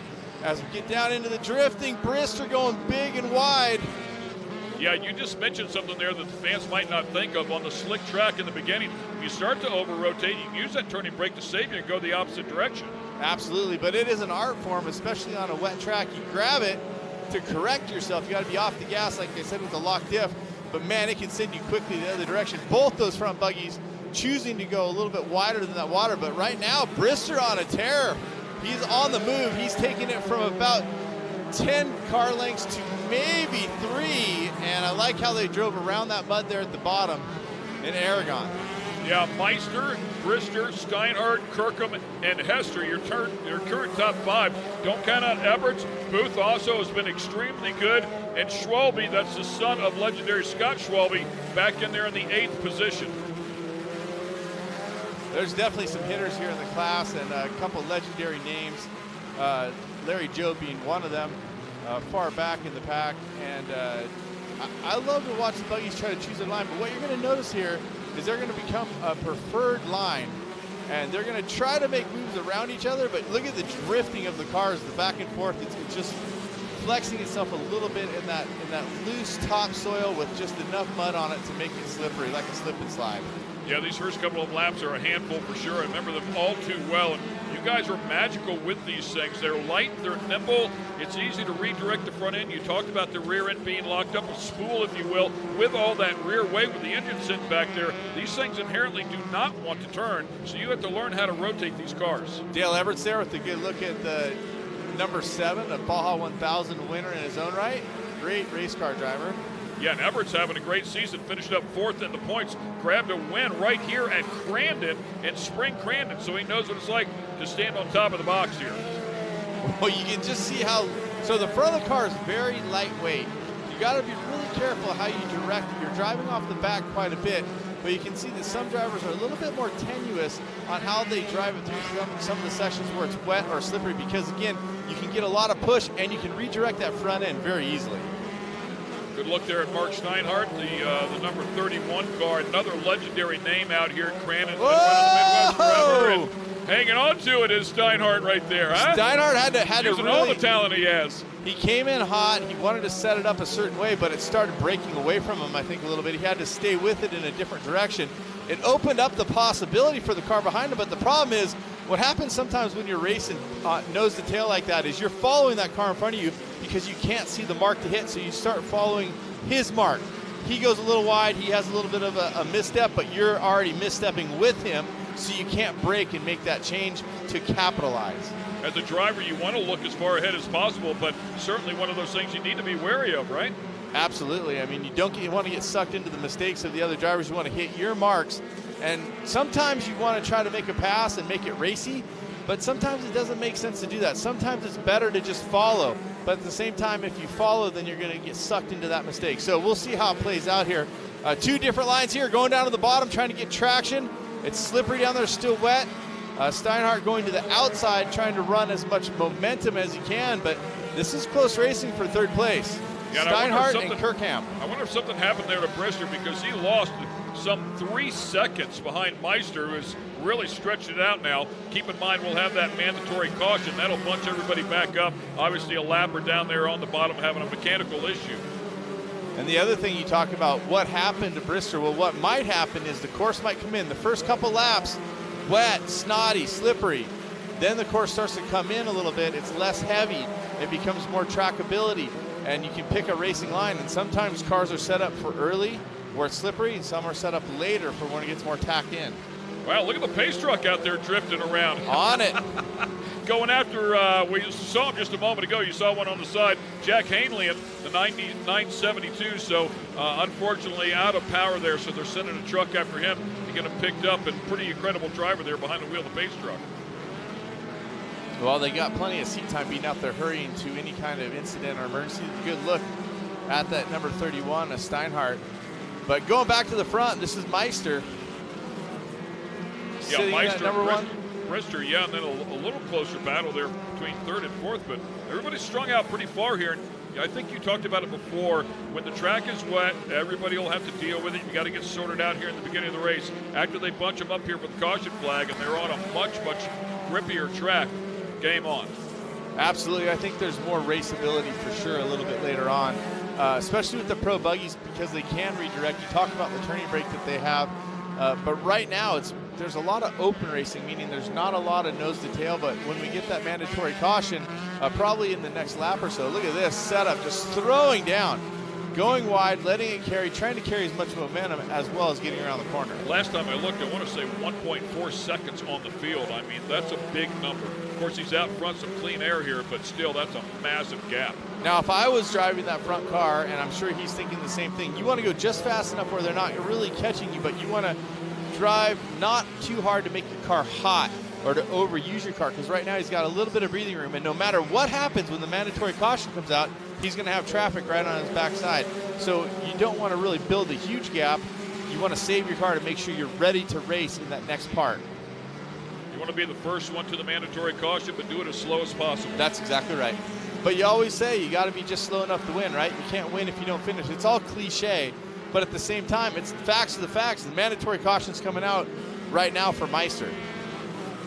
And the pace truck has pulled itself out there to pick up our leader, as Meister's done a fabulous job here, as we talked about before, winning the 2022 championship, and has strung together 4 wins, including round 2 right here at Crandon. So he knows this place all too well. Grabbed a win round 2 at ERX, kicked the season off at Antigo with a win as well, and then won here just 1 day ago. So looking to sweep right here at Crandon to close out the year. Well, not only is he driving great and his car setup looks great, he's not making any mistakes. And we talk about, I know we talk about it too much. We said it with CJ Greaves. We said it on the first race of the day in the Pro 2s. If you're nailing your lines, it's going to be so hard for anybody to get around you. If you get a 1 or 2 car break, you can just hit your lines. If you don't make a mistake, it's going to be nearly impossible for anyone to pass you or even catch you. So right now, the big question here for Meister is, can he get out on the restart and take the line he wants, or does someone have the jump on him? Now, nowadays, where the first car leads where you start, it's not just from a green flag, so you can't sort of jump it. Not that I would ever do that. No, nor have you. I would never do that. I never got black flag for that. But I'm just saying that now that the lead driver gets inside that cone zone, he dictates when you go. And the green flag, if I'm not mistaken, still comes out after that first car decides when to go. It makes it much harder for someone to jump him. They got to be really predictive and know when he's going to go. And sometimes you'll see the car in front wait till the end of that cone zone, and really not to the very end, but making sure that someone maybe thought he was going to jump, they give a little rev, he tries to catch him when they're in between. If he can stack the field up and get the chaos going with the rest of the field while he drives away, even if it's a couple of car lengths, let him get back in the groove, then it's going to buy him a little bit of time. Conversely, if Brister or Steinhardt can get that good run and put some pressure on him, maybe they can force one of those mistakes. For sure. Absolutely, all true statements. And with 2 rows behind you, when you're leading to the front, you're always kind of wondering, who do you think has the better car or the better line? You want to just try to get that 1 car length jump and have your best line, and hopefully no one can come up on you. Where it's really going to be a question mark is who has the run going down into the gravel pit, and if they can use it to their advantage. And take a look at the mud on the front of those cars as well. They've been battling here in the front half of this race. We'll close it out now. 5 to go. It's a 5-lap shootout. Meister's going to lead them all back to the stripe here in the restart zone. Second and third gave them a little bit of a gap, thinking they might get a run on them, but they're going to battle. They're going to touch tires second and third. That's going to eliminate a chance for either one of them to run forward. But with that, Steinhardt moves to that second place. Yeah, how about that? A nice move there out of Steinhardt, able to get around Brister. Brister falls back to third. We'll see if Steinhardt has anything for Meister now. Meister more to the outside, Steinhardt down to the bottom. It's going to give Meister a better run coming up towards the finish line area, and now the big gap has developed. This is a problem for the other cars. You know, if Steinhardt has that, if Meister has that clean gap of 2 or 3 cars, which now he has 3 to 4 cars, he can just pick his lines and go. Now, the track has changed. It's drier. You see dust. You see trackability. You see ruts. Now he has to drive a really perfect race. And right there, for instance, we saw it earlier from R.J. Anderson there, where Meister is swinging it left to right with never getting straight in there.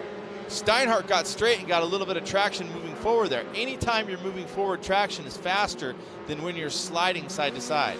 Yeah, Steinhardt, one of those guys that really cut his teeth in a single buggy, knows how to keep the momentum up. You give him a little bit of power, right? Can come in and take advantage of that, and it's those straightened up moments that make a big difference. He finished second in the points, had a tough round at Dirt City when he finished in 11th. Otherwise, it's a different story, but Meister and Steinhardt have been the class of the field here this year, and they're going at it once again. All great drivers in the front of the pack. The bottom line is the cars are very close.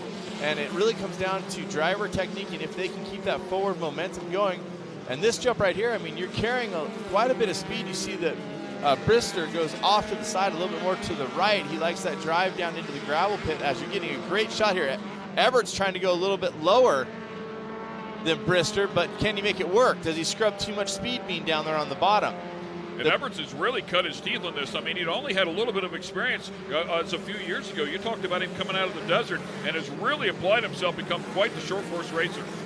For sure, and you know, his kid did a lot of racing as well in this car. So they're a great team up, and Dale has great engineering, and he understands the racing game. So if there's someone that could make a move, you might think about Everett doing that. And you see that rotation going to the bottom. He actually has a lot of pressure from directly behind, which is something he's going to have to worry about.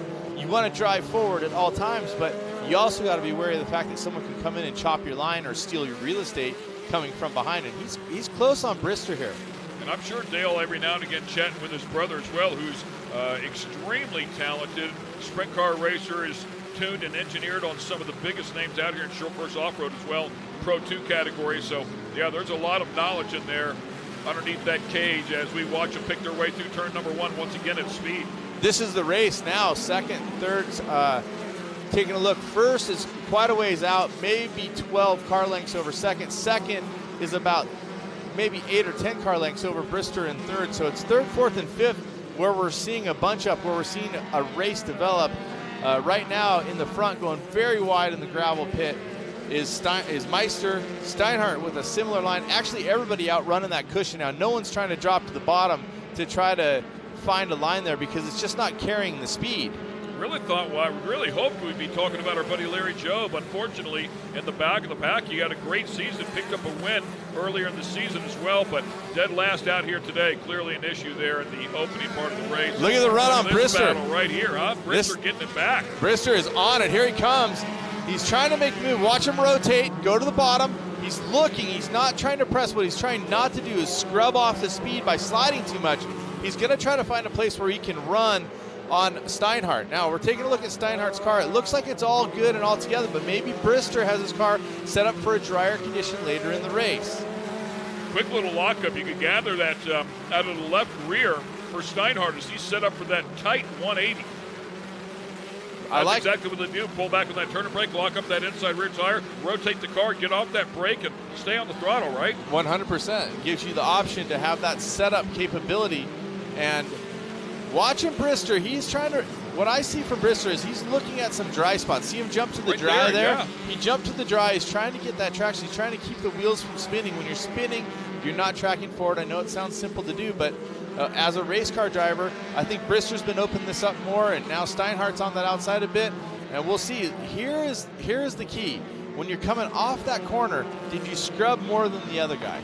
And right now, it looks very evenly matched. And by the way, Everett's also closing the gap a little bit on Brister, so this looking pretty good here with just a couple of laps to go. This is where I think that Brister is faster. He made his line on the inside there. Now watch his run. What he's got to do is not get caught up with Steinhardt dropping the rear end out more, see him having to fix it. This right here, Brister has been quicker. He sets up earlier, gets to the bottom, tries to go straight. He gets straight for a little bit, and he tries to make that run. He's looking for somewhere in there where he can put a nose underneath, but you see coming out of that section. I think Steinhardt adjusted his line a little bit that time from the previous line, so maybe Spotter's saying something to him because he got a bit of a run on him. It's tricky running really closely matched cars, and you can also see that Brister's running hot. Yes, he is. He's running hot, so that means he's been pushing hard. And what that also means is you got to watch those temps, because not only do you not want to kill it, but it starts to run weaker and weaker as it starts to drop off. If it gets really hot, it makes it so the car's not going to have the power, and eventually the hamster's going to jump off the treadmill. Yeah, I mean, a lap and a half to go here, a little less than that actually coming up on that last lap. And so far, Steinhardt able to hang on here. Brister trying to get it done. Still some steam coming out of it. That's actually a good sign. When the steam comes out, that means there's no more water. And yeah, that's about when the hamster comes off. With one lap or one lap and a turn, I would say that Brister's going to hold it on here. He's going to go for that podium last race of the year. If he has to violate giving up that motor, I think he's willing to do that to come home with a podium here at the World Championship. Yeah, and you just never know, right? You got to fight for it. White flag is out. Our leader is checked out right now. I mean, doing a great job. No pressure there, but a great battle here for second. This has been the spot. Look, Bonsai down to the bottom a little bit, carries a little bit of mo, but goes out to that fluff. Couple different lines being used there, but not enough for Brister to get close enough. I thought he would straighten it out and just go down and try to pull off the slide job, but he did not do so. I would have done that. But I'm a mean racer. You would have fed him a right rear to that left front. I would have just tried to get underneath him and steal the line from him. The question is, can you stop enough to get collected before the outside of the turn and not send yourself off the end of it? But a great race nonetheless for everybody, especially Michael Meister. He really threw down. I mean, he looked great at all times. He really carried the momentum.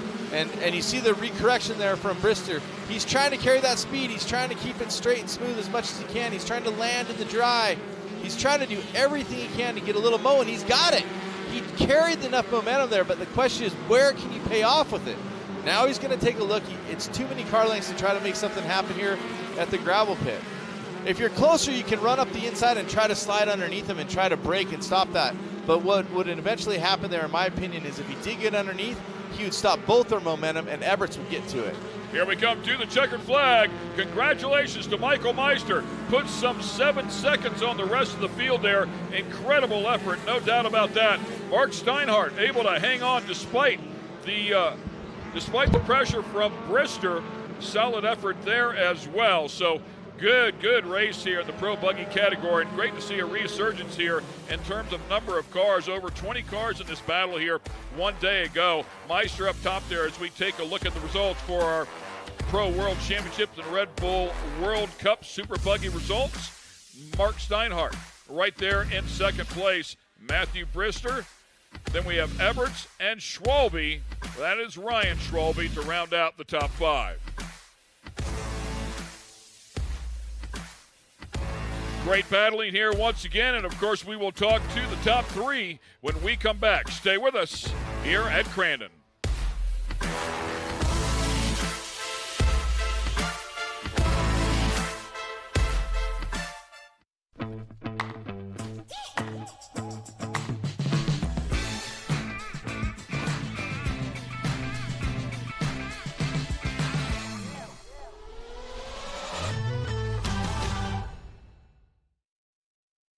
There's someone right here in northern Wisconsin that's committed to making quality healthcare the standard of the community.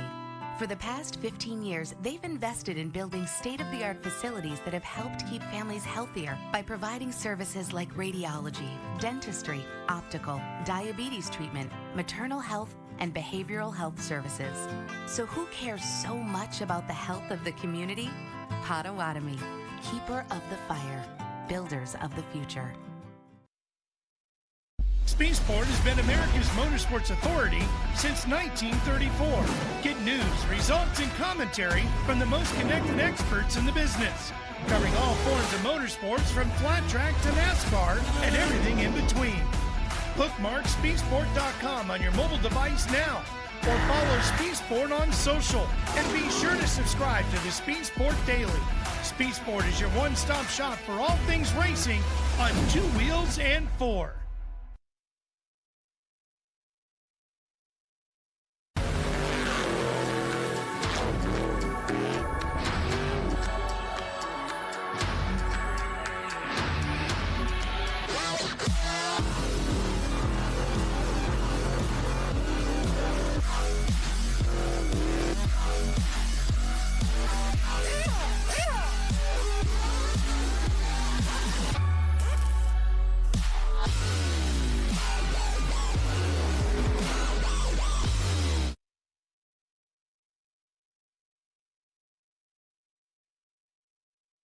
Storms can cause outages even for days.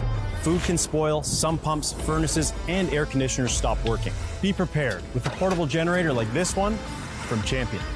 This dual fuel generator runs on gasoline or propane, a great option when gas stations aren't available. Protect your family from carbon monoxide poisoning and always run your generator outdoors, far away from windows and doors.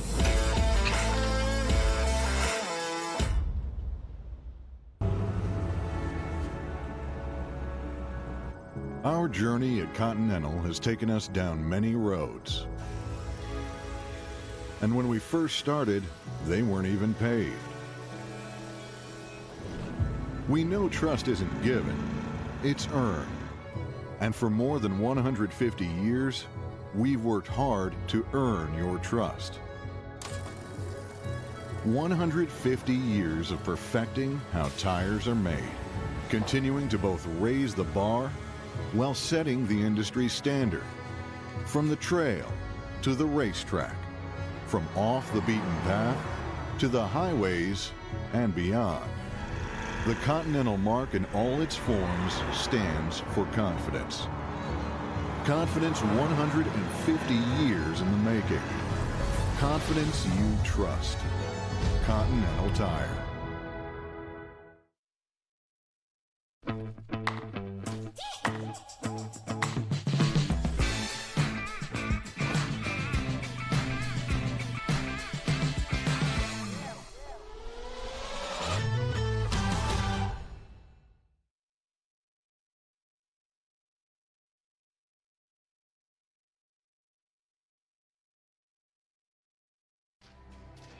Steel-It polyurethane coating has become the choice of leading off-road builders and race teams who recognize the coating's superior performance, protecting suspensions, chassis, and other metal parts that require a proven durable shield against corrosion. Steel-It's weldability is a signature benefit that saves racing teams hours of repair time. Steel-It provides remarkable performance, making it easier to get back out onto the race course. Use Steel-It to protect your investment. There's someone right here in northern Wisconsin that's committed to making quality healthcare the standard of the community. For the past 15 years, they've invested in building state-of-the-art facilities that have helped keep families healthier by providing services like radiology, dentistry, optical, diabetes treatment, maternal health, and behavioral health services. So who cares so much about the health of the community? Potawatomi, keeper of the fire, builders of the future. And we are back here at the Polaris Crandon World Championships Red Bull Crandon World Cup Day. And how about this guy? Michael Meister closes out the season with 3 consecutive podiums, including back-to-back wins. That's how you get it done. And right now, he is down there with our very own Tiffany Stone. Michael Meister, it's so good to see that smile. Make your way down here. Like we were just talking about, a sweep pretty much, and this is your second World Championships. Please don't cry, because you know I gotta hug you if you cry. Obviously, this is a great win for you. You've had a great weekend here. How are you feeling overall? Obviously, those tears say a lot. Please don't make me cry. Oh, overwhelming to do 3 wins this weekend. It's something you can never ask for. It's the couple laps to go, it just hits you going through the crowd and everything, like, oh my god, you're winning at Crandon. And it feels absolutely amazing. I was just bawling getting out of my car. But it's awesome. We got an amazing track. Thank you, Crandon, for putting on a great track, great event today. And God, I'm so excited. And talking about that, right after the mandatory caution, it got a little bit dustier out there. Did that change your drive style at all? I mean, you were about 5 seconds ahead of everybody else. So pretty much when you're out there doing that, you just got to keep calm, collective, and it seems like that's what you did. Yeah, for sure. It was just, trying to stay in the groove, not get sucked up into the big cushion, and that really can slow these pro buggies down. So it was just hitting my marks, making sure I don't I think we had a little bit longer race than normal races, so you could tell the shocks were getting hot. It was bottoming out more, so just being a little more consistent, letting off a little bit, making sure the card stayed in all together. But there was some big holes, everything. I was just you're just thinking about, oh, am I gonna blow a tire on this hole or whatever. So we made it though. But I want to thank my fiance, Caitlin. Everything she does, it just is amazing. Brad keeping me safe out there. Our radios actually worked today, so that's awesome too. Thank you to Harold and Lance over at Rugged Radios. They really helped me out. But Michael Meister Logging, Ponce North America, Fast Lane Woodworks, Hobbytown Revolution Raceway. Bob's over there selling RC cars by the track. Bubbler. The Mid-Wisconsin Beverage, the Pepsi boys down here too. Everybody's supporting me, and we're going to come back here next year. We're going to try to, do another championship, and we're going to try to go after the World Cup again next year. Awesome. Well, you know the drill. You're crying. You got to come in here. Give me that hug, buddy. It's good to see you. Hop up on number 1. You got another $6,000 check for you as well. Taking that second place spot, number 31, Mark Steinhardt. Mark Steiny, it's good to see you. It's been a moment since we've really been able to chat, but you were talking about a little of the difficulties that you had right off the start, but then you and Matt just kept going back and forth. So from the beginning to the end, what was it going on? Well, I missed a shift. I got a good start, got a good hole shot, had both these guys back here, and went to hit 5th, and I hit 3rd, and they went poof. And I'm like, I got my work cut out for me, and then battled with Matt there for a little while. I knew we had a mandatory caution, not think I was saving anything or anything like that. Those guys were pulling away from me. And then on the restart, had a little bit better line than Matt. I think that's all that was, and was able to get around him. And then Spotter kept saying he's 1, he's 2, he's 3, he's 4, he's 1. I'm like, I got my work cut out for me. I wasn't sure who was back there. It's great racing with Matt. Hats off to Michael. They brought me on with those guys a long time ago. And I kind of showed him the ropes, and I can't say that I taught him how to drive because he knew how to drive right away. But the rest of the stuff, how to prep the car and stuff, and he's head and shoulders above pretty much everybody. But I'm getting used to this car a little bit, so hopefully next year we can battle again, and we'll see what happens. Wonderful. I know you got to thank a bunch of people for helping you get on the second place box here at the Big House. Yeah, I got to thank Laundry Lobby, Wash Smart, Alamode. Lonnie, Bobby, Mo, thank you very much for all the help over the years. Rhinelander Fastenal, Todd's Automotive, Tony at Argonne Lumber. Man, he stepped aboard here a couple years ago, and he's helping me out. That's great. I got to thank Kristen Ambos, the Ambos team, guaranteed rate. Without that help, I can't do this. All the people that help me, Glenn, Jake, Margene, everybody that helps me out get up here. I got to put my hats off to them, and we'll see. 3-2 places ain't the best, but I'll take it. Awesome. We'll hop up on number 2. And rounding out your Super Buggy top 3, number 55, Matt Brister. Matt, just like Steiny was saying, it was back. Oh, I'm sorry. Oh, I'm sorry. Matt, make your way right over here. Sorry about all that. So, Matt, back and forth with you, Steiny over here. He's making me blush, but the battle between you guys was quite epic out there. From your perspective, what'd you see? Yeah, you know, before I'm a racer here, I'm a fan. I've watched all of the Champ Off-Road series, and I know these guys pretty well. We text in the season. I'm asking for updates. So to be able to come out here and, get taken to school a little bit by Mike Steinhardt, I'm proud to put that one on my belt. But I know a couple of tricks now that I'm going to take back to the West Coast and, show those guys what's up and a little bit of Midwest love. My Falcon tires, anybody who's a Fast Monkey fan knows that I'm very hard on tires. These things have passed the Turing test. They made it the entire race. I didn't get a flat. I side-loaded the car. I was doing everything I could to get a flat out there. So they really are the best tires that I can run right now. And, I'm going to keep on doing it. And, they're amazing. So I think we're going to see a lot more buggies with those things pretty soon. Roush Performance giving me a bullet. Those guys always have my back. Every time I'm off the track, they're sending me texts, asking me what's up, telling me what to do. Lothringer Performance Engineering, they did everything on the car from prepping it, breaking, or fixing anything that I break.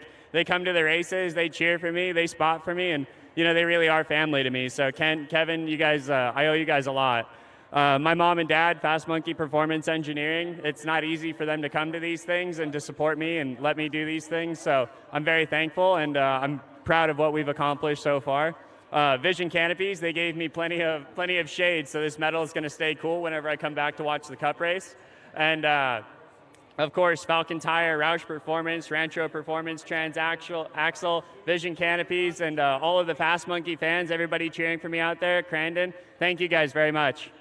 Awesome. Nice job. Hop up on number 3. Big round of applause for your top 3 finishers in Super Buggy, and a big congratulations once again to Michael Meister, 2-time world champ here at Crandon. We're going to take a quick break. Be right back. Speed Sport has been America's motorsports authority since 1934. Get news, results, and commentary from the most connected experts in the business, covering all forms of motorsports from flat track to NASCAR and everything in between. Bookmark speedsport.com on your mobile device now, or follow Speed Sport on social, and be sure to subscribe to the Speed Sport Daily. Speed Sport is your one-stop shop for all things racing on 2 wheels and 4. This is where you come alive, where adventure is the ultimate destination, and where Polaris General takes you. Explore beyond the beaten path with a sport-tuned suspension. Ride all day, surrounded by unrivaled comfort perfected for the off-road. And load up all your gear with class-leading cargo capacity. No matter how you share adventure, General takes you there. Polaris. Think outside. Welcome back to Crandon, Wisconsin for the 53rd running of the World Championship. Speed Sport live from the Red Bull Crandon World Cup, presented by Cometic Gaskets, sealed under extreme pressure, and eBay Motors. Every part, every ride. And we're taking a look at Michael Meister coming in with the goods. We're joined by the Pro Buggy champion here on the main stage, and that's your 2nd World Championship. I got to say that, sometimes you win one, and there was so much pressure to get there, and then maybe the 2nd one you're going to be able to enjoy a little bit more? Oh, absolutely. It's tough to just, win a race here at Crandon. And it's, I won back in 2020. And, between all of the, this Pro Buggy field is absolutely stacked throughout the year. And then even the West Coast guys come. So, everybody's just hauling the mail, just trying to provide that win. And, we finally got it done. It's not incredibly easy at all to get that hole shot. And I was able to get that hole shot and just, run as fast and clean as race as I could. As a Pro Buggy racer myself, not recently, but over the years, I can tell everybody that it's really important to not only have great momentum, but choose good lines. But the front of the car sometimes doesn't want to go where you want to put it. And especially under those wet conditions, those first few laps seemed like it was really a slip and slide out there. Absolutely. Through gravel pit and then finish line corner, there was standing water on the track. So you got those cutting brakes in the car, locks up either left side or the right side of the car in the rear. And you just got to almost guide that as well as with the throttle and as much as you can steer as well. But yeah, it's a hairy track out there, and we're just flying. It's kind of a tricky situation where you have 3 different inputs, or really 4 with the weight shift, driving under power, the turning brake, and the steering wheel. There's a lot going on in there. Oh, for sure. Between, getting roosted, the cutting brake, we got the H pattern shifting through all your gears, and, just trying to make your correct lines. It's a tough deal out there. Yeah, people think that having that shifter is like something that comes naturally and easy, but those dogs can be a little tough to get through sometimes, and you don't always hit all your shifts, and the problem is you miss one shift, that thing gets mad inside there, and it makes it even tougher.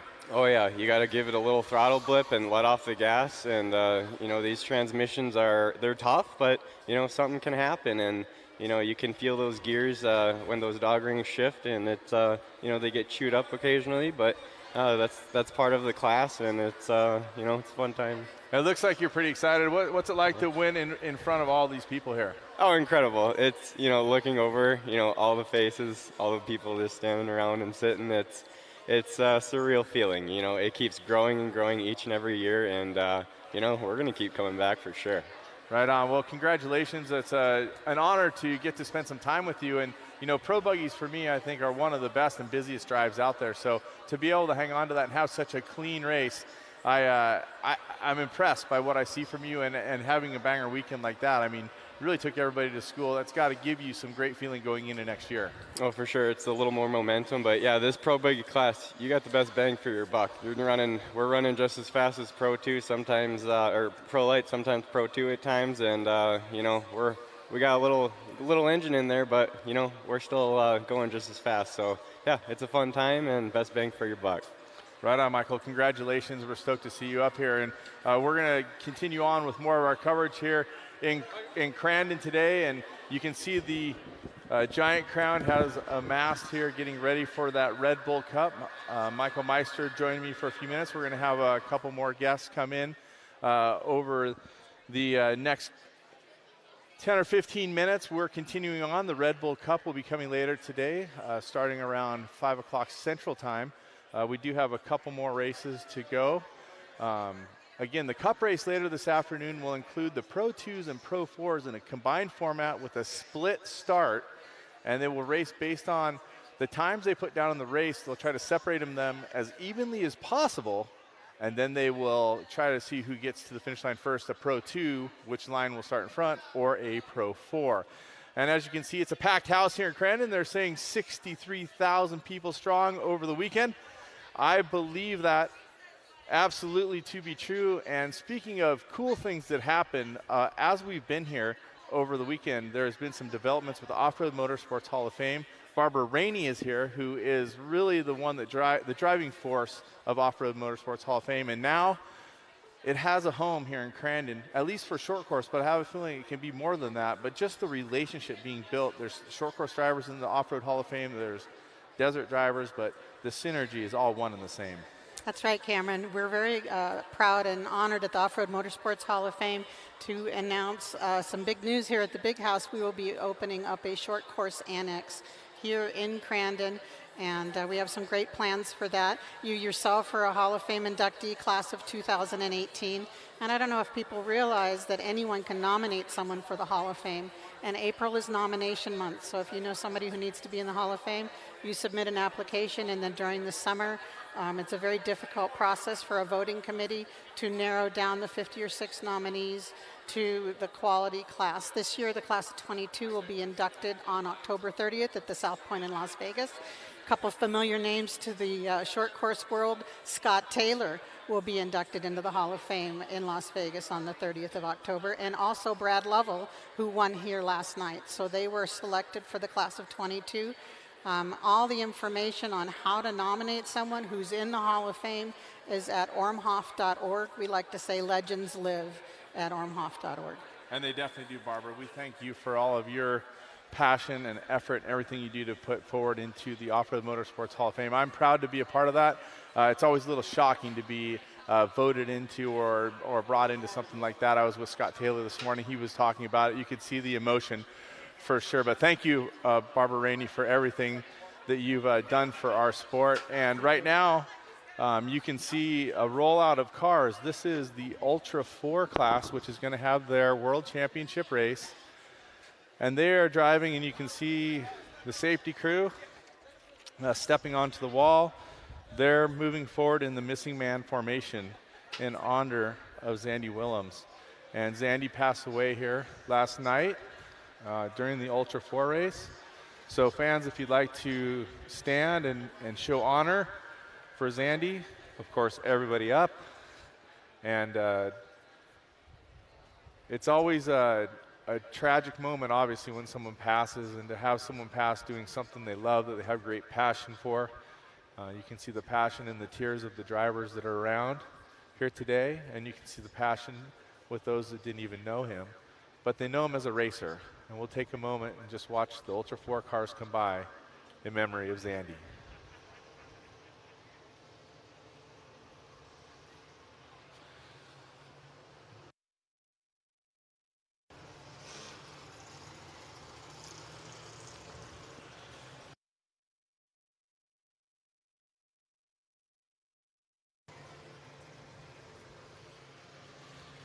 With great honor for Zandy, we present the Ultra 4 class when we return here to Crandon.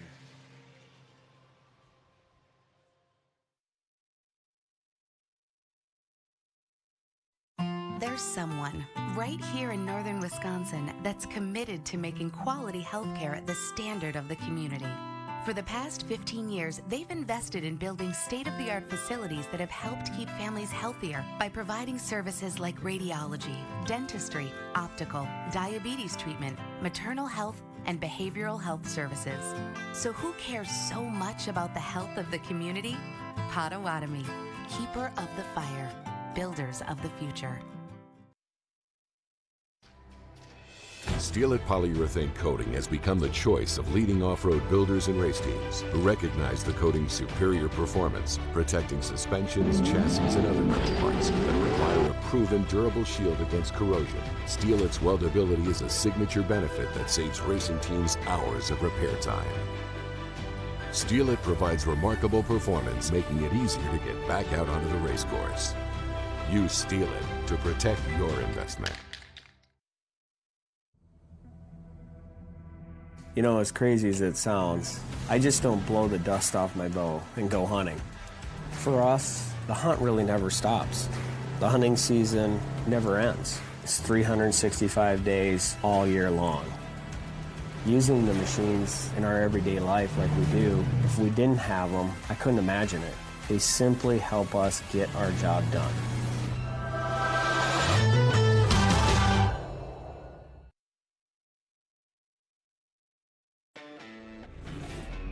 Make way for the first ever Chevy Silverado CR2. With Multimatic shocks, rugged 33-inch tires, and front and rear electronic locking differentials. Dude, this is awesome, but we should get back to work.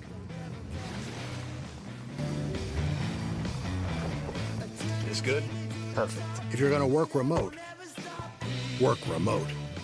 Find new workspaces, find new roads. Chevrolet.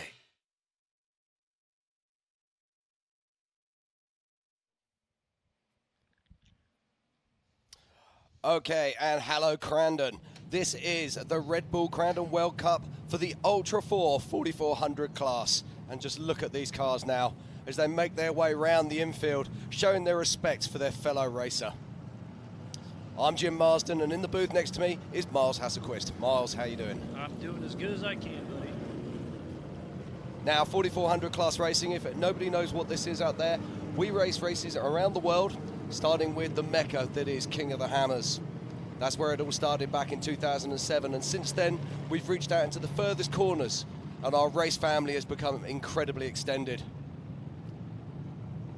But all motorsport has a risk. All motorsport can be dangerous. And last night, we saw one of our family leave us. But, and I say but, because Zandy was a wonderful person, and Zandy wants us to race. And that's what we're going to do this afternoon, ladies and gentlemen. The 4400 class in Ultra 4 are going to put on a fantastic display of racing here this afternoon. So let us celebrate the racing. Let us celebrate Zandy, and let us have a fantastic time here at the Red Bull Crandon World Cup. Give it up for Zandy Willems, part of the Ultra 4 family. And we are dedicating this race from Ultra 4 and King of the Hammers to Mr. Zandy Willems and his entire family. Now, Miles, we love this. We love racing and we love 4400. These are the big guns. These are the cars that we all want to see. We've got cars out here with up to 1150 horsepower. We've got cars out here with over 20 inches of suspension travel, and most of these vehicles are using 40-inch tires. Unlimited racing at its finest. I mean, we race at King of the Hammers up and over the mountains. We come to Crandon at the big house to race short course. We race the trees, we race the mud. These cars can do it all and do it all well. These are the Swiss Army knife vehicles of off-road racing. They are indeed, and very shortly they're going to be lining up for a land rush start, and we are going to see some full-on race action here at the Crandon Red Bull World Cup. And sitting on the pole position is Mr. Paul Wolf. Now, what can we say about Paul Wolf? This man is absolutely incredible. He's been our Rookie of the Year so far, and he's been dominating. But he's had some reliability issues recently. Can he put those behind him? And he's in that single-seat UFO Joe Thompson-built machine. It's going to be absolutely amazing. And lined up next to him in second position, it's Wayland Campbell. Now, Wayland, he's, of course, son of the legend that is Shannon Campbell, a three-time king, absolutely. Absolutely. Now, we saw Wayland earlier this week really laying down the pace. He could really be the guy to beat here today. But speaking about guys to beat, sitting in third position, who won this race last year, two-time king, Lauren Healy. Yeah, now, Lauren, this is a man who just has pace. When it doesn't seem possible, he seems to find that extra gear. It's going to be great to see him out on track. And then, of course, it's his teammate, Vaughn Gittins Jr., a multiple drift world champion, taking those skills and bringing them here to Crandon. And who would bet against him? Drifting, Crandon, it's got to work. And sitting in that fifth position is Mr. Brett Harrell. Now, Brett Harrell, we saw Brent, his son, the other night, doing incredibly well. So it'll be interesting to see what Brett can bring. Then we've got Ryan Rockhold. Now, Ryan, of course, is part of the Rufus Racing team that Zandy was part of. So it's going to be great to see Ryan out here on track. And in that seventh position, Mr. Casey Gilbert. Casey Gilbert, he's our highest place solid axle car. And now, let's speak about that. So what's solid axle versus absolutely. IFS? So when we're talking about, this is unlimited racing. So if you can design it and you can think it, you can race it. So solid axle cars, exactly what they say. It is a solid axle configuration. IFS cars, independent front suspension, not dissimilar to the buggies that we saw earlier, but in four-wheel drive. Then, of course, it's the man himself, Shannon Campbell, 3 times king. This man doesn't need any introduction. He's been there, he's seen it, he's done it. And we just saw from Barbara Rainey, he is in the Off-Road Motorsports Hall of Fame.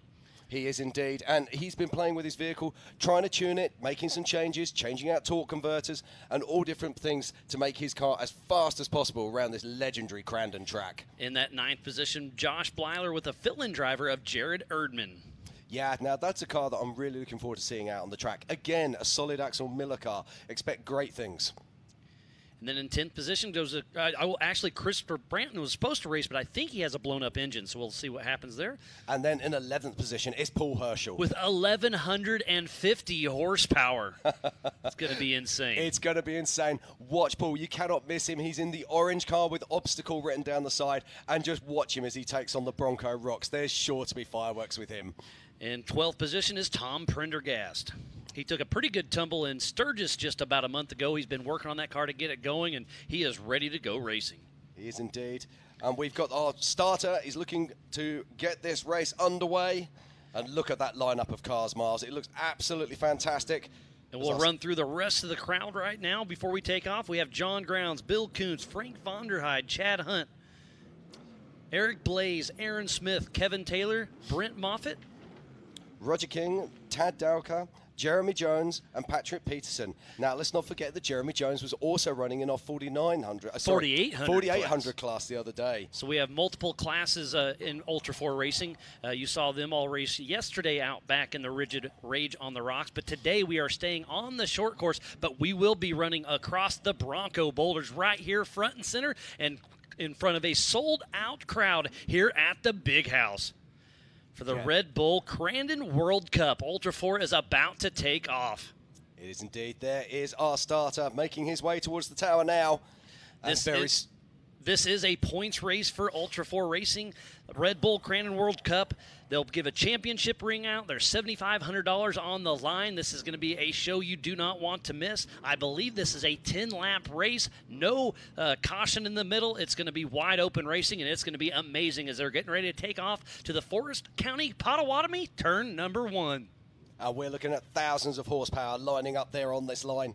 Any moment now, that light or the flag is going to drop, and we are going to see action as they make their way down to turn 1. He'll slide that to yellow, and then he'll grab a flag, and then we will be wide open racing for and we'll be crowning a Crandon World Champion. And it's go, go, go here at Crandon. And on the far outside is Paul Horschel with the early lead, but look, Lauren Healy right in the middle. Turn number 1 is coming down. Waylon Campbell in the mix, but it is Lauren Healy in the lead for now.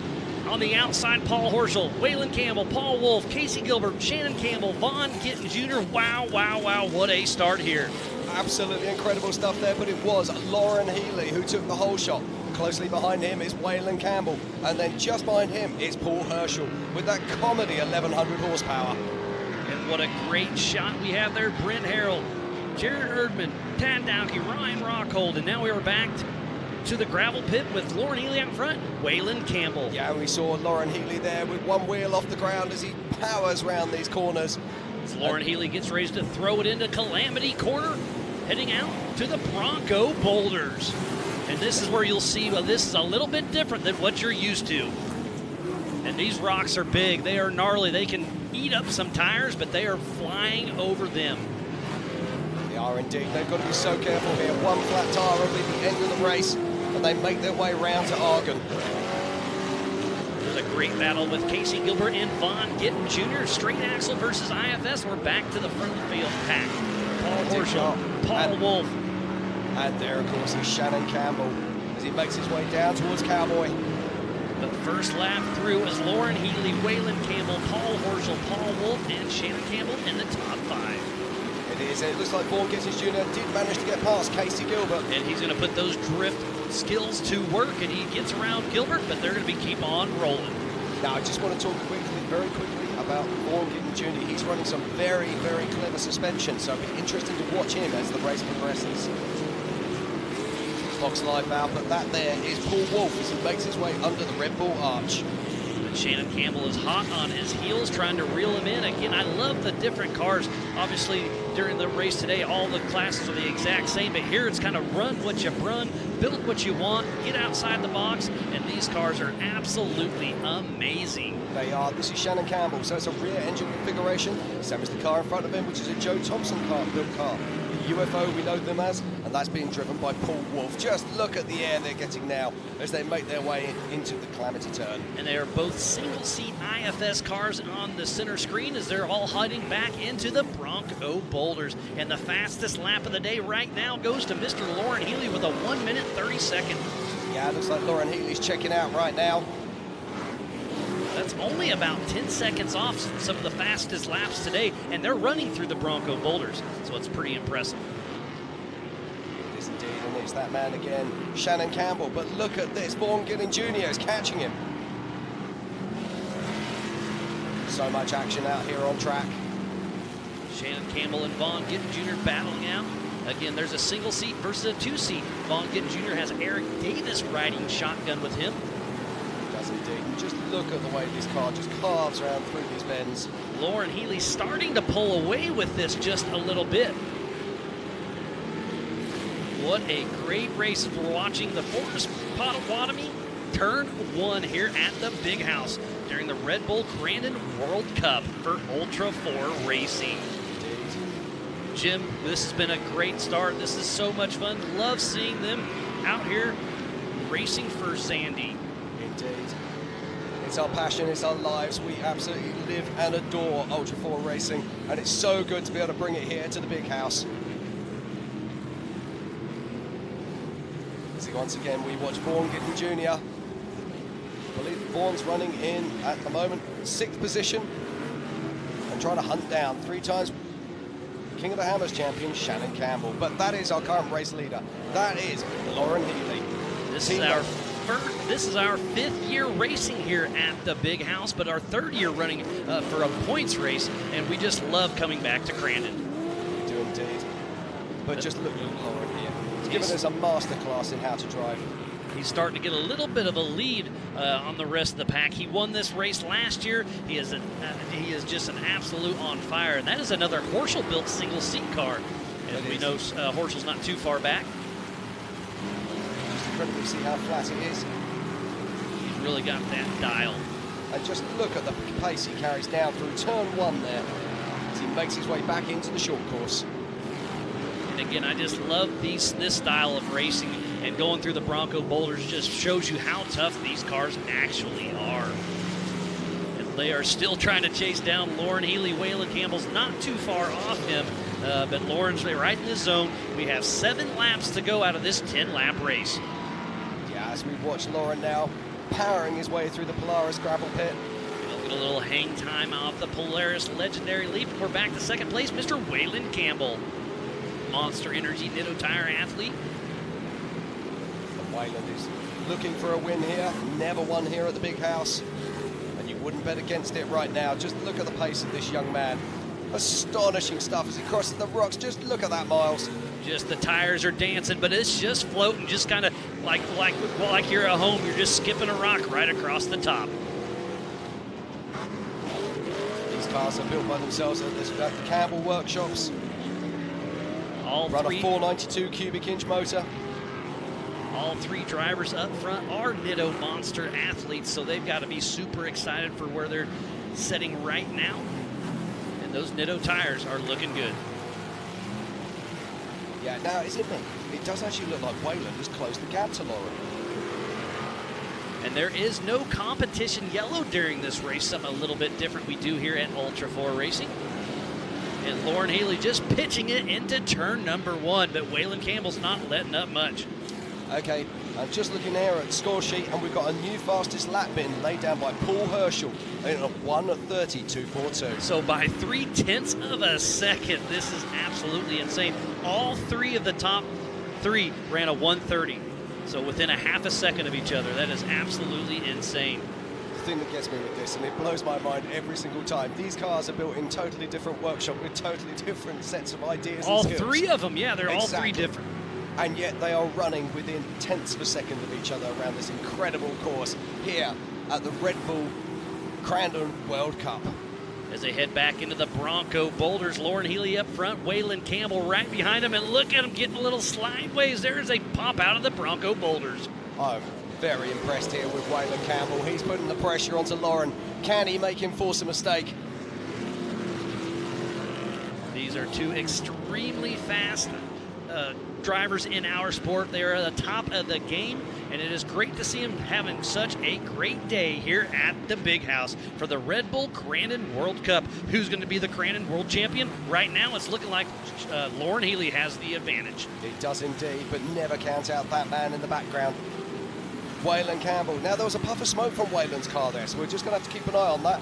But it's all about this man right here, Lauren Healy, as he powers his way through the Potawatomi turn 1. Waylon had to miss the Sturgis race because he was waiting on engine parts, so not sure what's going on with him. Hopefully it stays together, but yeah, Waylon's starting to smoke a little bit. Yeah, that looks like Waylon's gonna be... And look at Lauren launching over there by the skybox. Yeah, it looks like Waylon's blowing his motor. Tough break there for the young man. He was running so strong. Hate to see that for Waylon Campbell. He was giving Lauren Healy such a run, and there's something on the left rear on Shannon's car. So yeah, he's got some suspension issues. The rear shocks are absolutely gone on that. Yeah, rear shocks. It looks like the left-hand rear shocks have broken away from the trailing arm, so maybe he's hit the wall at some point. Tough break for both of the Campbells on this lap. We have 4 laps to go, and Lauren Healy starting to walk away from this a little bit, and that puts Paul Wolf in that 2nd position. And still it is Shannon Campbell in 3rd, but I'm sure somebody's going to get around him since he's having those suspension issues. Yeah, you can see now that those rear shock absorbers have broken away from the sway arm. And so Vaughan Gittins Jr. will be passing Shannon Campbell very soon, I have no doubt. And there he goes. He makes the move as he works his way up into Argonne. Going a little inside. Look, the rear axle is going to come out from the back of Shannon, but he is not going to give up yet. He's going to wait until that car doesn't move anymore. He is still racing with a broken rear end. Vaughn gets him on the inside, but Shannon's still giving him a little turn. Oh! A little contact. Open wheel racing, everything is fine. So it is Lauren Healy 1, Paul Wolf 2, and now in third position, Vaughn Gittin Jr. Still all three Nitto athletes out front, but Lauren Healy's starting to walk away just a little bit. And you know their spotters are in the stands saying, hey, Lauren, you're doing good, keep the pace, but don't overdrive. I was just watching Shannon's car coming through there. There was some fluid coming out the back, so we'll just have to keep an eye on that as well. But it's all about this man right now. It's all about Lauren Healy. And he's going to start running into a little bit of lap traffic as he's coming to the Calamity Corner, getting ready to hit the Bronco Boulders, finishing up lap number 7. And into the rocks, barely checks. Now his spotter will be up in the stands and saying to him, okay, Lauren, you've got a line now. And just in behind him, we're now seeing that is Paul Wolf. These two have been doing battle all year.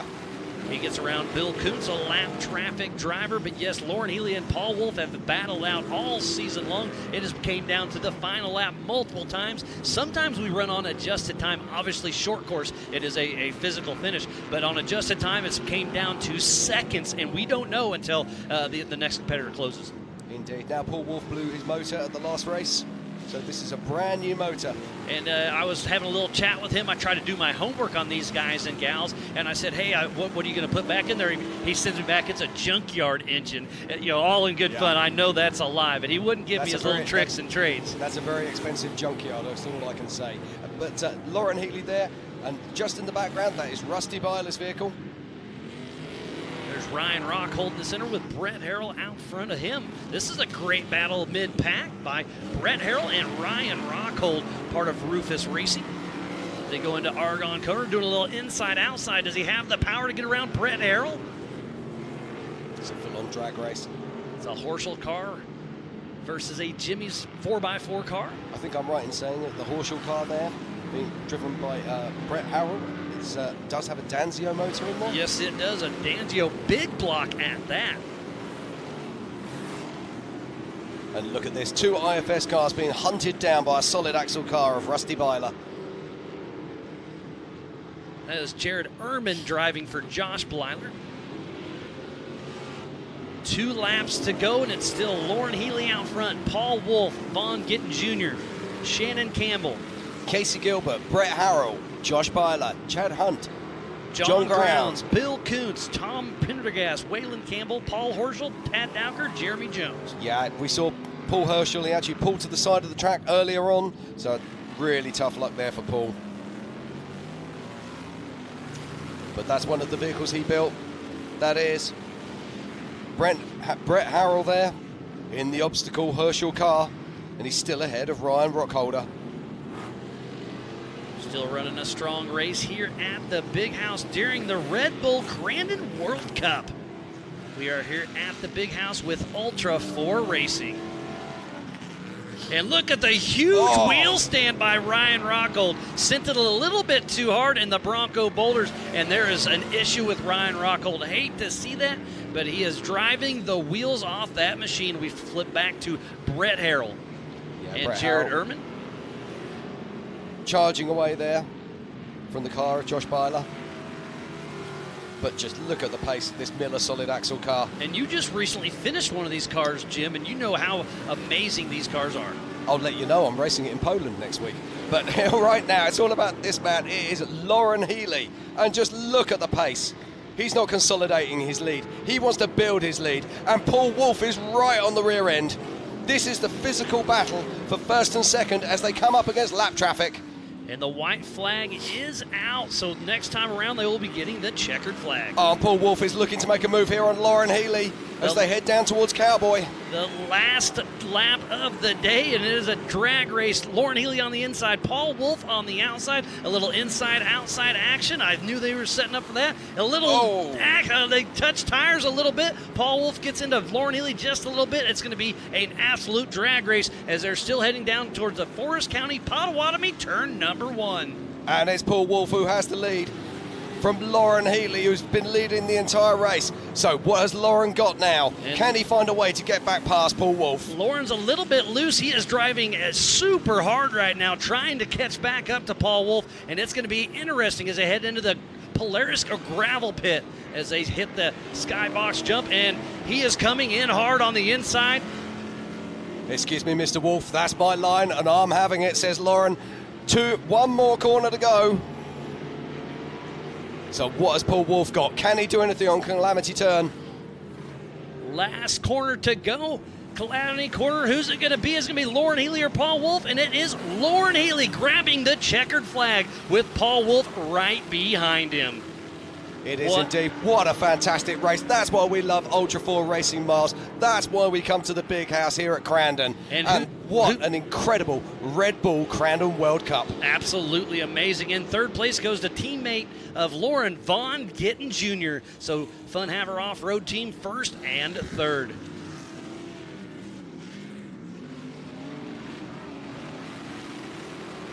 Thank you, everybody, for tuning in to the Red Bull Crandon World Cup. Here is our results. Top of the box goes to Lauren Healy.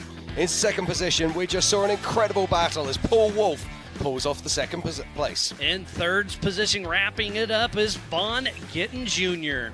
And in fourth place, we saw him literally driving the shock absorbers off his car. It's Shannon Campbell. In fifth position goes to Casey Gilbert. Our highest placed Solid Axle car. And then in sixth position, it was Brett Harrell. Well, Miles, it's been an incredible racing here today. I mean, what do you think? It's been absolutely amazing. Thank you for everybody for tuning in, but we will be right back, and we're going to send it back down. We'll be right back after this.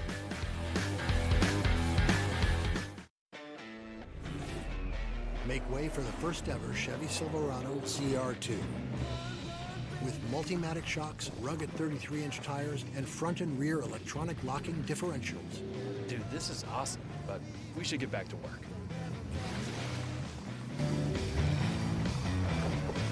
This good? Perfect. If you're going to work remote, work remote. Find new workspaces. Find new roads. Chevrolet. You know, as crazy as it sounds, I just don't blow the dust off my bow and go hunting. For us, the hunt really never stops.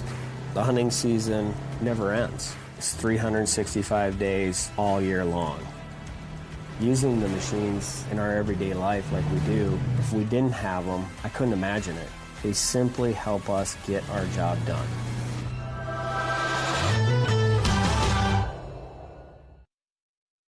There's someone right here in northern Wisconsin that's committed to making quality healthcare the standard of the community. For the past 15 years, they've invested in building state-of-the-art facilities that have helped keep families healthier by providing services like radiology, dentistry, optical, diabetes treatment, maternal health, and behavioral health services. So who cares so much about the health of the community? Potawatomi, keeper of the fire, builders of the future. Storms can cause outages even for days. Food can spoil, some pumps, furnaces, and air conditioners stop working. Be prepared with a portable generator like this one from Champion. This dual-fuel generator runs on gasoline or propane, a great option when gas stations aren't available. Protect your family from carbon monoxide poisoning and always run your generator outdoors, far away from windows and doors.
Do you feel like getting away? Make your escape to Potawatomi Carter Casino and Hotel. We are keeping Carter safe and will make you feel at home, like part of the family. We have the latest in casino gaming with a variety of slots, table games, and bingo. There is something for everyone. Treat yourself to a stay in our hotel and enjoy delicious options at the Flames Restaurant. Relax, unwind, and escape to Potawatomi Carter Casino and Hotel on Highway 32 in Carter, Wisconsin.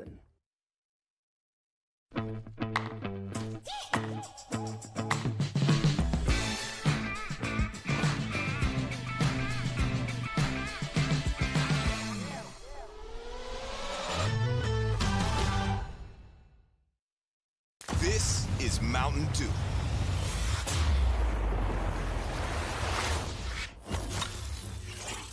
A rush of crisp and refreshing flavor.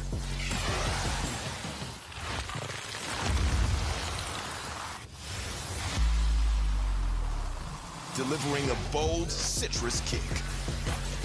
Take your thirst and thrill it. Do the Dew.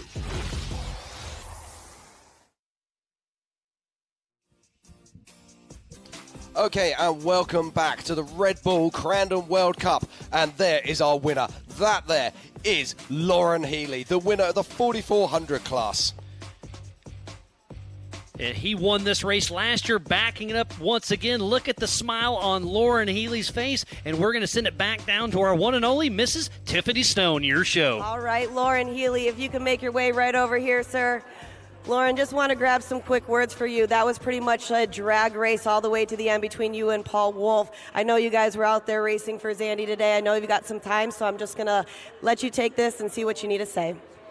Yeah, obviously at a little bit of a loss for words on last night. Thank you so much for the crowd and everybody for being so supportive. Everybody wanted to come and talk and make sure we were all right, because we are a huge family and we're all brokenhearted. We're missing a part of our family today. So this race was 100% for Zandy and his family and everybody watching, and glad we were able to come out and put on another awesome show out here for Crandon. Well, and going off of that, you and Paul Wolf, who's a rising star in Ultra 4, pretty much coming out of turn one out there, kind of got a little squirrely, saw that, but you guys held it together. From your perspective, how's it feel to race against Paul Wolf over here, knowing he's given you so much?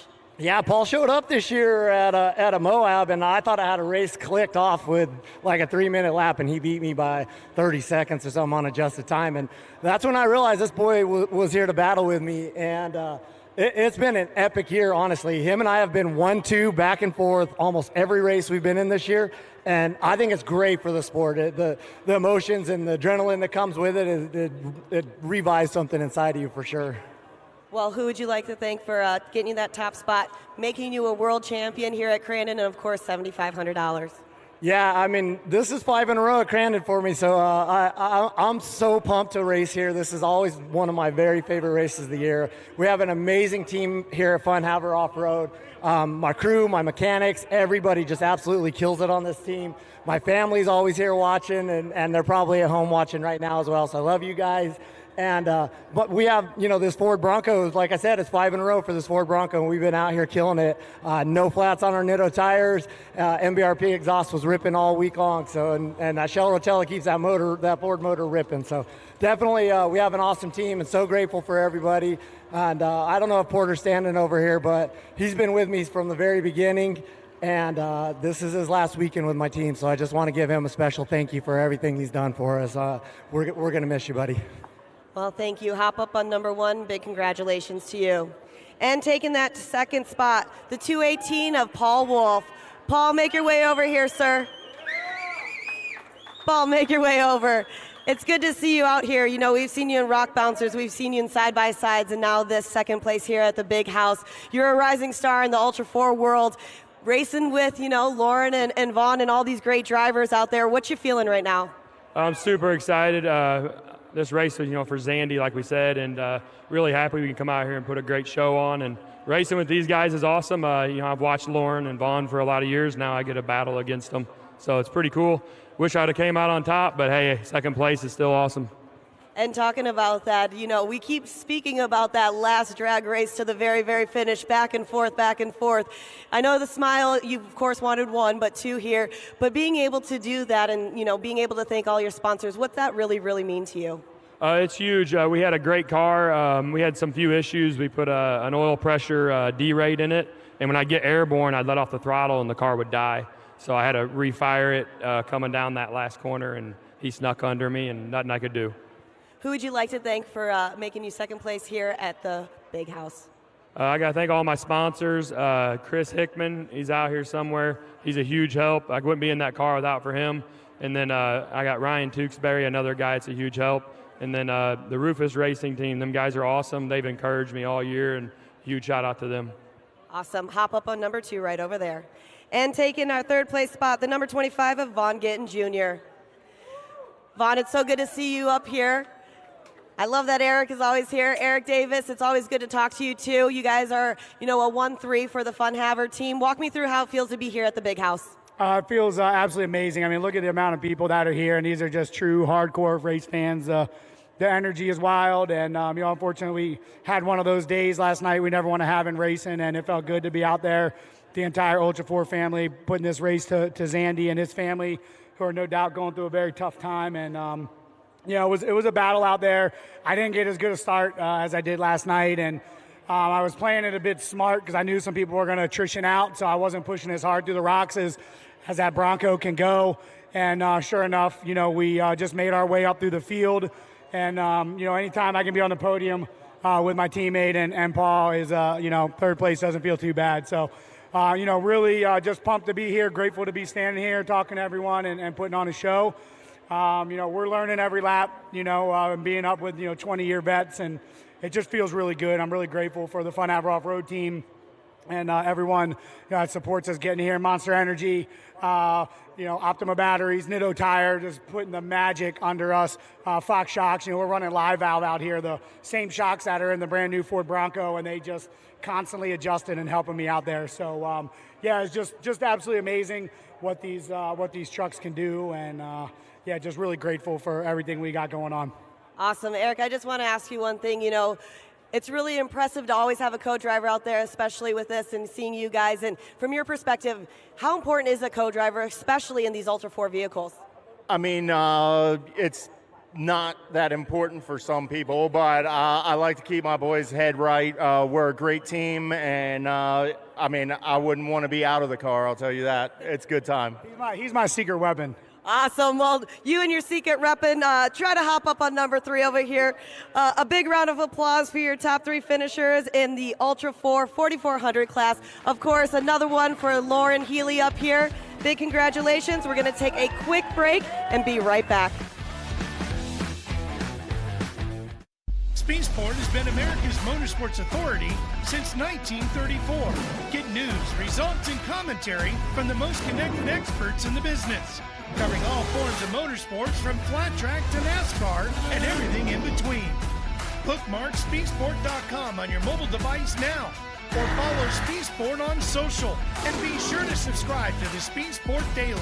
Speedsport is your one-stop shop for all things racing on 2 wheels and 4. Make way for the first ever Chevy Silverado CR2. With Multimatic shocks, rugged 33-inch tires, and front and rear electronic locking differentials. Dude, this is awesome, but we should get back to work.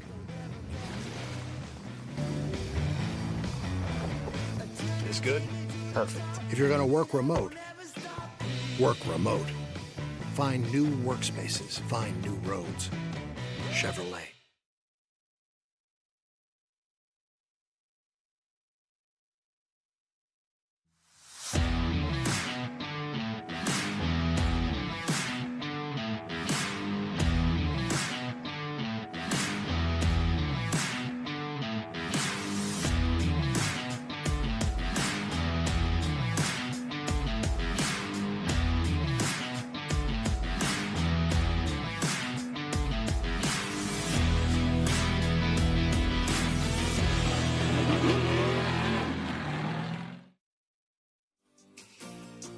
the white and the.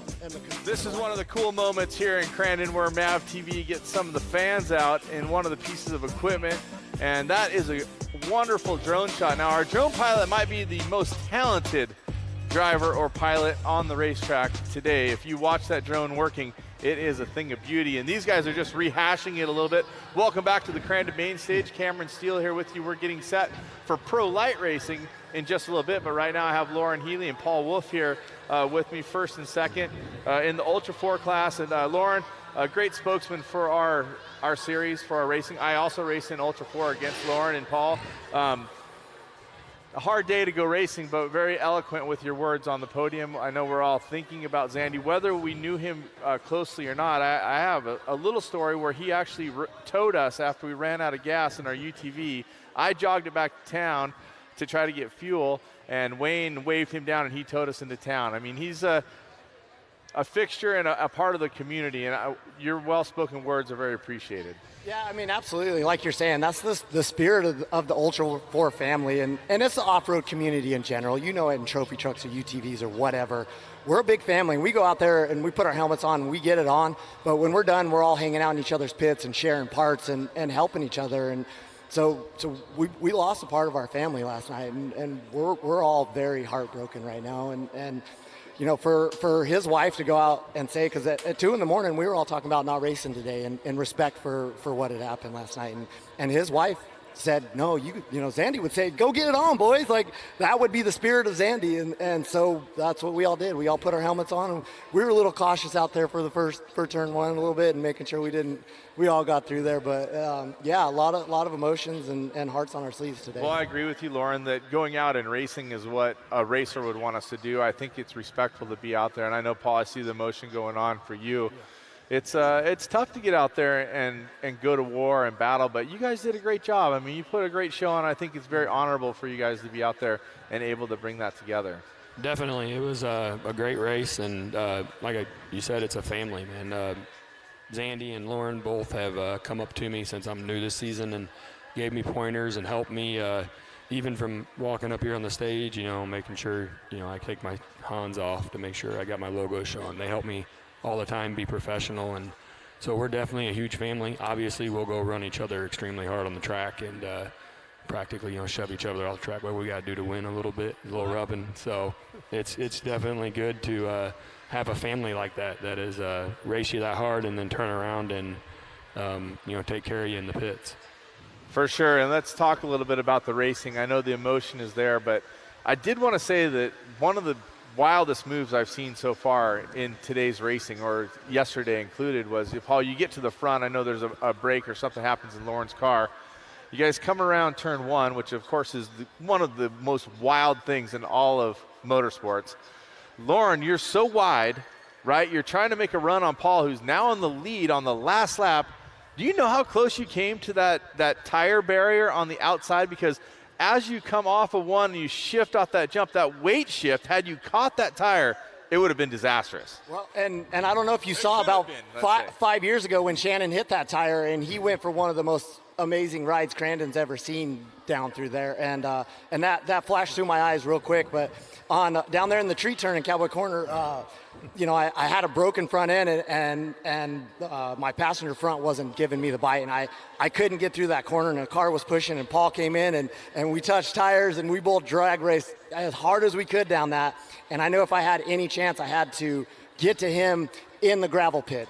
That's my best corner, and his car turned off in the air at the same time, you know, which just adds to this epic battle that we've been having. But I ran him so hard through turn one. Right as his rear kicked out, he blacked out my visor. And so I pulled my tear off and was looking at that tire and had just enough second to just get it inside of it and get off that jump. And it flashed back of Shannon wrecking through there, no doubt. Well, definitely you were pull the tear off and you pull it off, so you're having fun, the fun haver, right? Paul, I know you've had a couple successes with wins this year, new to the sport. It's got to feel pretty great to be able to lead the race, but also to have such a great battle with someone who's been so proven in our sport. Yeah, it is, and it's always fun. Me and him have swapped back and forth in a couple different tracks, and this just adds to our story. You know, down there in the back turn, I got up under him, you know, rubbed him a little bit, got by him, I knew coming into turn one, I've been having issues with my car the last probably 3 laps. It was shutting off in the air. The oil pressure would drop and it would kill the motor, and when it landed, it would refire. And so when I come into turn one, I sent it off pretty hard, trying to put a gap between us, hoping that I could get a little room. And my spotter told me, hey, he's right on you. And so I was trying everything I could, and I was able to keep it running over these first 2 little rollers coming out of the sweeper into the gravel pit. I don't like revving the car in the air because of the drivetrain, and I let off a little too much, and it shut the car off, and I landed. And by the time I got it refired, he was already next to me. And so he was definitely on the throttle. He's sneaky, isn't he? He's a little bit sneaky. He's good. And he was good enough to drag the brake. I was hoping he would push out wide and I could dive under him. And I was projecting that inside. There's no way. He drugged the brake and kind of spoiled my little plan there. So. And I was watching you in my mirror try to go outside on the next jump. I'm like, nope, no way, buddy. Racers will be racers under any situation. The Ultra 4 family race here today with heavy hearts for Zandy Williams. And Zandy's in our heart, of course. Everybody talking about him, but to his family, our blessings, our prayers, and we are with you as the Ultra 4 family continues.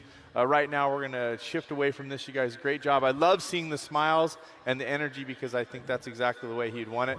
Right now, let's check in with some footage and an interview from Connor Berry at the parade earlier in the week.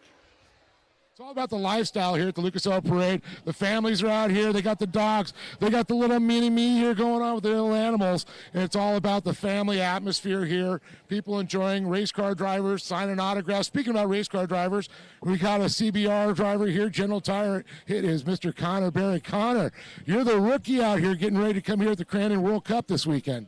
Yeah, it's going to be fun. It's going to be tough for sure being new, but I'm going to just go out there and try my best.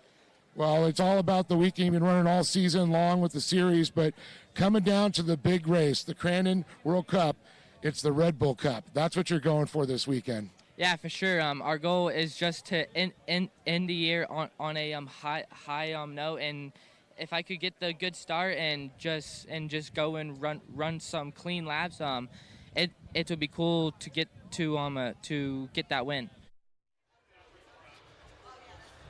Cool to hear from the young voices in the sport. Let's talk a little bit now with some of the experienced voices of the sport. Someone I love as an engineer, as a guy around racing I've known forever, but also a dirt bike rider like myself. Randy Anderson joins us here on the Crandon main stage, newly minted in the Off-Road Motorsports Hall of Fame, an inductee this year. That's got to feel pretty special, Randy. No, it feels awesome, to be chosen to be on the Hall of Fame.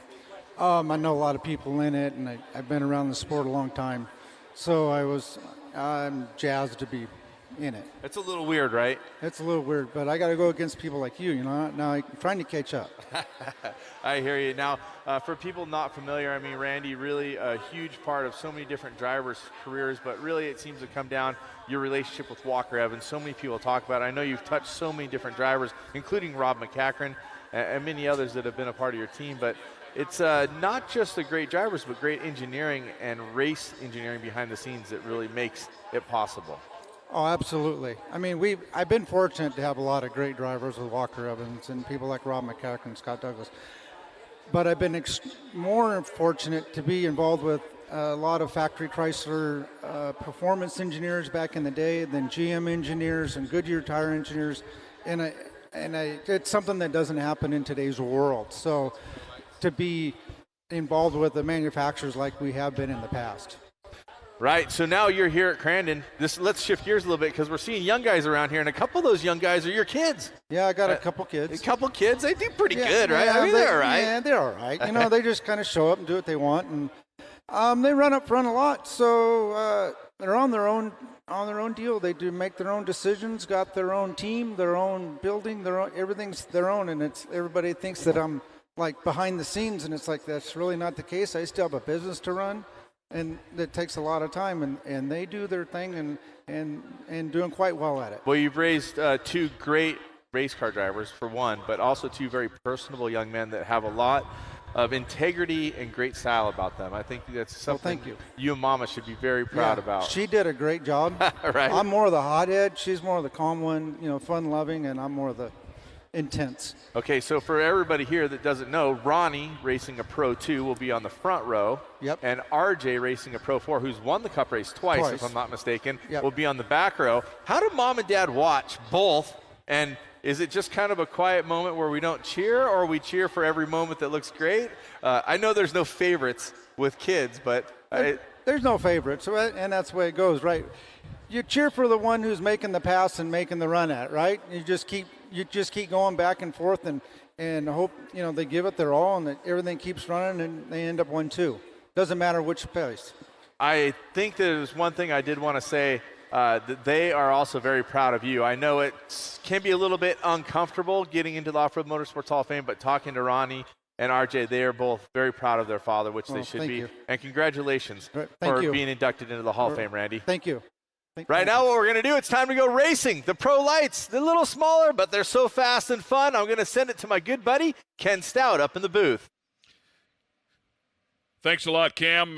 Very cool to have Randy Anderson up on there, and a little bit of just a small taste of the history from that guy, and to have his sons out here doing what they do and becoming a huge part of this as well. So thanks a lot, Randy, and congratulations on your inductee there to the Hall of Fame. As we take a look at the Pro Lights there on the starting line, we have to throw a bunch of love out to one Mr. Kyle Greaves. Came so close a couple of years ago, but got it done this year. He is the 2022 champ off-road Pro Light champion. And, of course, that is the son of Kurt Greaves, which is the brother of Johnny Greaves, which makes, of course, Kyle the cousin of CJ Greaves, if you're going to keep up with the story there. And certainly all of them uber talented all along the way, and Kurt was a big part of Johnny's team for many, many years. And then, of course, Kyle, just a chip off the old block, knows how to cut, grind, weld, does a lot of the fabrication himself, KGB. So if you need a truck, if you need something done, he's certainly great at that. But it's just awesome to see him have the success. And then to watch the two cousins hug it out yesterday was super cool. After CJ had won the championship, Kyle came up there and gave him a huge hug. So we are just moments away from kicking off this Red Bull Crandon World Cup race right here for the Pro Lights. Flagman climbing up into the booth. We will swap that board over from red to yellow, and then we're going to turn them loose.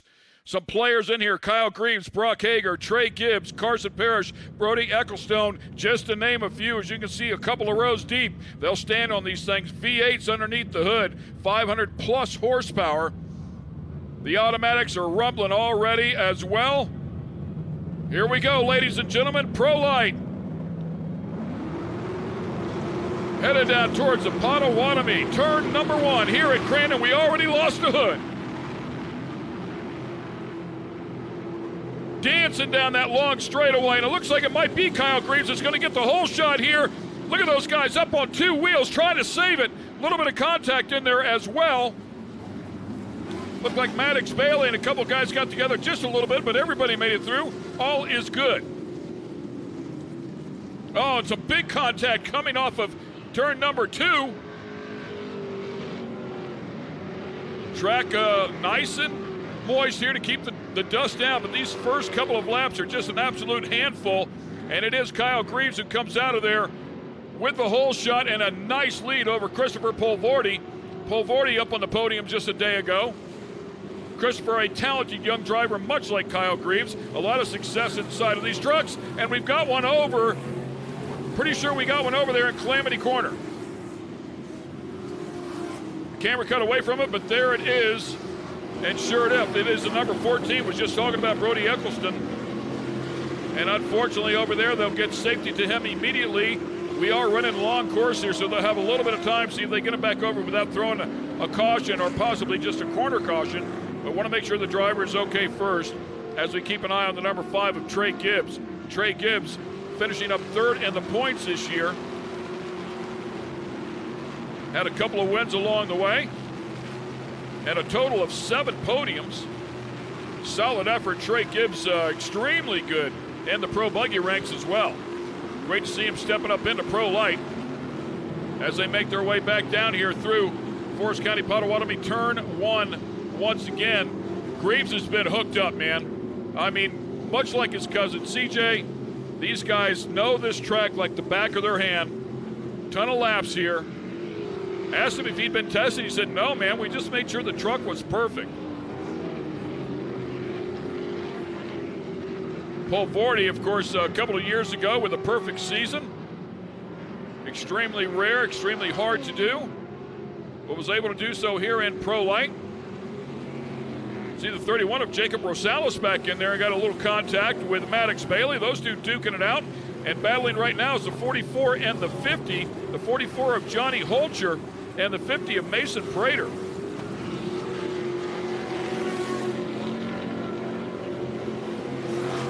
Not a whole lot of travel, unlike their big brothers, the Pro 2s. It's about 14 inches, 12 and 14 inches of travel for these vehicles. They do make a lot of steam, as I talked about before, about 550 horsepower. You have an automatic transmission, of course, a manually shifted automatic transmission. Back in the day, they were 4 cylinders with 4 speeds.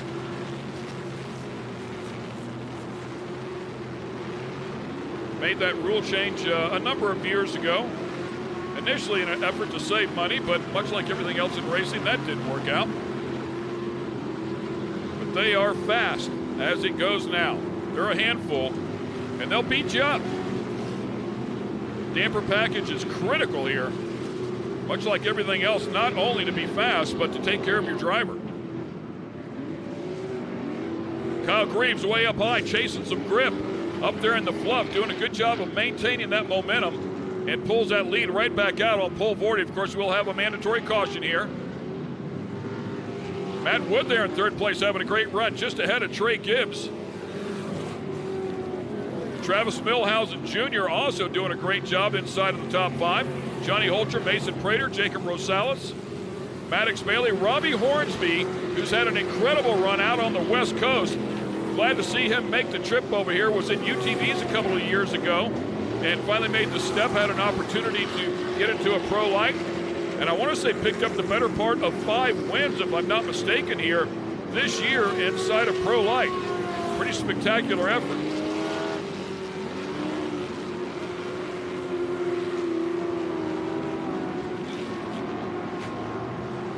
And I take that back. I think it's 6 wins. Contact there between a couple of them.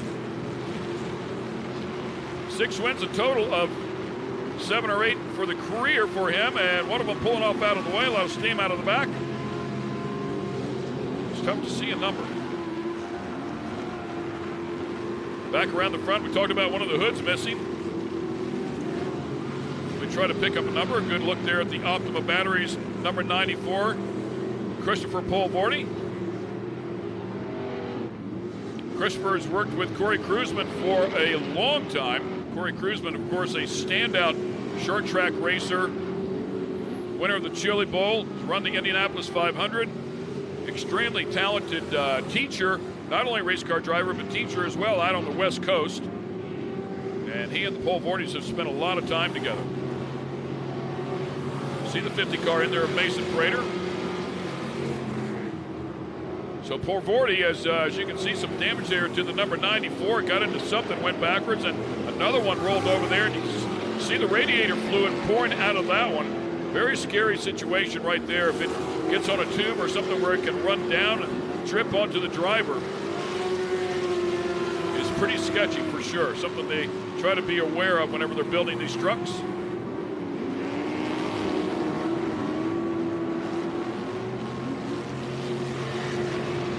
Paul Vorty trying to get underneath the 50 of Mason Prater.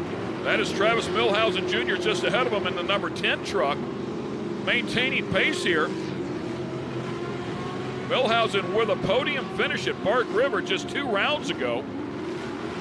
His best finish of the season, so has found some speed late in the going. Here comes Paul Vorty underneath Prater. Trying to make a little bit of room. Paul Vorty not afraid to get his elbows out. Still wet down there on the bottom. Looks like Paul Vorty loses a little bit of momentum, I should say. And down to the bottom goes the 50 truck of Prater. Here comes Milhausen Jr. outside in on him, looking to maintain that momentum, and they had some contact. Milhausen Jr. is going to keep the spot. Here comes Prater again. Paul Vorty just back behind him.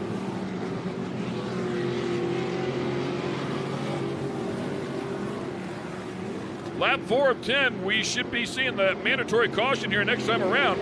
These guys aren't going to have a truck left for the back half.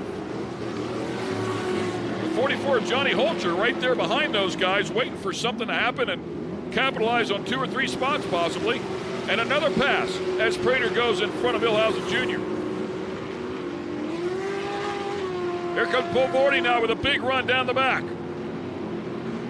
Right around Milhausen Jr. Does it cleanly. That one not so clean out of the 44 truck of Johnny Holcher. Feeds him a right rear on the way by.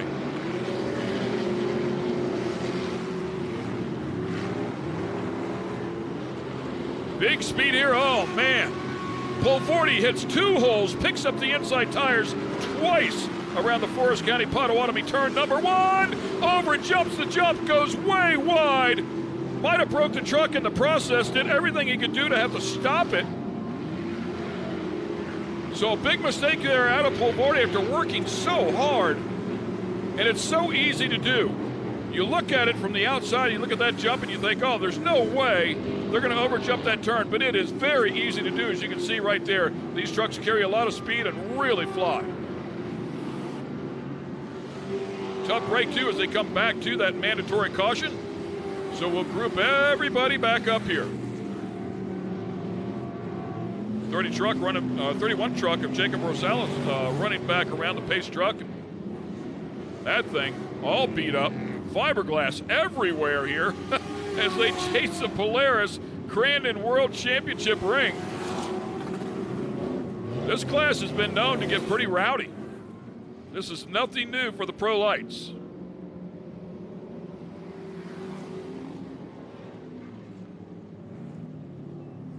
So a bit of a cool-down lap. There's the 31 that I was talking about. Yeah, that thing's a mess. Oh, hot mess. Looks like me getting up in the morning. Number 5 truck right there, Trey Gibbs. Now, we talked about Trey Gibbs having a great season. 7 podiums, 2 wins, 2 seconds, and 3 thirds. Tough round 11 one day ago, but got his last win at Burke River 2 rounds ago. Matter of fact, strung together 5 consecutive podium finishes in the last 6 rounds.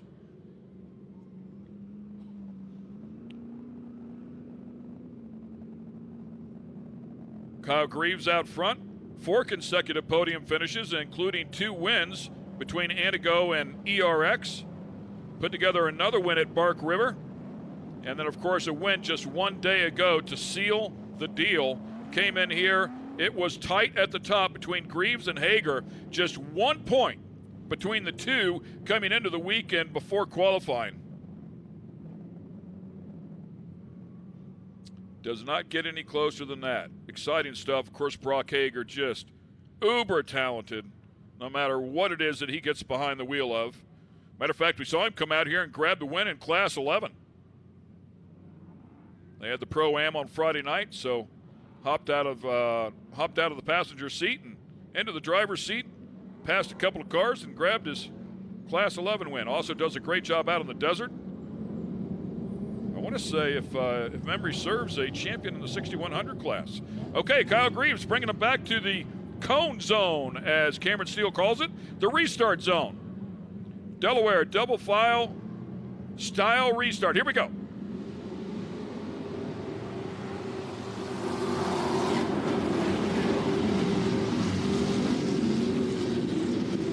About as clean as it gets right there for Pro Light. Everybody's still going the same direction. That's a plus.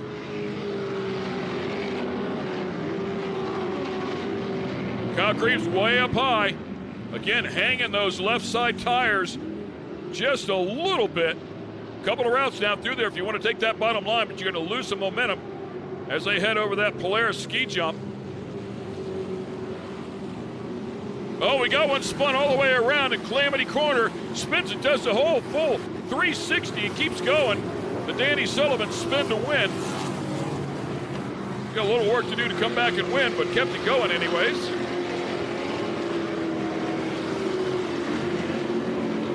I believe that was a 9 truck, kind of difficult to see from my advantage at the time, of Inglace.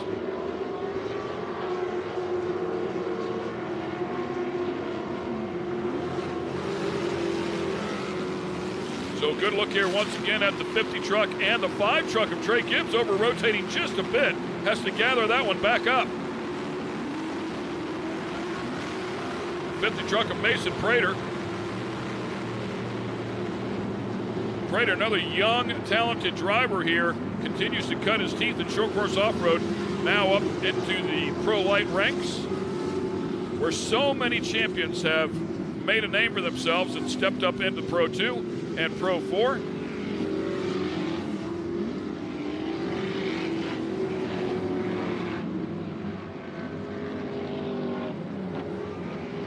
So 5 of 10 complete. It may be about 6 here as soon as Kyle rotates himself through Calamity Corner, the final turn here on this track. 10 turns strong. Oh man, big bicycle moment there for Trey Gibbs. It's going to cost him a spot to the 44 truck of Johnny Holcher. Some quick hands from Trey Gibbs to get that one set back down. Holcher's going to use that bottom line, going through Argonne Corner, and fills the gap, takes the momentum away from Trey Gibbs. Exactly what he wanted to do. Cost him a little bit of distance to the truck in front of me, but hangs on to the spot for now.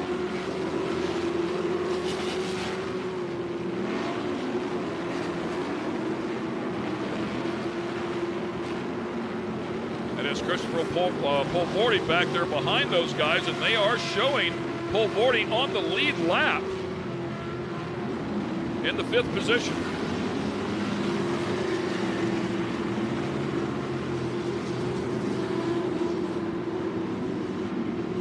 Late in the race, of course, searching around for some grip, dealing with the roost from the trucks in front of you. Try to stay out of the wet slick stuff. Polvordi's going to take a look down on the inside. He's learned from one of the best about how to complete a slide job. Didn't have the opportunity there, but didn't lose an inch.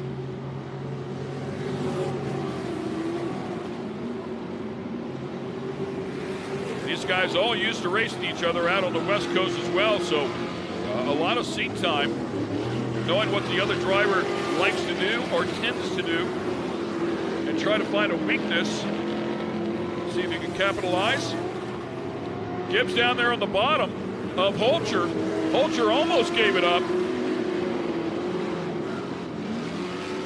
See if Gibbs gets a run on him. Does not. Holcher gets a nice run here as they head into Cowboy Corner. Here comes Gibbs down to the bottom. It's going to show him the nose again. Can he get it rotated, take the spot? Good, hard racing. Tried to pull it off, but Holcher kept his composure and drove right back around him. Awesome stuff. Don't see Polvordi in the picture anymore. Not sure what happened to Christopher right there.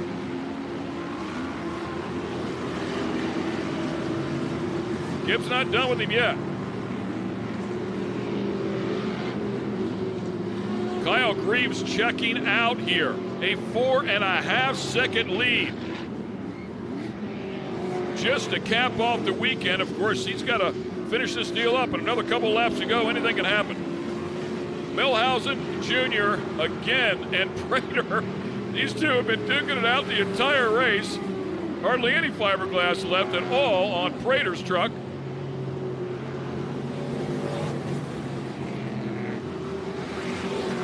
Boys in the back been duking it out as well. Maddox Bailey back there in the MAV TV sponsored truck, and can't even tell who he's racing with. Fiberglass flying off of that one.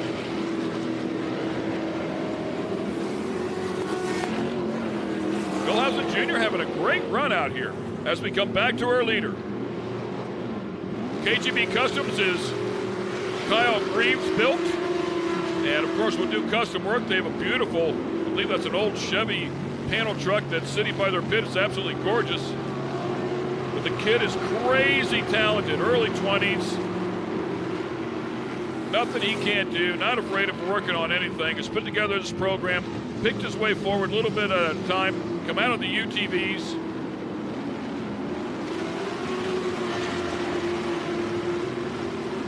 That is Holcher there.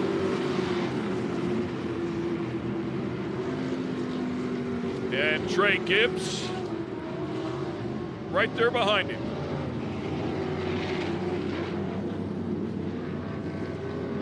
4 trucks here nose to tail as we're winding this one down.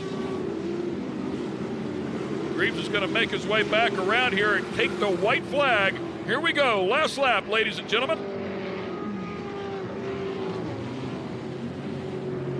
This track, oh man, a big save by Gibbs here once again.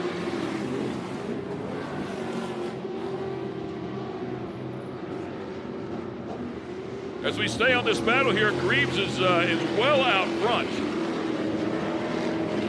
How about a 10.5-second lead by Greaves? We'll catch up with him when he makes his way back around here. Right now, we're going to stay on this battle between Holcher and Trey Gibbs. Side by side they go down into Cowboy Corner.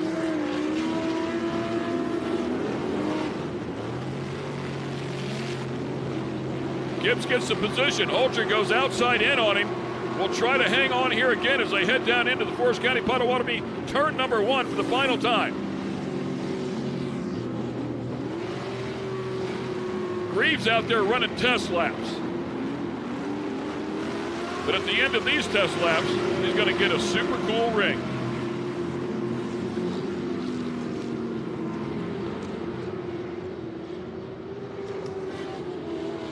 Finishing things up here, 4 trucks there still nose to tail. Actually 5 trucks all nose to tail. Great battle going on there. But it's the number 34 KGB Customs truck driven by Kyle Greaves. Puts it all together here today. Beautiful job out of the 2022 champ. Everything has gone his way here as of late. They dug hard. He didn't collapse under the pressure of the championship. Put it together and did a fabulous job. Behind him, Mason Prater. Trey Gibbs will hang on for 3rd. Christopher Polvordi and Johnny Holcher. What a vicious run there, and hats off, by the way, to Brent Smith in 6th place. Brent Smith does a great job, picks up a ride here, I believe, from the Holcher family, if I'm not mistaken. Finishes right behind Johnny Holcher, so not a good guy to want to take that guy out after he put you in a truck, and might let him drive a Pro 2 as well. So great stuff right there as we take a look at the Pro Lite results here at the Pro World Championships and Red Bull World Cup. And once again, Kyle Greaves up top. So we're going to take a quick break here, give these guys a chance to get back around the track, and then, of course, get out of the truck as well. A little contact between 2 guys out there. They're just communicating. Stay with us. We'll be right back. Spaceport has been America's motorsports authority since 1934. Get news, results, and commentary from the most connected experts in the business, covering all forms of motorsports from flat track to NASCAR and everything in between. Bookmark Spaceport.com on your mobile device now, or follow Spaceport on social, and be sure to subscribe to the Spaceport Daily. Spaceport is your one-stop shop for all things racing on 2 wheels and 4.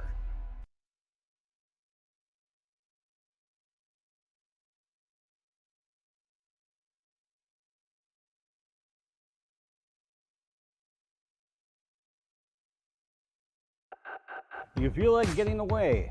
Make your escape to Potawatomi Carter Casino and Hotel.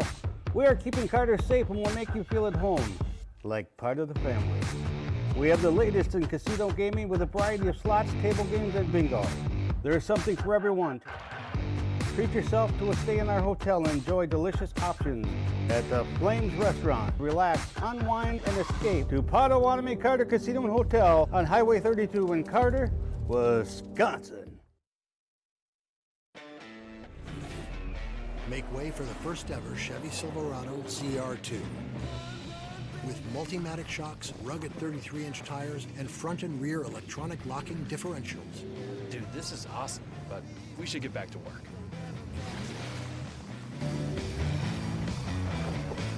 This good? Perfect. If you're going to work remote, work remote. Find new workspaces. Find new roads.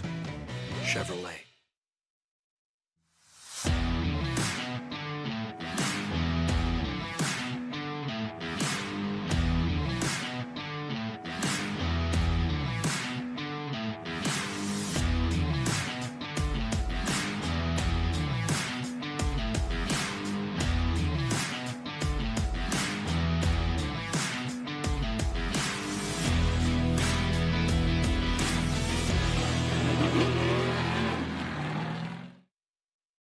Our journey at Continental has taken us down many roads. And when we first started, they weren't even paved.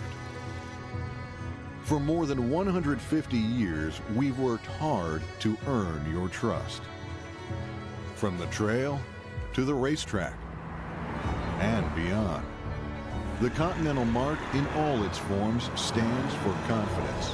Confidence you trust. Continental Tire.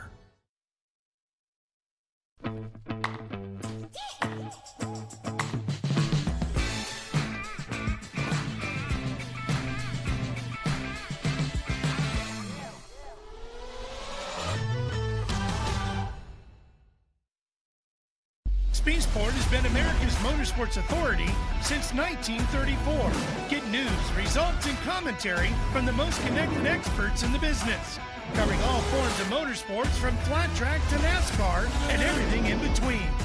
Bookmark speedsport.com on your mobile device now, or follow Speedsport on social, and be sure to subscribe to the Speedsport Daily. Speedsport is your one-stop shop for all things racing on 2 wheels and 4. There's someone right here in northern Wisconsin that's committed to making quality healthcare at the standard of the community. For the past 15 years, they've invested in building state-of-the-art facilities that have helped keep families healthier by providing services like radiology, dentistry, optical, diabetes treatment, maternal health, and behavioral health services. So who cares so much about the health of the community? Potawatomi, keeper of the fire, builders of the future. Our journey at Continental has taken us down many roads. And when we first started, they weren't even paved. For more than 150 years, we've worked hard to earn your trust. From the trail to the racetrack and beyond. The Continental mark in all its forms stands for confidence. Confidence you trust. Continental Tire.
Storms can cause outages even for days. Food can spoil, some pumps, furnaces, and air conditioners stop working. Be prepared with a portable generator like this one from Champion. This dual fuel generator runs on gasoline or propane, a great option when gas stations aren't available. Protect your family from carbon monoxide poisoning and always run your generator outdoors, far away from windows and doors.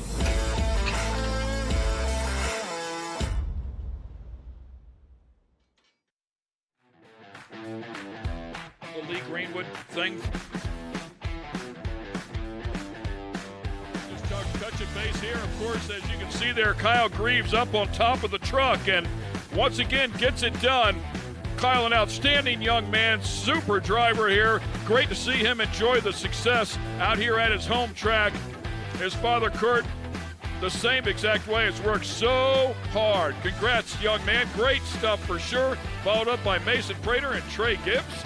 And we'll get it out to the lovely Tiffany Stone. Thank you, guys. Kyle Greaves, make your way over here. You've got a lot to celebrate this weekend at the Big House.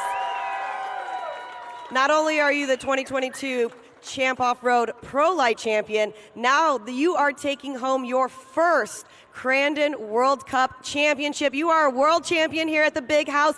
I always like to ask everybody this. You know what's coming. How are you feeling right now?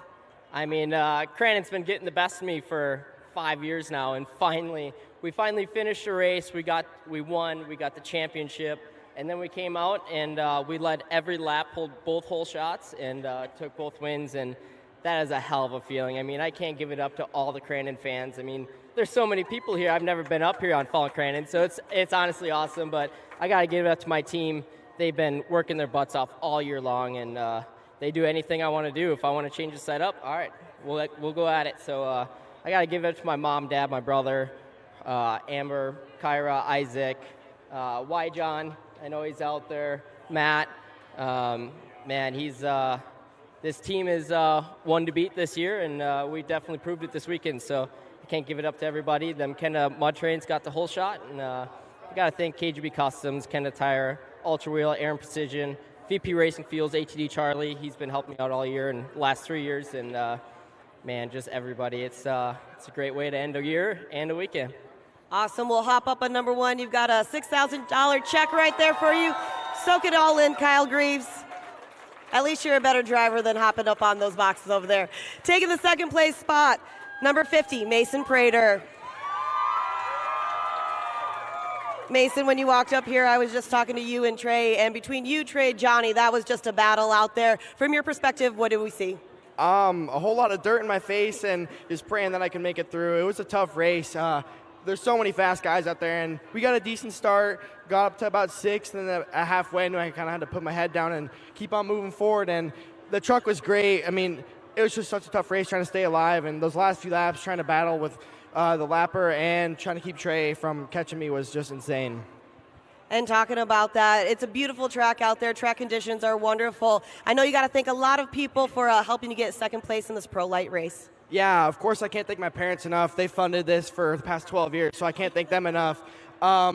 So them, my sister for always putting her time and coming out here, my girlfriend for coming out here with me, General Tire, Bill Stein, Lucas Oil, Rugged Radios, Sparco, AIM, and Ryan B Motorsports, the whole entire crew. Like JP works his butt off, and we had a really rough season with a few unfortunate breaks with the mechanicals and a few mistakes on my part, and I'm really happy to do this for my team, and I really can't thank them enough. Like, this is what I want to do for the rest of my life, and like seeing all the fans out here just makes it want to happen more. Wonderful. We'll hop on number 2 over there. Congratulations to you. And rounding out this field of great Pro Lite drivers, we've got Trey Gibbs. Trey, I haven't seen you since the Mint, and I just see this mustache up here, and we were talking about that. It's your good luck charm out here in the Midwest. How are you feeling right now, buddy? Oh, I'm feeling absolutely pumped right now. I couldn't have asked for a better day. You know, when you look out and see this many fans stacked here to come out and watch us duke down like we just did, it's really what we come out here to do. And, you know, I hope I put on a good show for you guys. I had some crazy battles going with Prater and Holcher. You know, I was able to squeak by Holcher and almost got Prater towards the last couple laps. But, you know, just to put my super pumped to put my number 5 Falcon back Pro Lite up here. And, you know, all around us end the season off good. Well, talking about that, you were able to capitalize on some mistakes out there. With that being said, overall, your weekend, in one word, how does that make you feel? Beyond pumped. So, you know, wouldn't have wanted to end it in any other way. You know, got my whole family out here, so glad I was able to get up on the box. Yesterday kind of struggled, and today we threw a crazy setup at it. Needed to find some speed, so next year we got some things in our book, and we'll be back. Awesome. We'll take your spot on number 3 right over here. A big round of applause for your top 3 finishers in this amazing Pro Lite race. A big congratulations to Kyle Greaves up there on his first Pro Championship win for that World Cup 2. We'll be right back after this commercial break. Speed Sport has been America's motorsports authority since 1934. Get news, results, and commentary from the most connected experts in the business, covering all forms of motorsports from flat track to NASCAR and everything in between. Bookmark speedsport.com on your mobile device now, or follow Speed Sport on social, and be sure to subscribe to the Speed Sport Daily. Speed Sport is your one-stop shop for all things racing on 2 wheels and 4. Make way for the first ever Chevy Silverado CR2.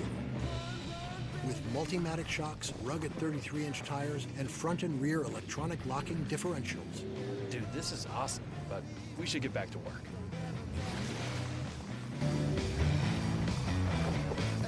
this good? Perfect. If you're going to work remote, work remote. Find new workspaces. Find new roads. Chevrolet.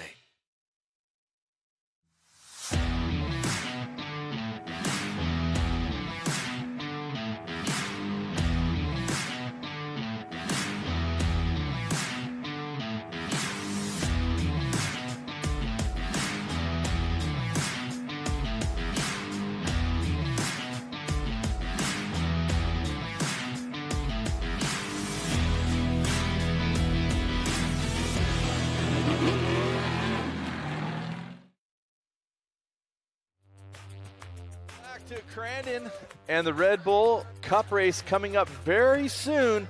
The Red Bull Crandon World Championships happening right now. And so stoked to see all the kids having fun. The RC cars, all the chaos out in the pits. There's just a great feeling of family and fun. And speaking of family and fun, we're joined here on the main stage by Kyle Greaves, family name very well respected and well known here. Your father, Kurt, obviously Johnny's brother. Kyle, first of all, congratulations on hurting everybody's feelings this weekend. That's not very nice of you. I'm just trying to be like my Uncle John. You know, he came out here last year and pulled every hole shot and led every lap with Pro 4. So we decided we need to come back here this year and do what he did. Right on. So the first question I have for you, first of all, is big family, big name, big expectations? Do you feel that sometimes? A little bit. You know, it's nice because we're under our own tent. So we don't have the expectations that they have. You know, they have a lot of big sponsors and a lot of people that they have to do good for. And, you know, we have our business and just the basics. And, you know, we're just doing everything we can for ourselves and for us to come out here and kick some ass. And it's a heck of a feeling. So hopefully we can be at that point that they have sooner than later. Right on. So, I mean, great success for the Greaves family here today, but let's talk about you specifically because this season has been a banger all the way around. Winning the championship, winning the race yesterday, winning the world championship today. There's a lot of gravy there. Like some years you're like, okay, I got the championship, but I didn't get the big win and I didn't get the world championship. And sometimes none of it happens, which I can attest to after 35 years of off-road racing. But for you, the trifecta happened. It's got to feel pretty great to know that the team and all the effort that came together for that popped all at the same time. Yeah, I mean, we've been coming here. This is my 5th year at Crandon. And I haven't finished a race under full power in 5 years. And, you know, to come out here and do what we did, it's honestly unbelievable. Like, I'm still living on cloud 9 from yesterday, and now we just upped it again today. And, you know, yesterday we just treated it like it was a cup race. You know, the only thing we could do, because the points were only 2 points apart from Brock Hager and I, and 5 points from Trey Gibbs. So we just had to come out here and win. That was our only expectation, and we were able to make it happen. And here we are, the world champion, the champ off-road champ, and couldn't ask for a better season. That's pretty awesome, I got to say. Let's talk about the relationship with your dad and how involved you guys are with this together. I mean, we talk about racing in all motorsports, a family affair, but your dad, Kurt, definitely is very passionate about this. Yeah, he definitely pushes us to the limit because he knows, you know, he worked for John for 15 years.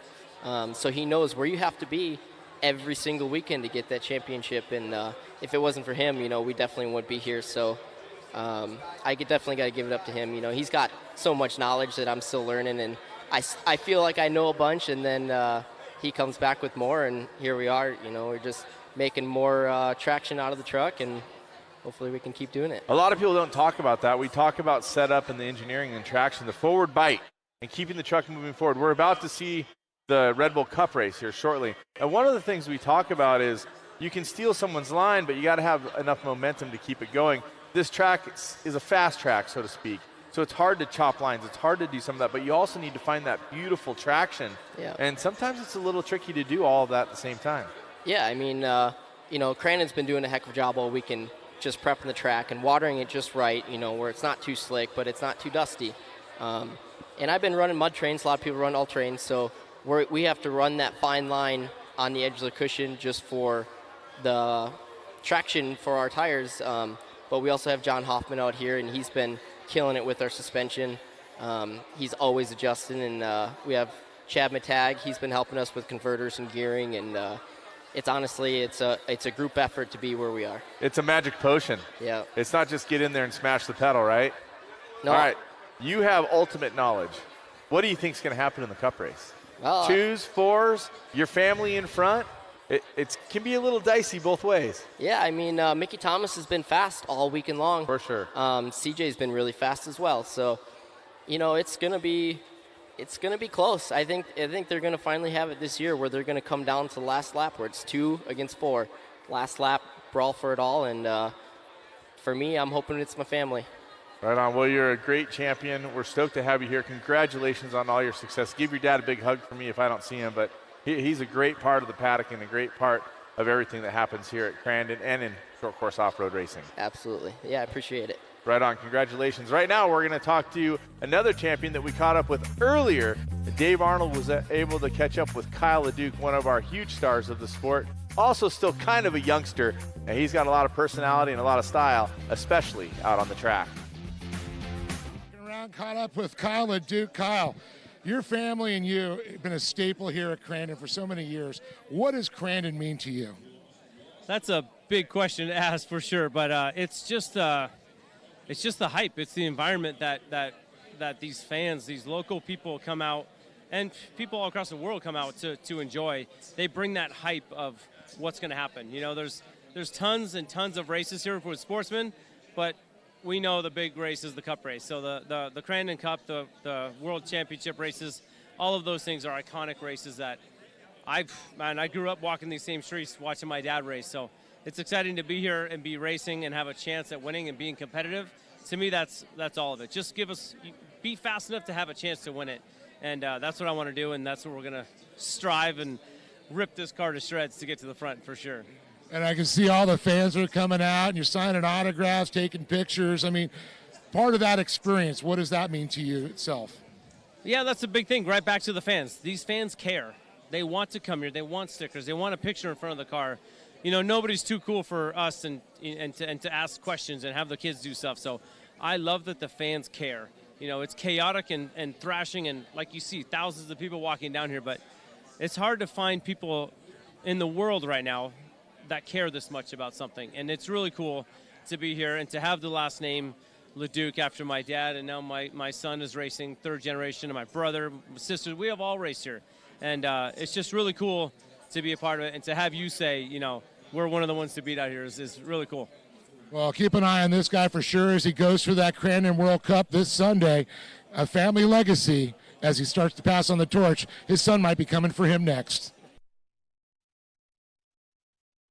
Kyle LeDuc's words, the one thing I heard there was, I'll rip this thing apart to get it to the win. It's pretty interesting to hear. Jason Flannery joined me here on the main stage. And Jason, when you hear something like that from Kyle LeDuc's mouth and how important this racing is from a family standpoint, which you're so familiar with, being Cliff's son and a big part of what's happening here at Crandon, to the LeDucs, to whoever, the Kincaids, whoever it might be, it's got to be pretty heartwarming and a lot of feeling with that. It is, because we all know what family is. Family's everything. And those guys generationally, his father, one of the greats, Jeff Kincaid, you mentioned those guys. Our family, our racing history, my dad's history here at building this track with the people in the community. This community we have here, we are one big family. We got 350 volunteers here today over the weekend. They're all sweating it out here. We're just about out of 2 tons of potatoes today. You know what I mean? We're really pumping it out. You look across here and you see all these fans, and they've come from all over the United States, Canada. Some guys from Europe are here. It's just amazing that those families, those people, have helped make this what it is today. And it's a magical thing what it is. I know we keep saying the same thing over and over, but when you get here and the vibe, like to come to Crandon makes you want to come back every single time, because it's a beautiful thing. Years ago, when my Uncle Jack was racing and he went to California to race, my dad said, Jack, you just go to California, race, get those guys to come back. Once you get them back here, I'll keep them. So all you got to do is get them here. And Jack did that. He went out there and performed well, and he brought Walker Evans back, and Rod Hall and different guys came back. And it's just like you said, when they get here and they get around these people and they see these people really wanted their interest in what you're doing, and they want to be part of it, and it's great. The families and the the kids that are able to go up in the pits and visit with their driver and get that piece of memorabilia, a fender or a door. And you watch some of these drivers, when they come off here, they're giving these kids their hats, some of them give them their medals. They know what it means. And once you come, you're coming back, but you're not coming back alone because you're going to bring somebody with you. Hooked. You're hooked once you get here. All right, let's switch gears. Let's talk about the racing because we have the Red Bull Cup coming up. What do you think? What do you see from the track here today? Does it look like a track that 2s can take this thing? Do you think it's something the 4s are going to have an advantage? Where's your heart at this time around? It's going to come down to who wants to keep their foot in the throttle the longest and who wants to let all hang out there. You know, those Pro 2s have performed well in years before, but the Pro 4s are right there. You know what I mean? My dad and his crew, my dad's got a staff of about 14 gentlemen down there, water trucks, graders. We've got in every piece of equipment we could find to prepare the best racetrack for the best fans and the best drivers in the world. And I think we've done that. And God bless us with all this good weather this weekend. It's been amazing. You know, years ago it was we needed 2 days of good weather. Then it went to 3. And now we're looking at almost 4 to 5 days of great weather, and we've had it.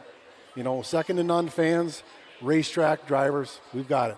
What a blessing to be a part of it. Jason, thank you for having me and all of us here. We love what you guys do, and it's a true pleasure to be a part of something that's so heartfelt and well done. As you said, that track is ready to go racing. And I do want to say something that you guys don't get enough recognition for what you're doing. All your camera crews, all your people working your tails off. Marty's got you switching stages. We're down in the basement. We're out here. But you guys roll with it, and you make it happen, and this is beautiful. This is the best backdrop I've ever seen right here. Stunning. Yeah, I mean, tens all these of thousands of people. Yep. All Perfect here for track. That's it. Thank you very much, you guys. Thank you. I appreciate the kind words, Jason. You have a great day. Well, guess what? We've had all day to race our brains out, have as much fun as possible, to kick up as much dirt and as much dust as can be done. There's only one thing left to do, and that's to decide the Red Bull Cup here at Crandon. I'm telling you, when we come back, the action is going to be hot and heavy. Pro 2s, Pro 4s on the same track at the same time. Let's take a look at what we're going to see just a little bit later on.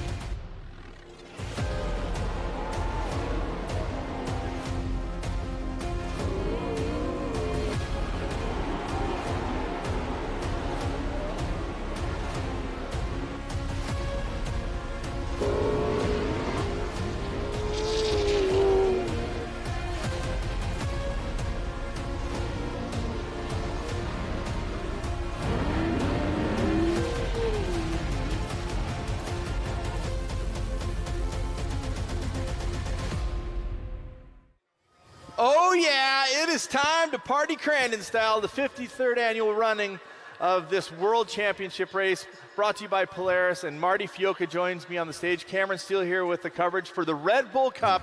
And Marty, this is something that you have been working day and night on for months, for years. You had a commitment to make this come to life on the Sundays, bringing East Coast, West Coast, different set of rules, no points, big sponsors, big paydays. Red Bull agreed, and here we are getting ready to launch it. Here we are since 2015, and we just are signed up for another couple of years here with Red Bull. They've been instrumental in bringing the sport together. You know, when I got here, I was more doing public relations, but I really kind of had the urge to do some more promotion, sponsorship, those kind of things. But at the time, the sport needed to have all the athletes in one place in one day. Short course racing historically has been about winning series championships, not winning one single race, even though Crandon always had its world championships. But we brought East Coast, West Coast. We came up with our own rules, and we basically took Sunday for ourselves, and that's what actually worked out really well.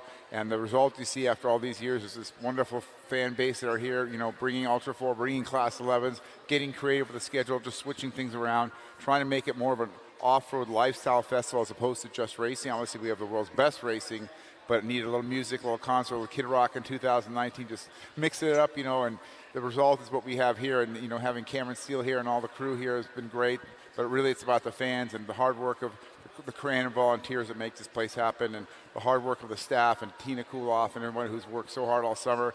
Yeah, I spent the summer away from my wife. We're looking forward to getting home, in a couple weeks and seeing her, but the results are really worth it. You know, the results here, speak for themselves, I think. I know it's a huge passion for you, Marty, and we talk about all the racers that have come, everybody that you've brought together. Now it comes down to the moment. Do you feel like it's time to kick back, put your feet up, and watch? Because you have it. You have the 65,000 fans on the weekend. You have the unlimited amount of fans on Speed Sport and all other networks live online. You have us all here. It's time to go. It's time to go, and what a great thing to be able to throw down with a Pro 2, Pro 4 showdown the way we've done it. That Cup race is so exciting. And then these guys are running for the Red Bull Cup, which is the most, one of the most significant trophies in our sport, in any sport. And a beautiful day like today here in the Midwest, I mean, it doesn't get any better. And I've got the best racers and the best trucks, and they save their equipment a little bit. They're saving their setups. They want to win this one. And so this is one they work on to win every year. And I think for a fan, a driver like me, but also these guys, I mean, to bring this to all these great fans who have been here all day and to end the weekend like this, doesn't get any better than that. Well, I can only ask one question before we go racing. We have all these different puzzles, all these different organizers that come in and race, all the different racers, hundreds of them, thousands of fans, the live web, the television, all of it.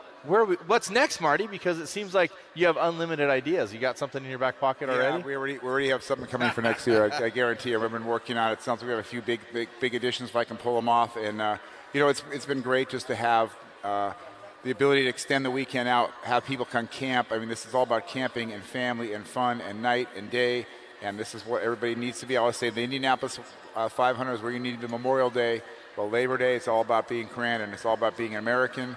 And we're super proud of being here, and all our fans from all over the world that have come here and from across the country. And we just hope that if they made the trek from a long way, that it was worth the drive. And I think the people I've talked to this weekend said, yeah, we've got to come back. We're running out of space, but that's okay. We'll fix that. We'll cut down some more trees, Cliff Flannery style, and get to work over the winter here and then to get ready for next year and next June when we come back. And we're just super proud of everybody. And yeah, I think we built the Super Bowl of short course. The Super Bowl of off-road racing is here, and it's definitely World Championship time, and it's great.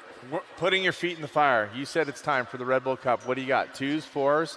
You got a favorite? You got someone you're going to pick? Because you got to be the ultimate expert having spent all this time here. Yeah, you think so, but no, I think when you watch it from a race perspective, I think in Pro 4 it gets down to reliability, and CJ Greaves has had that all year. I think Pro 2, the smoothest guy out there right now, without a doubt, probably Jarrett Brooks. But Mickey Thomas looks really good. I'm just going to throw it out there. So. You've definitely thrown a couple stellar names in the mix, but the good news is the whole list of drivers is still there's so many different people that can bring the equipment, the team, and the driving, as well as the engineering here to win at Crandon for this Red Bull World Cup. One thing you definitely have to have is your tire setup on point. What we're going to do right now is we're going to go to Dave Arnold, who had earlier the chance to talk about tires with the people at Yokohama. I'm over here at Yokohama with Paul Algarin, and Paul, we're going to talk a little bit about tires, and tires are so important when it comes to race cars, hooking up, and of course getting wins out of them.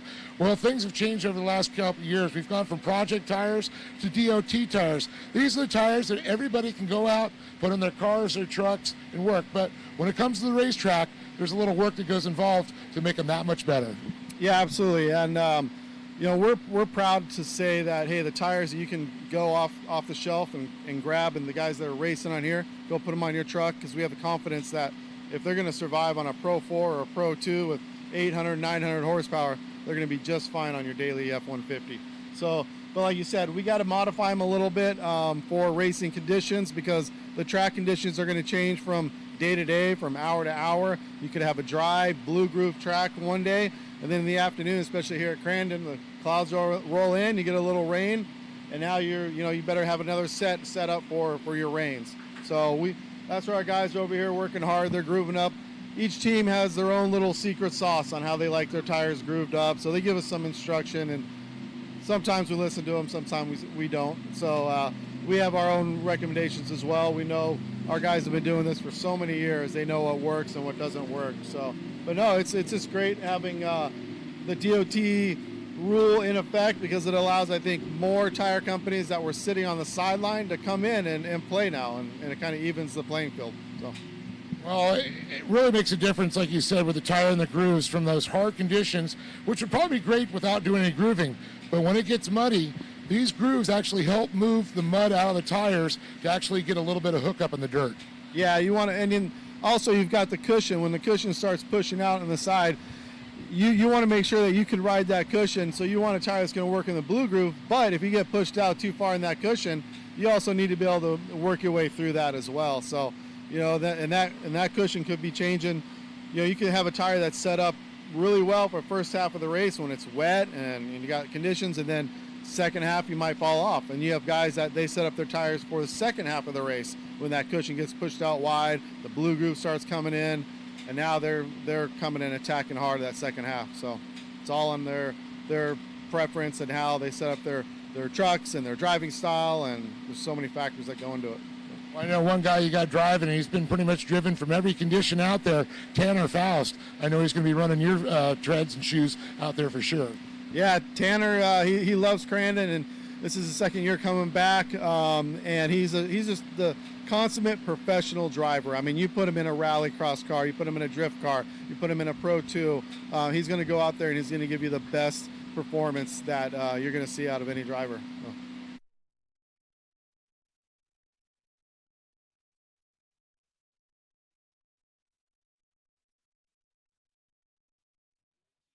Nike.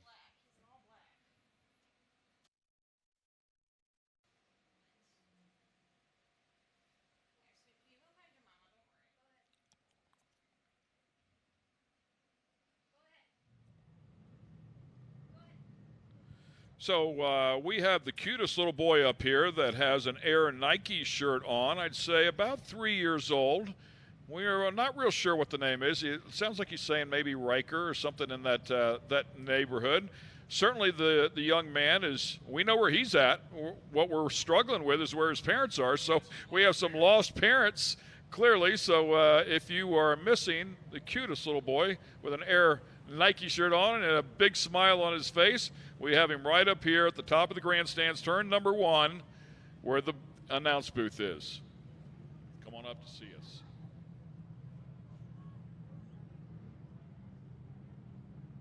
Well, it looks like the crowd is locked and loaded, ready for the Red Bull Cup. Cameron's still here on the main stage here for the Polaris Crandon World Championship. Of course, today's been the Red Bull Crandon World Cup, and we are about to go racing with the Red Bull Cup. Simply put, we're going to put the Pro 2s and the Pro 4s out on the track at the same time. I'm joined by Tiffany Stone, who's been doing all of our reporting today, interviews, and of course the podium. Dave Arnold, who's been bringing us great goods all day long, behind the scenes talking to drivers and teams. And I got to ask you guys, it seems to me that there's a lot of energy, but a lot of people are talking about, Tiffany, the precision driving that we've been seeing all day. Because I'm not going to say there's no bumping, because there is, but it seems like there's been a lot of real precision driving going on, and everybody's coming off the track excited about the racetrack that we have to race on today. You're absolutely correct. I mean, this is a pristine track. The weather conditions are amazing. Everything is coming out.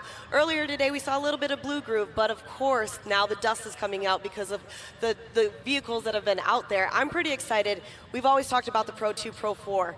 This year, I don't want to jinx it, but I think possibly a Pro 2 could get that win.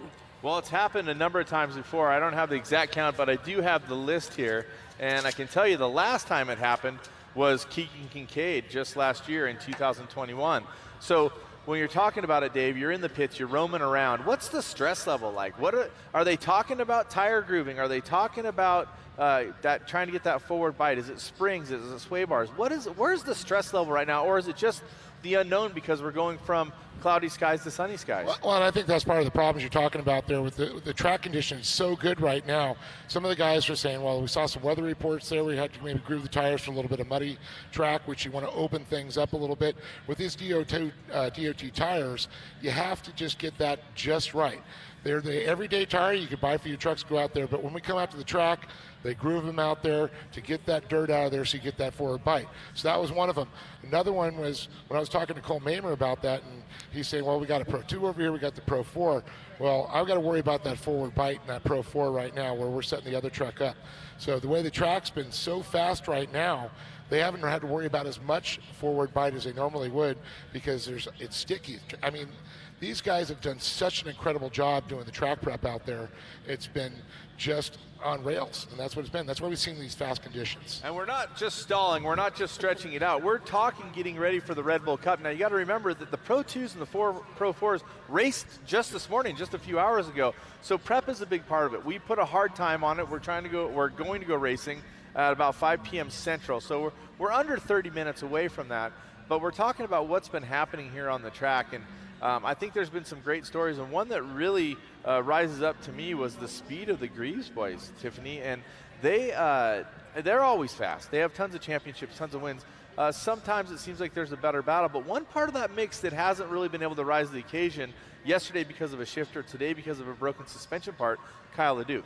So all of a sudden that mixes the potion just a little bit. But what do you see there in those Pro 4s, especially with the Greaves boys? Well, talking about that, Kyle LeDuc is an amazing driver. And with that being said, if he can keep everything together, if he can keep a solid truck, that's going to throw a little bit into the mix. You've always got the Johnny and CJ thing. We always talk about the father-son rivalry.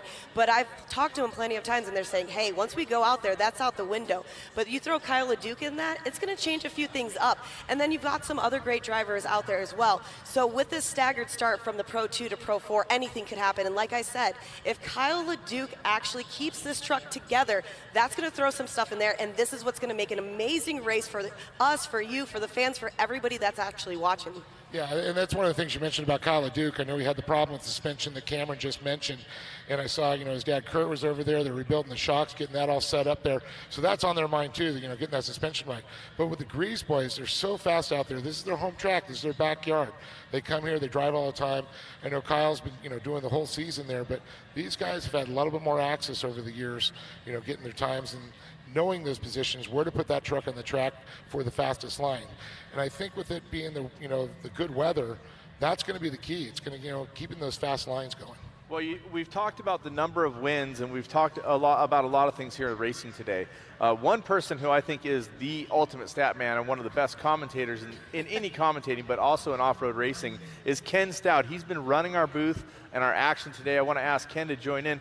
Hey, Ken, we're talking about stats. We're talking about what do we think Pro 4 versus Pro 2. We're talking about who has the horsepower at this point to do this. Where's your opinion lie?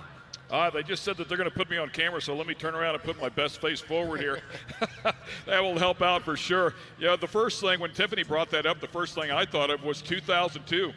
The first person to do it was a guy that was inducted into the Hall of Fame here this weekend, Scott Taylor. Congratulations to him. It was 2002, and he did it both spring and he did it in the fall. Now, I'd have to go back and really take a look at it, but if my gorilla math is correct, I want to say the better part of 16 times the Pro 2s have won this thing since 2002, so absolutely do not count them out. And as we heard a little bit earlier, it's going to be all about the stagger start. Whatever that split time is will play a huge role, but I can't tell you how many times we've seen this race come down to the very last lap, the last couple of turns, to decide who's going to win it, and that's what they strive for every year.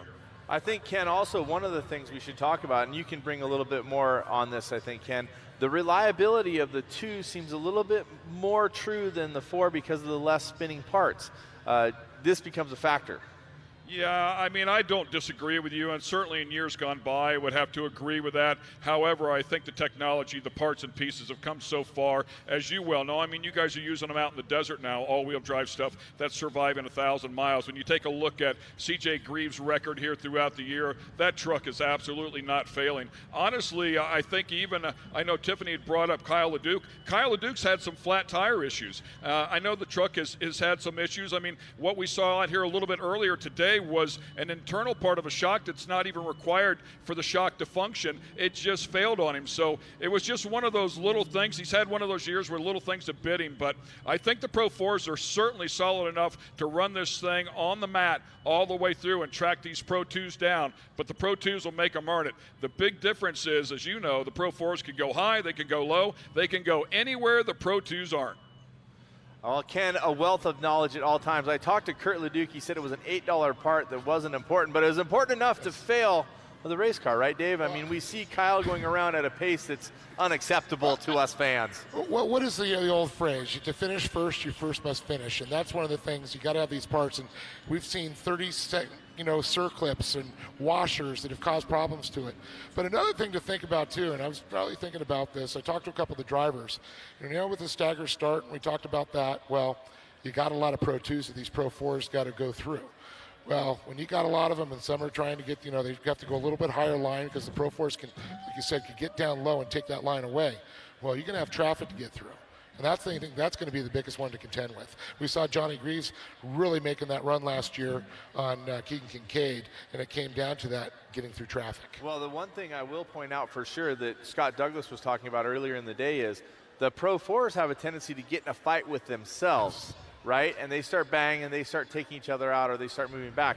So I agree with them. If the Pro 4s can agree to move forward, then race later, I think it makes it a much better race for the Pro 4s. But if they're going to dogfight early, that's a problem for it. And we're going to come back with more, of course, with Ken Stout, Tiffany Stone, and Dave Arnold. But we're going to go away for just a moment. When we return, we're going to be bringing all of the Red Bull Cup cars out to the front row, do driver introductions, a special time with Kurt LeDuc, and then more fun when we go racing at 5 o'clock Central Time.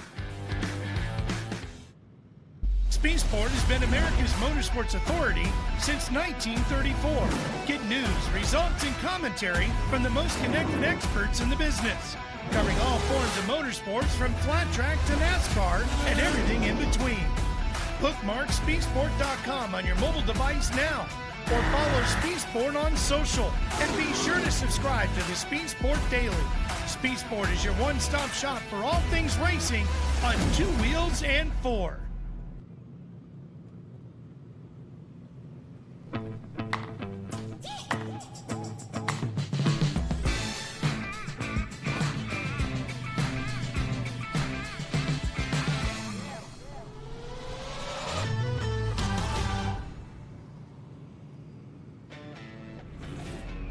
Make way for the first ever Chevy Silverado CR2.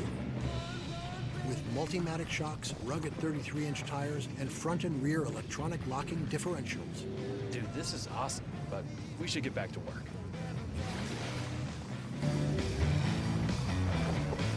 This good? Perfect. If you're going to work remote, work remote. Find new workspaces. Find new roads. Chevrolet. Our journey at Continental has taken us down many roads. And when we first started, they weren't even paved. For more than 150 years, we've worked hard to earn your trust. From the trail to the racetrack and beyond. The Continental mark in all its forms stands for confidence. Confidence you trust. Continental Tire. Storms can cause outages even for days. Food can spoil, some pumps, furnaces, and air conditioners stop working. Be prepared with a portable generator like this one from Champion. This dual-fuel generator runs on gasoline or propane, a great option when gas stations aren't available. Protect your family from carbon monoxide poisoning and always run your generator outdoors, far away from windows and doors.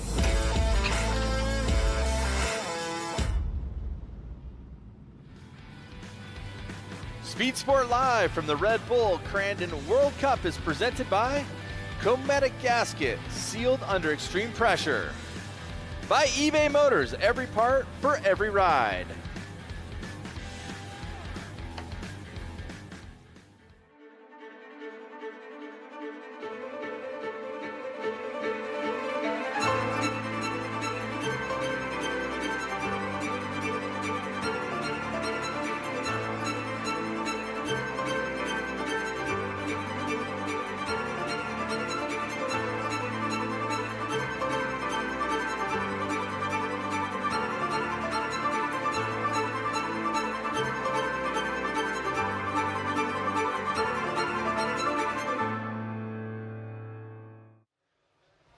That is a thing of beauty right there as we get ready for the Red Bull Cup. The trucks are coming out, the Pro 2s first. They will line up first, but first, once we get the 4s and 2s here, we're going to be doing driver introductions. Sorry, a little stumble on my own words there, but the crowd is standing, the attention is coming, and racing is brewing. The track is ready. We see the track prep has been handling as we take a look at some of these cars. And I'm going to warn you guys right now, as I'm still joined by Tiffany and Dave Arnold and Ken Stout up in the booth, I'm going to be asking you for one name at some point. I know it might hurt feelings, but I'm going to throw it out there. And if you guys want to tap dance, you can.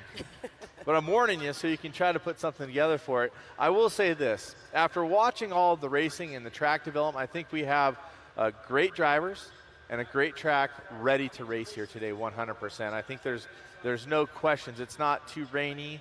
It's not too dry. We didn't tear up a bunch of trucks. We have all the equipment. We have all the drivers. Dave, as they roll out here, the passion, that feeling in the chest of the race cars coming to race is pretty incredible. I'm feeling it in my chest right now. I'm actually getting excited to hear this, the rumble of these, or I like to say the roar of the big bore. And these 900 plus horsepower Pro 4s, little over anywhere from 750 to 800, we're looking in the Pro 2s. That's a lot of horsepower. Now, makes me think, well, those Pro 4s, I know they're going to have that gap, but they got so much more horsepower. But you were talking about those guys fighting in the back. Is it going to be a battle of horsepower, or is it going to be the driver? Well, that's always the question. And Tiffany, you've been talking to the drivers that had success here today. I would expect many of those same drivers to be in the mix here today. They gave you a little bit of tidbits here and there. Do you have any feeling on what we're going to see here? I mean, I know it's going to be all out. It's the end of the season, right? It is. Everybody's brought their A game to this with no points on the line. It's just the Red Bull Cup, and everybody wants to have their name on the Red Bull Cup. Well, like we had heard from a lot of drivers, it's pretty much come out. This is what we're going to do. Like you said, no points. And what I've seen in the past with this Pro 2, Pro 4 race, it really goes into the last few laps. It really does. You see those Pro 2s out there with that staggered start. The Pro 4s have a lot of time. They're going to come up, and it's got to be very methodical of what they're going to actually do. You got to set it up. You got to figure out where you're going to pass. You got to figure out who you're going to pass. And when that happens, those last two laps are amazing. I've never been a driver. I've always had the pleasure of being able to talk to him with all that emotion, but I couldn't imagine. So, Cameron, to you as a driver, knowing that you got maybe 1, maybe 2 laps left to really make that pass, to make that setup for you and your spotter, what are you thinking about? Well, I think the one thing you're always thinking about is how you're trying to make the race car go faster without making a mistake. And you're really always kind of hoping that the guy in front of you or the driver in front of you makes a little bit of a mistake. So I'm going to say that what you should be thinking about is being clean, but sometimes what you're thinking about is being aggressive. And sometimes those two things don't go together very well. So that's a good question, Tiffany, because when you put the killer whale suit on, which is what I call the driver's suit, I heard that from Jesse Jones the first time, sometimes the decision-making gets a little crazy. So what we're going to do right now is we're going to send it up to Ken Stout in the booth. We're going to do driver introductions. And Ken, I know there's no one with more passion for racing in general. That must have been a very heartwarming feeling to see those trucks coming down through turn 1. No question about that. And ladies and gentlemen, it is a massive field, 29 trucks strong, 17 of them in Pro 2, 12 of them in Pro 4, and just a quick tally between those group of drivers, some 45 championships have been won. When I tell you you're looking at the absolute best of the best, that's what's out here today, and they're going to be competing for that Red Bull Crandon World Cup. Such a prestigious prize. They'll kick them all off with the number 44 Ford, driven by Mickey Thomas. Mickey Thomas, of course, coming out here is having a spectacular weekend. We'll see if he can put his name on this list for the first time and win this big cup. Right alongside will be the reigning champ from 2022. That is the number 77 of Jarrett Brooks. Last year's winner, the number 4 of Keegan Kincaid, looking to double up here with the Lucas Oil-backed machine. Then it's the young gun, the number 78. They call him Ricky G. He's fast. He's passionate. He could break everybody's heart. The number 42, how about Kyle Kleiman, a champion inside of that category with a Ponzi sponsorship? Certainly good enough to get it done. The guy that qualified on the pole here this weekend in the Pro 2 category, number 51, he's a champion as well in the Pro Lite category. That's Ryan Beat. And the number 67 got his first wins this year in the Pro 2 category, just missed the championship by 1 point a year ago, finishes up second year this year as well. That's Corey Winter. Then it's Ronnie Anderson in the number 52 truck. Ronnie Anderson, a standout. He and his brother, we talked about his father before, being inducted into the Hall of Fame. One of the young guns that has so much talent. Keep your eyes on him. He's a lot of fun to watch. And the number 96 truck from Simi Valley, California, it's Troy Cox. We go back to the number 90. That is a Ram truck out of Appleton, Wisconsin for you locals here, Zach Zakowski. And the number 5 Ford. Put your hands together for Johnny Henches. Then we go to the Chevrolet, number 13 out of Crandon, Wisconsin, Jay Schaefer. Coming all the way from Encinitas, California, he's in the number 65 Ford. Another champion in the category, Dave Mason Jr. And one of the biggest names in all of motorsports, multiple disciplines, championships all along the way, the number 34 Toyota, a guest driver here. Put your hands together for Tanner Faust. A man that has done both Pro 2s and Pro 4s, very fast in everything, including Pro Lights, out of Temecula, California, driving the number 81 Ford. That is Doug Matag. Then we go to the Franksville, Wisconsin driver, number 43 Ford. That is Bob Brand. And the final Pro 2 in action here out of Abrams, Wisconsin, the number 44 Ford of Johnny Holcher.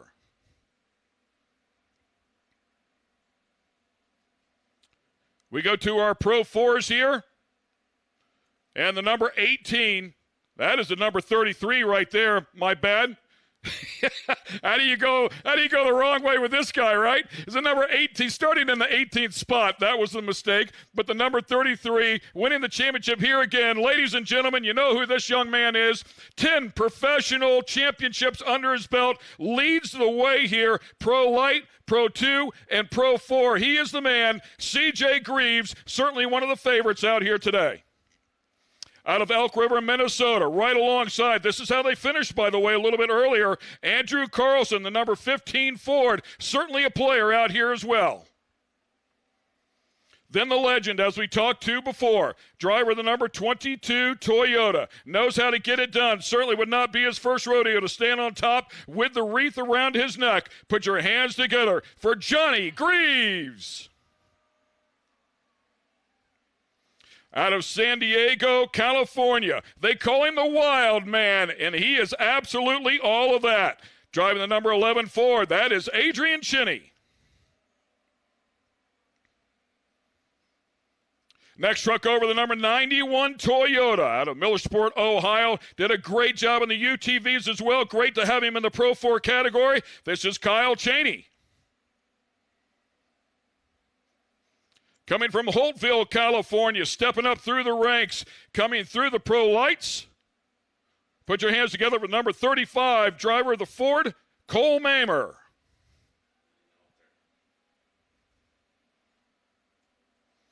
Then we go to the driver of the number 44 Toyota. We'll get a little closer here. Love the sponsorship as well. The United Rentals flying the colors proudly. Put your hands together for Jimmy Henderson.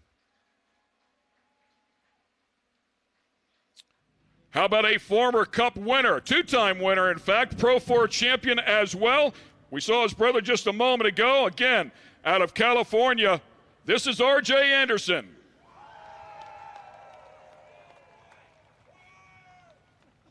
An 8-time champ, 7 of those in a Pro 4. They don't come any tougher than this guy right here. Needs luck to go his way. He will be a threat, no doubt. The Monster Energy back driver out of Alabama, the number 99 Ford driver, Kyle LeDuc. From Escanaba, Michigan, and the number 8 Ford. Put your hands together for Danny Beauchamp. And a tough player no matter what he gets in, out of Thornville, Ohio as well. Sponsored by Can-Am, the number 77 of Scotty Lawrence. And the number 74, driving a Ford here out of Holman, Wisconsin. Yeah, he's in the hunt. Put your hands together for Ben Pasa. That is your lineup, ladies and gentlemen. The best of the best for sure. And to get us all going here, we're going to send it back over to the stage with Kurt LeDuc, who has a very special moment. Kurt? Hey, thank you guys. Thank you, drivers. I see most of the crowd here at Crandon is standing. To the people watching the live feed at home, I want you guys to stand up. We're going to sing this song, this great American song written by Lee Greenwood, and I want you to sing it to the drivers and to everybody here at Crandon. So whenever you're ready, roll some music, and I want you to sing as loud as you can. If tomorrow all the things were gone I worked for all my life, and I had to start again with just my children and my wife. I'll let them catch up.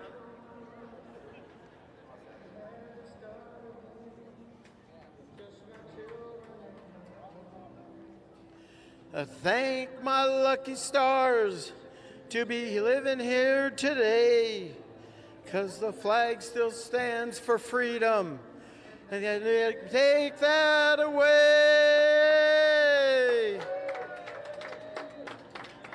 Now to be an American, where at least I know I'm free, and won't forget the men who died, who gave that right to me, and I gladly stand up next to you and defend her still today, 'cause there ain't no doubt I love this land. God bless the USA.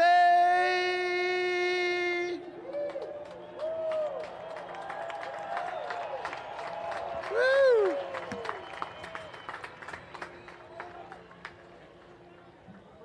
Lakes of Minnesota to the hills of Tennessee, across the plains of Texas, from the sea, the Atlantic Sea, from deep down to Houston and New York to LA.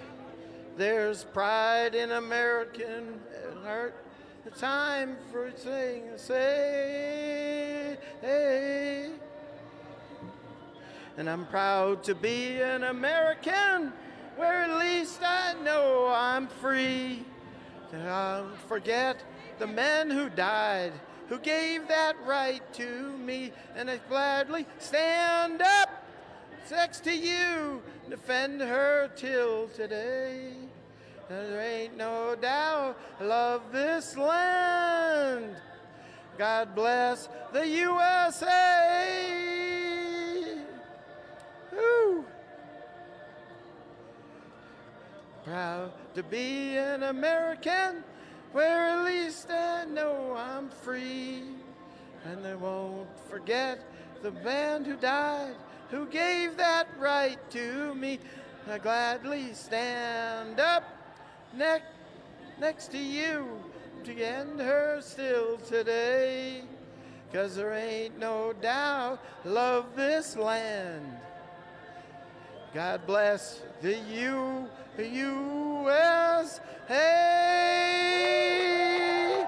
Woo! A toast to the drivers and America. Let's get this thing rolling, boys. We thank Kurt LeDuc for all that, and of course all of our fans as well for joining in. What a wonderful song, what a beautiful day, what a great way to kick off this race. As we are just moments away, we'll get all the trucks, of course, back over there and lined up. We'll get all the drivers in board and ready to rock and roll. All the support, the track support workers out there making final preparations here to turn these guys loose and let them have at it. I'm sure looking forward to it, Ken. The Red Bull Cup definitely will not disappoint. The field looks relaxed as you watch them on camera. You see them going through there, they're smiling, they're laughing. That's a good time to go racing, to have everybody in that good mood as we load them up and start heading to the start line. Let's talk about the stagger that we're going to have between the two groups and how that's going to work. There will be a start setup, and we're going to... I'm going to keep track of it. You are? I'm gonna do my best whenever the Pro 2s leave to the Pro 4s, and we'll see what that split is. We'll pay attention to the lap times as they're going and see if we can do the math and figure out when they're going to catch them. So we'll do the land rush start for the Pro 2s, provided they are clean and away at a desired or time that the officials have come up with. We're not privy exactly to that time. We're working on getting that. It's all based on lap times and track conditions. Then they will release the Pro 4s. And then the hunt starts. And then the hunt starts. And, of course, the massive variable is working, the Pro 4s working their way. Well, you mentioned it before. First of all, battling with each other, and then working their way through the Pro 2 field. And it just constantly changes. It's an accordion, if you will, that's expanding and contracting. And That's what makes it so fun to watch as you take a look at the number 99 truck. And I love it when he comes out with the chrome. The chrome, yeah, he has some great looks. There's no doubt. There's a look at Adrian Cheney, who's done so much, and certainly one of the twos that could get it done is Mickey Thomas right there. Jarrett Brooks actually has looked spot on as well. He hasn't put the victory If you're going to win one race out of the year, this is the one. This is the one. I mean, he's got the championship, didn't have to do it, but if you want the cup, you've got to do it. Mickey Thomas has looked so fast in the Pro 2s. I think, based on his speed, he gets out in front first like he has been doing, gets that hole shot. It's hard to not pick Mickey Thomas for the overall win. It really is. I mean, if he strings together some qualifying laps like he did during that race, just one after the other, he has that muscle memory now. He knows exactly what it should feel like. Yeah, I mean, if the Pro 4s stumble at all, he could drive away with this thing. Runaway, so to speak, race win just yesterday, again today. Never put a tire out of place, Mickey Thomas. Never. So somebody else that I think we haven't, I know we mentioned that he's won a couple of races, a couple of cups out here, and R.J. Anderson. But how about R.J. Anderson that was coming up to play ball big time with CJ? So he has a very fast truck. Now they'll have to start based on how they finish. So he's going to go towards the back of the pack after having some issues, much like Kyle LeDuc will have to do. But I mean, they spread them out. I mean, it's staggered a little bit, but it's not like going to row 6. Right, I agree with that. Going to the outside is tough coming around. I talked to Scott Douglas earlier today. Coming around from the outside, you got to really be careful for that pinch. Everybody coming from the inside out. He said if you're going to come around from the outside, you really got to clear them. And that's something to think about as we go into turn 1. Turn 1, for those of you that don't know it, a drop away, sort of blind turn because you're coming down a land rush start. And the turn is, you don't have a landmark to set the turn, so to speak. It starts dropping away, turning to the right. That puts you on the front straight here at Crandon, where you can start to have visibility once again. But it is for sure, as a spectator, as a commentator, the most hair-raising thing I have ever commentated. I think it's better than it was, but I'm not sure I would call it good. But there used to be a pond where the boulders are. So they filled the water in with rocks. So if things go really bad, at least you end up on the rocks now. Right. Well, I think after watching the track crews, watching the water that they've put down, and right now all the drivers, they're getting a sighting lap right now. Everybody's taking a look around, seeing how it looks, seeing where the dry spots are, where the wet spots are, how to set up for certain areas. We actually saw a couple drivers get caught out a little bit, I think, by the water. Kyle LeDuc being one of them, maybe when he came into that K-rail on the inside after the finish line jump. So everybody's taking a quick look at it. We're going to rack them up and go. Ken, can we put each other on the spot, or should we just stay away from that? It's so hard to do. I mean, how do you bet against CJ Greaves? I mean, if you're going to put your money on somebody, how do you bet against CJ Greaves? If you have a passion for somebody, I mean, a lot of people would love to see Johnny Greaves step up and win another one just because of his status here. Just because he's Johnny Greaves. Just because he's Johnny Greaves and he's getting older, and they want to see him do it again, see he can still get it done, even though he won a couple of races here at this event last year. But then there's people like Kyle LeDuc, as we talked about, is going to start deep, and R.J. Anderson. And then there's the Pro 2 lovers. As you talked about, Jarrett Brooks still hungry for that first win. Mickey Thomas would love to get up on there. Corey Winter, talk about a sentimental guy. I mean, just missing the championship by 1 point in 2021. I'm sure he'd love to get up on there and won his first couple of races this year. So, yeah, I mean, how do you pick one of those, man? I really don't know, and I really don't want to. So let's just stay away from that. Let's watch some epic racing come together. What's the key? The key to me is finding the speed without making a mistake. We've been talking about that all year. We're looking right now at Ricky Gutierrez, Ricky G. We talked to his race engineer, Charlie Schleve, and we all agree that Ricky G has an incredible amount of speed. Could this be the breakthrough moment, or do you think it's too much pressure, a big race like this, for a youngster like that? If I'm going to be honest, I'm not sure he's there just yet. Copy. I mean, I think he's really close. I mean, there's no question he's going to have a breakthrough year. It could come as quickly as next year. But, man, this is a heater right here. You've got to be spot on perfect. All the pressure in the world when it comes to off-road racing, of course. This is the biggest stage. We're live here watching everybody get a sight lap, and then we will line them up. As you can see, some of the Pro 2s already have taken position. Everybody will get their safety gear checked, and we'll get ready to go racing. We've been talking about it all day. This morning in the Pro 2 race, Mickey Thomas looked incredibly fast. Jared Brooks did have great speed. He held them honest, got closer, wasn't able to make a move. Keegan Kincaid a little further back, but still great racing in those Pro 2s. Yeah, I would fully expect Jared Brooks to come out here with just a little bit more, some adjustments to that truck, and get up after, get those lap times right there with Mickey Thomas. Mickey Thomas is going to be digging. I guarantee you those guys weren't just sitting around, eating lunch in the meantime. They are also making adjustments to their truck to get it out here and get it ready. And by the way, while I might not put my money on Ricky G just because of his youth, and I think this is really an experienced race, it's not to say that he can't win this thing. For sure. He certainly has the speed. There's no question about it. So he could prove us all wrong. I mean, any one of these guys, there's just so much talent. The trucks are so close. If you take a look at how they've done throughout the course of the year and how many different trucks have been on the podium throughout the course of the season, I mean, it just goes to show you the depth of the field. Absolutely, and you can see they're lining up now. Their crews are out there to make sure that they're all set. They will be putting on their safety gear, talking about final prep as the drivers get belted into the cars, get their helmets on, their Isn't that an amazing neck number? restraints. 45 championships. 45 championships combined from all of these drivers that are out there. I mean, it's a massive number. It really is, and when you think about the cream of the cream coming to the top here and racing for this Red Bull Cup, the pressure situation is on, but these guys deal with it. They win the championships. They win the Cup races. It's what they live for. This is their whole thing. It's what they thrive on. These are the guys you want standing next to you in the foxhole. I mean, they're not going anywhere. They're ready for the fight. For sure, the fans are ready. They're the fans locked are in. ready. What do you think, Crandon? You ready to see some racing here? It's time to go racing here with the Red Bull Crandon World Cup. Make some noise. Skybox up there. Let's hear it from you guys over there. This is what they've been waiting for, a 4-day payoff, right? Awesome stuff. Labor Day weekend, Fall Crandon. This is what it's all about. Pro 2 against Pro 4, a massive field here of 29 trucks, and any one of them, it could be their lucky day.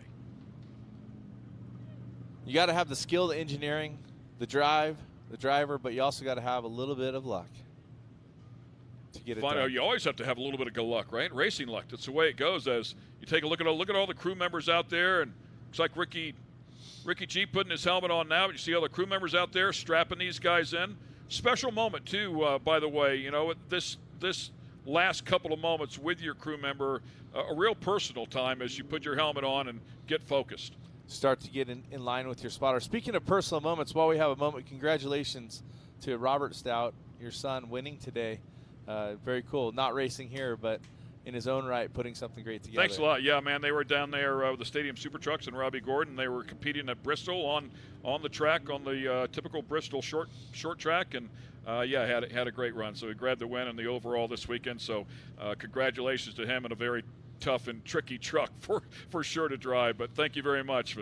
But man, love to have him in one of these out here battling this race. It shows the importance of this race, not only to the drivers and the teams and the fans, but to the commentators. You're missing one of your son's biggest races, the final race of the year. To be here, that's how big Crandon is. That is how big Crandon is. Marty Fioca talked about it. We can't stress it enough. It's our Indianapolis 500, our Daytona 500, our U.S. Nationals for the drag race fans. It's the Big Mac Daddy of the year, and it's at the Big Mac Daddy house, right? I mean, it's at Crandon. It just doesn't come any better. This track looks better than I've ever seen it, and it's always been spectacular. The amount of drivers that are here competing over the course of the weekend, 400-plus strong. The campground's loaded up. This is it, man. I mean, and Marty Fioca pointed something out. He said, people talk about back in the heyday. This is the heyday right here. This is what people are going to talk about in the future. Do you remember 2022 when we had 400 racers there, 29 trucks inside of the Cup race? This is the heyday we're living right now. Ken, as we've had a little bit of time since the track prep, there's going to be less water. It's going to be a little bit drier. Do you think that favors one of the classes or the other? I would think it'd favor the Pro 2s. They can get some grip right away, right? I mean, they'll have to give up those first couple of laps going sideways trying to find some grip. So if they can get into get into a cushion, a bit of a cushion right off the bat, and get some drive, I think it leans more towards those guys. I mean, the slicker the track is, the more it's going to favor the Pro 4s where it can dig with all 4 tires. I think that's a really great point. And looking at the big house, as we call it, everybody is standing. I'm looking at the exit of Forest County Potawatomi turn number 1 because it looks like it might get interesting. My hope is always for interesting but clean. Safe. Safe is number 1 for me. And I know that there's a lot of adrenaline on the line right now. The crew members are still out there. We won't be going racing until they clear the crews, obviously. Then you'll see a traditional move across from an official to make sure that everybody's ready. Speaking of which, that's why Cowboy Corner is named Cowboy Corner. Yeah, I remember that. What a special moment. I had the pleasure of being out there with a Pro Lite one year, sitting right beside Kyle LeDuc when he won his championship, in fact, and I had Cowboy run in front of me and point his finger at me, hey, man, are you ready? And that's what he used to do. He'd run across in front of everybody, every row, by the way. He would do every row and just nod and make sure that you're ready to go, basically telling you, like, hey, man, it's showtime. Get yourself ready. It's time to launch these things. And Cowboy was a special part of this program. We certainly miss him for sure, and I'm glad they dedicated that corner to him. A tough corner to go racing also. There's so much adrenaline where it tightens up back there in the trees, the full rotation. You see a lot of mistakes back there as well, but also some great line stealing. It's an all-in corner, isn't it? It really is. And it's a great passing opportunity because you have to, you always say it, risk versus reward. How much are you willing to risk? Because the guy behind you is probably willing to risk a little bit more. It all comes down to needing a clean race. If they start running into each other, it makes it virtually impossible. Look at Kyle Greaves down there getting some love from the crowd. They know who he is. Congratulations, Kyle. Kyle definitely hurt some feelings in that Pro Lite truck this weekend. Yeah, boy. He and Mickey Thomas were on the same par, different classes, but boy, man, they were handing it out for sure. Mickey Thomas would be an interesting, after just a few years in the off-road racing in the big trucks, to be able to win this thing, put himself in position to be in that conversation is very impressive. He's shown a lot of talent in the UTVs. He immediately became very quick, had some wins there, jumped up into Pro Lite, was immediately banging doors with Brock Hager and the boys, picking up some wins there, jumped up into Pro 2, and he has just followed suit.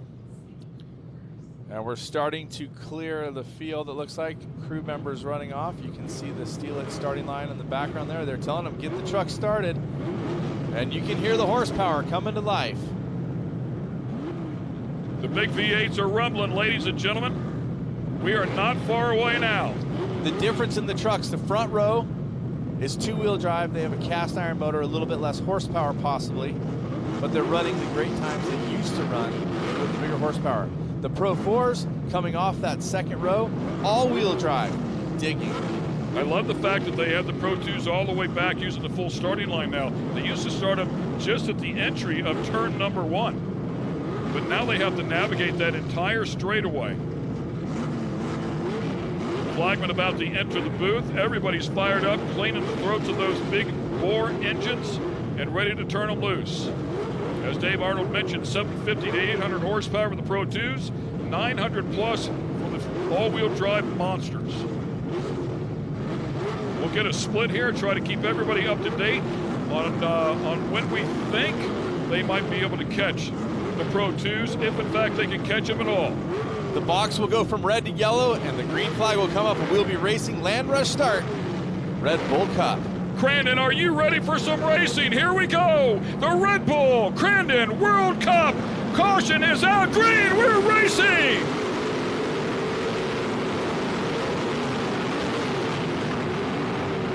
Waiting for that hole shot. Looks like Mickey Thomas has a great run. Also, is that Corey Winter on the outside in the 67. And Mickey Thomas with the hole shot. And to the front as he's done. How about Keegan Kincaid is going to jump up into second place. Last year's winner had a great run just a little bit earlier today. And now a great start. Keeping our eyes on the Pro 4s as well when they launch them.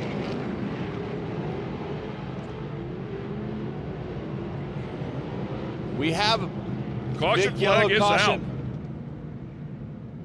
full course caution. Yeah, massive wreck right here just in front of the Red Bull arch.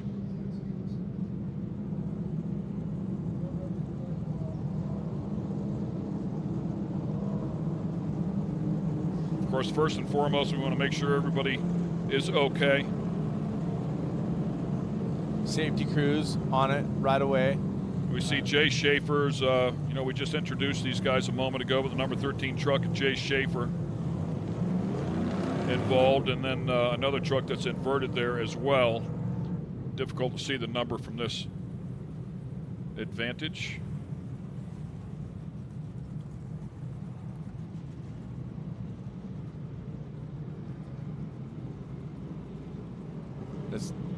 The pace truck has come out to escort the trucks around. Safety crews directly on it. Some of the very best of the best. We'll let them do their job as we sit and always hope and pray for the very best.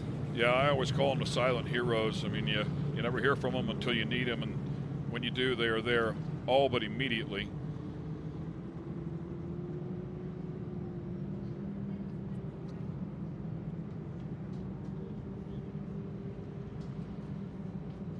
As soon as we hear what we will do to get things restarted, we will let you know as they turn that one back over as well. We are being told that they will have a complete restart here.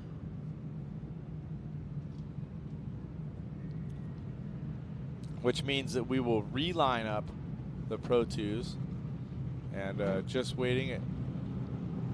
Make sure everything is good here.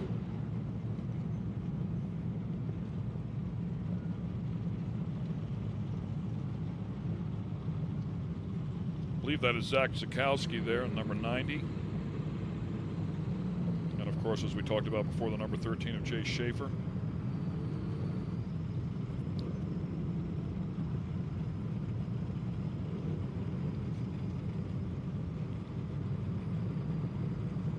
Good look at the number 78 there. That is Ricky G as he's pulling back around to get back in line.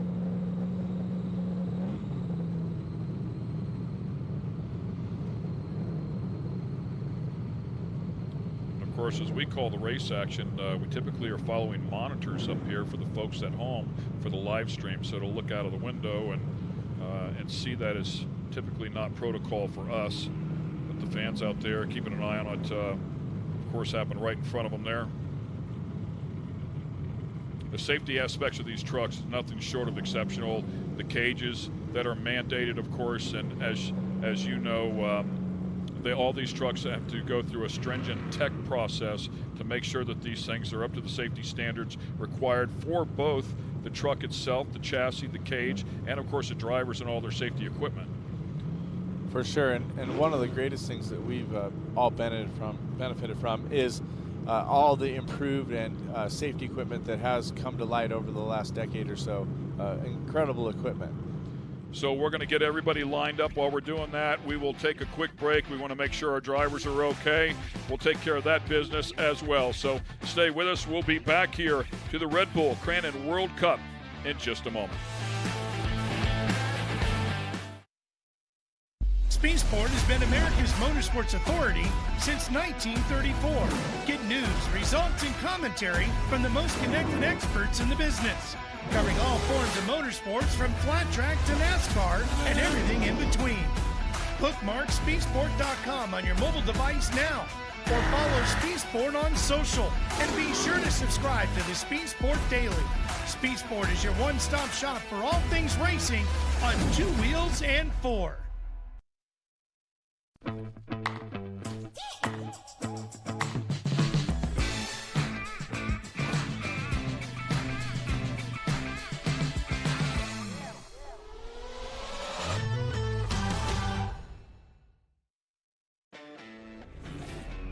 Make way for the first ever Chevy Silverado CR2. With Multimatic shocks, rugged 33-inch tires, and front and rear electronic locking differentials. Dude, this is awesome, but we should get back to work.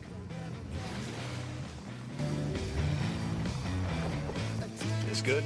Perfect. If you're going to work remote, work remote. Find new workspaces. Find new roads. Chevrolet.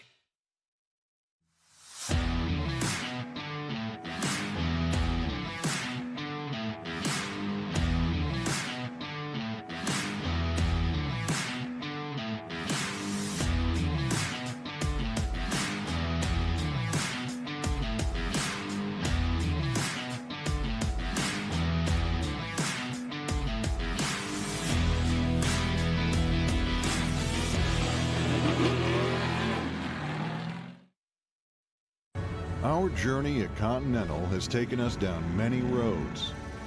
And when we first started, they weren't even paved.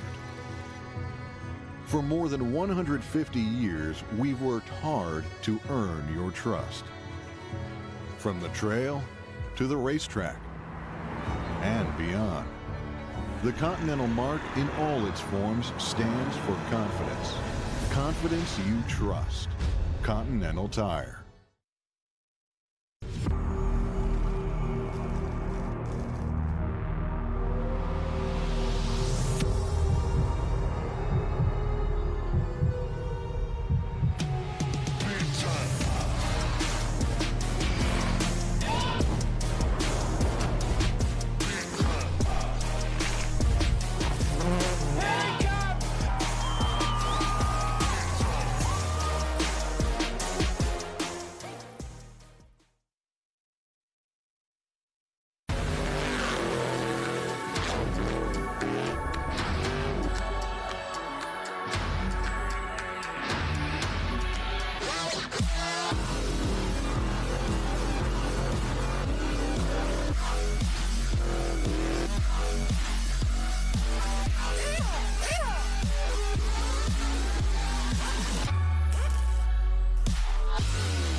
Our journey at Continental has taken us down many roads.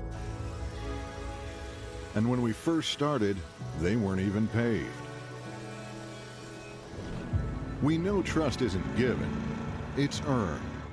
And for more than 150 years, we've worked hard to earn your trust. 150 years of perfecting how tires are made, continuing to both raise the bar while setting the industry standard. From the trail to the racetrack, from off the beaten path to the highways and beyond.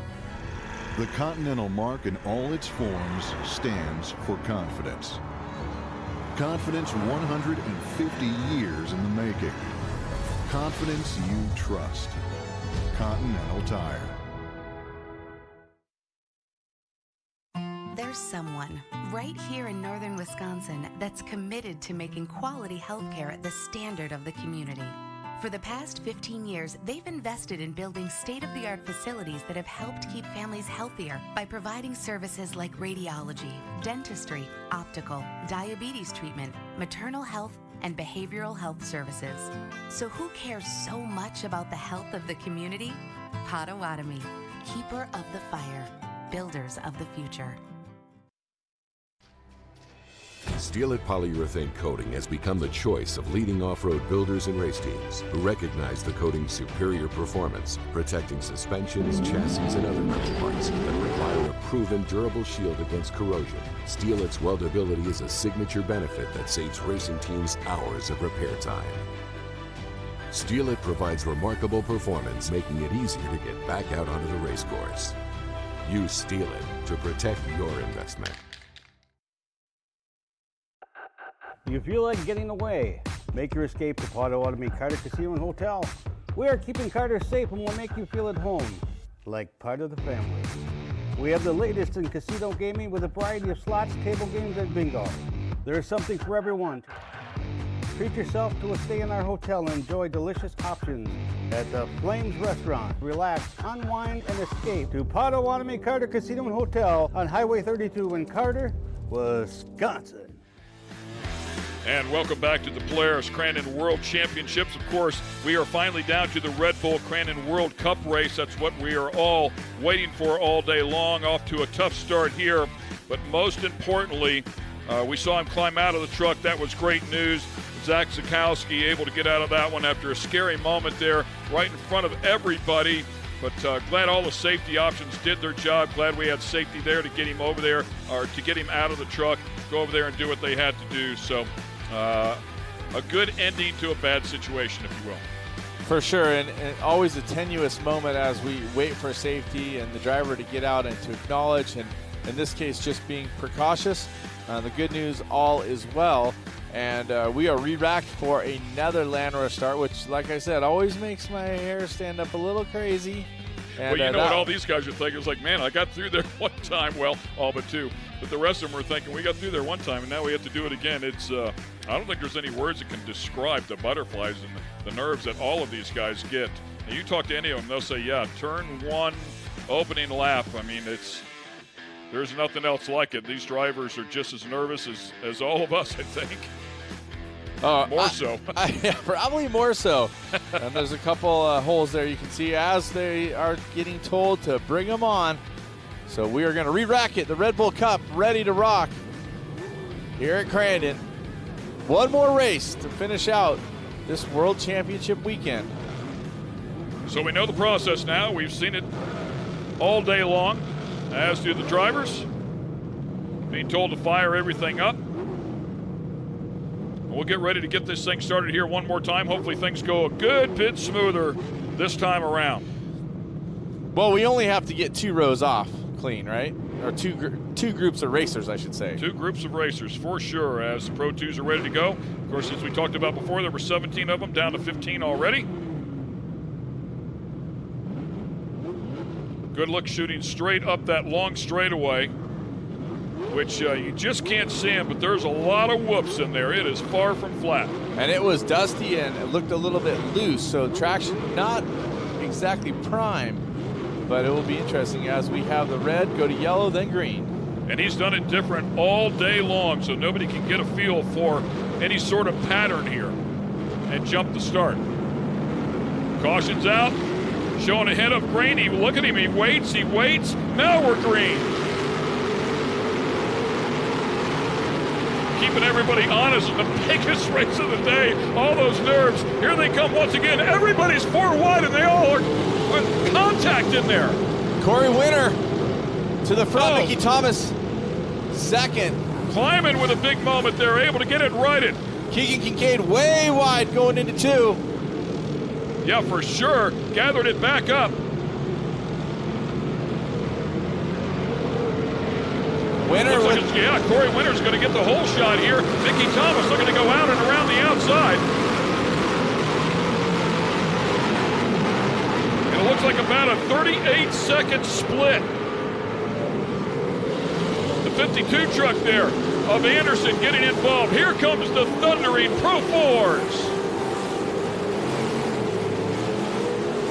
And it looks like a battle for the front. Mickey Thomas is trying to pull his way in there. Corey Winter has that inside line. Mickey Thomas dropping to the bottom. Going to try to make the move around. We talked about the Pro 4s fighting with each other. Well, the same holds true for the Pro 2s. You need to get out front. You need to get clear. You got to put in those qualifying laps. And right now, these guys are fighting for the lead. There's going to be 3 of them there as the Pro 4s go to work. CJ Greaves in the front of the 4s. Woo-hoo-hoo! Great move there, R.J. Anderson going underneath. Looked like Kyle LeDuc. Kyle jumps to the inside as we watch our lead Pro 4s. Yeah, here comes the pack for sure. The Hungry Pack back around. The Pro 2s back around. Turn number 1 here. Forest County, Potawatomi turn 1. And it is Corey Winter who safely has a lead right now. How about Ryan Beat working his way up into the mix? For sure, and it looks like Mickey Thomas is moving backwards a little bit. I'm not sure if he has an issue. He's just trying to stay out of it. I thought Carlson was going to tag CJ there for a moment. Not sure how that one ended up. Mickey Thomas and Ricky G going at it. Mickey Thomas was fighting for the lead just a moment ago. This was the question. If he can get out clean, CJ brings him back into the stands. And taking a look here, that's CJ Greaves running in that front position. Andrew Kincaid Carlson looped it around a Calamity corner, nosed it into the wall, but everything okay, backing it up. He'll lose a lot of spots. Ricky G with a sketchy moment. Corey Winter with a clean run so far. He had to fight for it a little bit, but he's out front with clean track. He's going to be able to choose his lines as we go on top. That's the 99 of Kyle LeDuc. Airing it out, heading in with a big group of hungry drivers. We saw RJ get underneath Kyle LeDuc. Now we see Kyle LeDuc back in front of him. So some swapping and dicing going on there. Johnny Greaves right in front of the 99 of Kyle LeDuc. They'll ensue that battle. CJ out there leading. Andrew Carlson, the 15 Red Bull back machine, right there in second place. As we watch the Pro 4s, we go back to the Pro 2s, and Corey Winter having a good run. Watching the lines, it seems very aggressive in the front of the Pro 2s, which can be good, but also see how Corey Winter slid out to the outside, got in that loam just a little bit. He can't have those corrections. He's got to have spot on lines if he's going to keep those Pro 4s from coming up through that Pro 2 pack. The dust might play a role here. All that sitting, that red flag, allowed this track to dry out. A little smoke out of Brian Pete's truck. I know you don't really know what it is, but would you call it tire smoke? You might at this point. Let's see how it develops as those 2s come around that finish line flag where they're all fighting for. Now it looks like Mickey Thomas trying to give a run back on Ryan Beat, but Beat not having great success this weekend, but we know he is so fast. Well, he did qualify on the pole. Kyle LeDuc out of this one early. Again, something bites a 99 truck. It's the MO for him, unfortunately, all year long. Very fast, but they need to get the bugs worked out of that truck.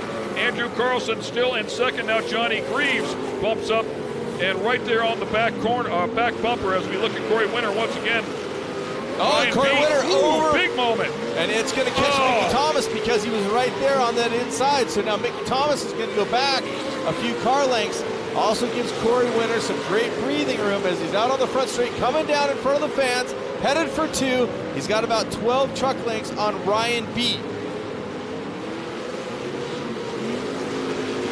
So as we take a look at the lap times so far, it's like about a 123.6 for Corey Winter. We'll take a look at the Pro 4s as it cycles through. And we'll try to keep an idea on the split here. This is playing right into the hands of CJ Greaves, if you ask me. These guys battling in the front of Pro 2. CJ, it looks like all the Pro 2s are strung out a little bit, so he can pick them off pretty quickly one at a time. Nobody hounding him either at all. He's just driving away. See him catch that rut right there. He caught an edge. He rotated in. Now remember, the Pro 2s are drawing a little bit different lines, so the 4s are sliding across the ruts that the 2s are developing, and vice versa. The 4s are ripping down the lines that the 2s are used to having there when they come back around. Yeah, and of course, the Pro 4s will run the preferred line now as CJ just making, well, actually had to check up right there just a little bit. Watch him go on the inside now. Oh, the 96 truck hangs right in there and actually fills the line just a little bit. Troy Cox. CJ's through clean. He has some space behind him in his class, but does he have enough to get to that front Pro 2? Still Corey Winter.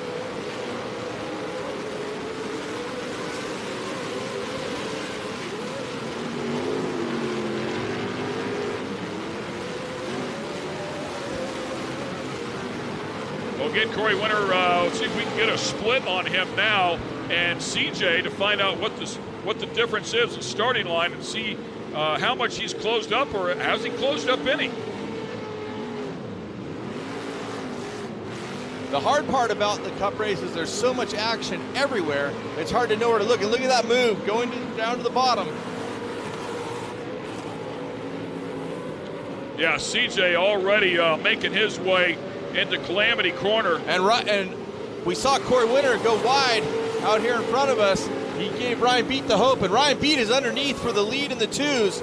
So a new leader in the 2s. We started off with a 38-second gap, and now we are down to 15 seconds from the Pro 2 leader to the Pro 4 leader. And your Pro 2 leader, as we talked about, here he is, the number 51, Ryan Beat. Now, we'll see if he can start to run lines that he has comfort in, and he can carry that momentum and speed. He's back on that big start straight now, and we're going to see if CJ Greaves or one of the other Pro 4s can catch him. But when Ryan gets a clear track and he's able to run his lines, And Andrew Carlson, you're taking a look there, the number 15 Red Bull truck, the number 22 of Johnny Greaves, the Monster Energy truck. They are battling, which is giving CJ a little bit of breathing room out in the front because he doesn't have another two right, or not those two directly behind him. You can see the battle there a little bit thicker for CJ Greaves now in the middle of that Pro 2 pack, and this is what will check him up just a little bit. This is where the Pro 2s have to make their hay, and speaking of that, one of the Pro 2s sitting perpendicular going into Oregon corner. And that's trying to get him out of the way quickly, which is going to be a tall task. Here comes Ryan Beat into that section and watching. So the spotter has to tell Ryan Beat what's going on right here. It's disastrous. They're able to go around the outside cleanly.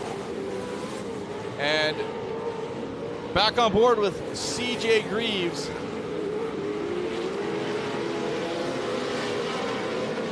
As they get the racing down through there, and I believe that was Keegan Kincaid cutting it really, really close in there. Mickey Thomas has fallen back just a little bit. Ryan Beat needs to string together those qualifying laps that we talked about before. He put a good one together here earlier in the weekend, qualified up on the pole. He has the speed, absolutely. Look at this. RJ Anderson coming after him. Tries to rotate down on the bottom a little bit harder. He gets trying to go underneath Johnny Greaves.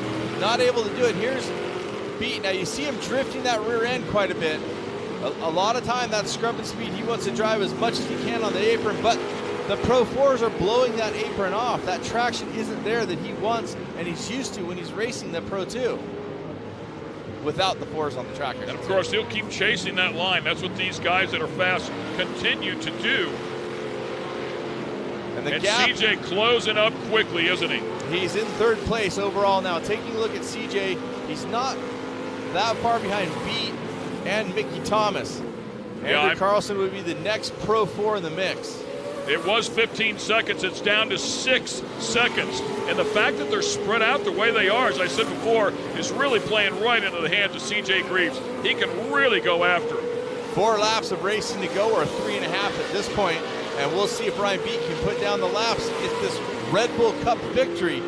The hard part is watching how the track is not really working with him. Now, that was a well-done turn. You see him breaking a little bit of traction, leaning to the outside just a bit. That breaks just a little bit of speed. And here you can see him in picture now. That is Ryan Beats saying to Mickey Thomas, at least hold him up for me, brother.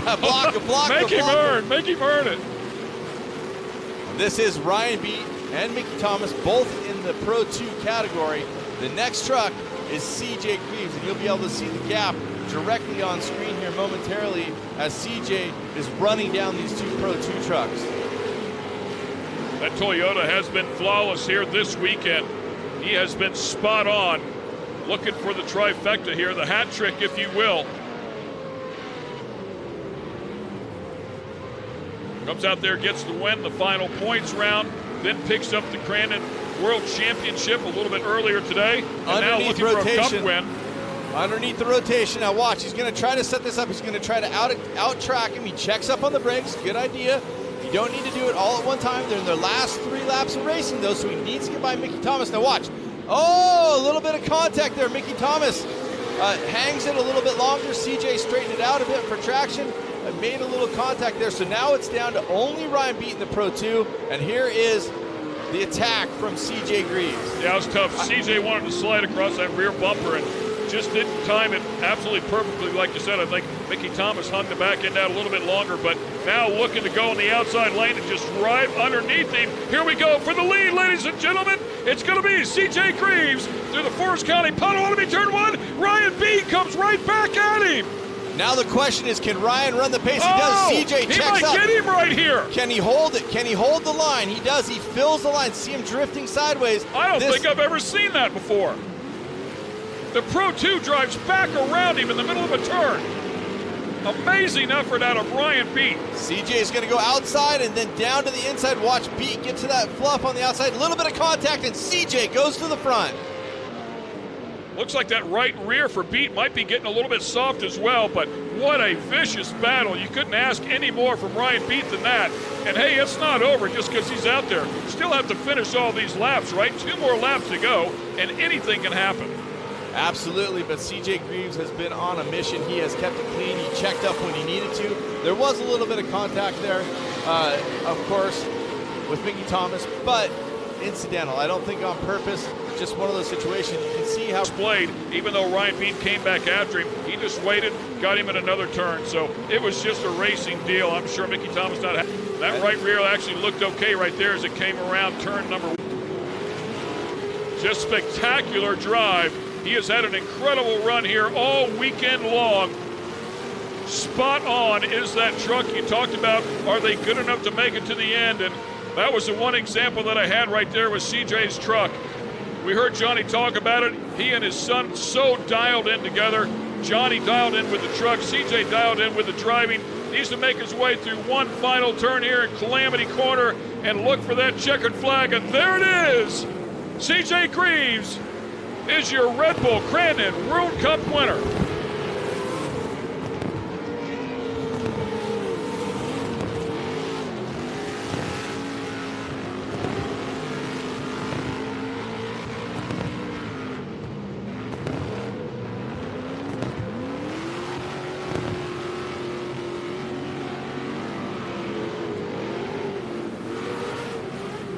And a good look there at CJ Greaves as we were pulling away. And Greaves up top. Andrew Carlson with a great run there, hung with him all the way through the pack, as did R.J. Anderson. Ryan Beat, man, how about a nice round of applause for the number 51 of Ryan Beat, scrapping back against the best Pro 4 truck in the country as it stands right here. He definitely made Greaves earn it. Spectacular run out of the 51 of Ryan Beat. Henderson will end up inside of the top 5. Doug Matag in 6. Hey, Tanner Faust ending up in 7th. A guy that comes out and drives these trucks once a year. A great effort out of him. Keegan Kincaid, last year's winner, will end up in 8th. Kleiman in 9th. And as we round out the top 10, it will be Bob Brand. Put your hands together for him, ladies and gentlemen. When it comes to big cup races, there's been a lot of them across the board. He just won his 10th big cup race, but this one is the sweetest when you win them here at Crandon. We'll be right back. Yeah, hugs all around, man. It's going to be a good time in the Greaves pit tonight. We'll talk to him when we come back. You know, as crazy as it sounds, I just don't blow the dust off my bow and go hunting. For us, the hunt really never stops.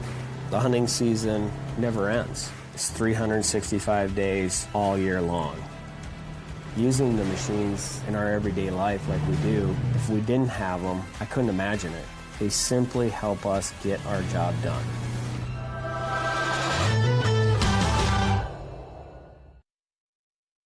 Spaceport has been America's motorsports authority since 1934. Get news, results, and commentary from the most connected experts in the business, covering all forms of motorsports from flat track to NASCAR and everything in between. Bookmark Spaceport.com on your mobile device now, or follow Spaceport on social, and be sure to subscribe to the Spaceport Daily. Spaceport is your one-stop shop for all things racing on 2 wheels and 4.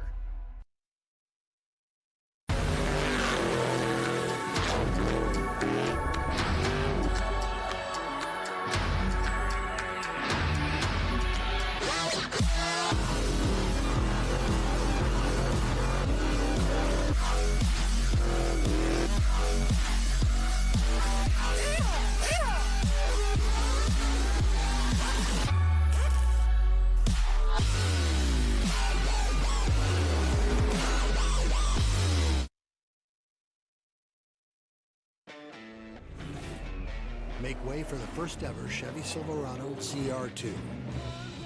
With Multimatic shocks, rugged 33-inch tires, and front and rear electronic locking differentials. Dude, this is awesome, but we should get back to work.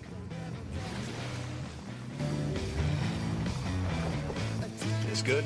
Perfect. If you're going to work remote, work remote. Find new workspaces. Find new roads. Chevrolet. Storms can cause outages even for days. Food can spoil, some pumps, furnaces, and air conditioners stop working. Be prepared with a portable generator like this one from Champion. This dual-fuel generator runs on gasoline or propane, a great option when gas stations aren't available. Protect your family from carbon monoxide poisoning and always run your generator outdoors, far away from windows and doors.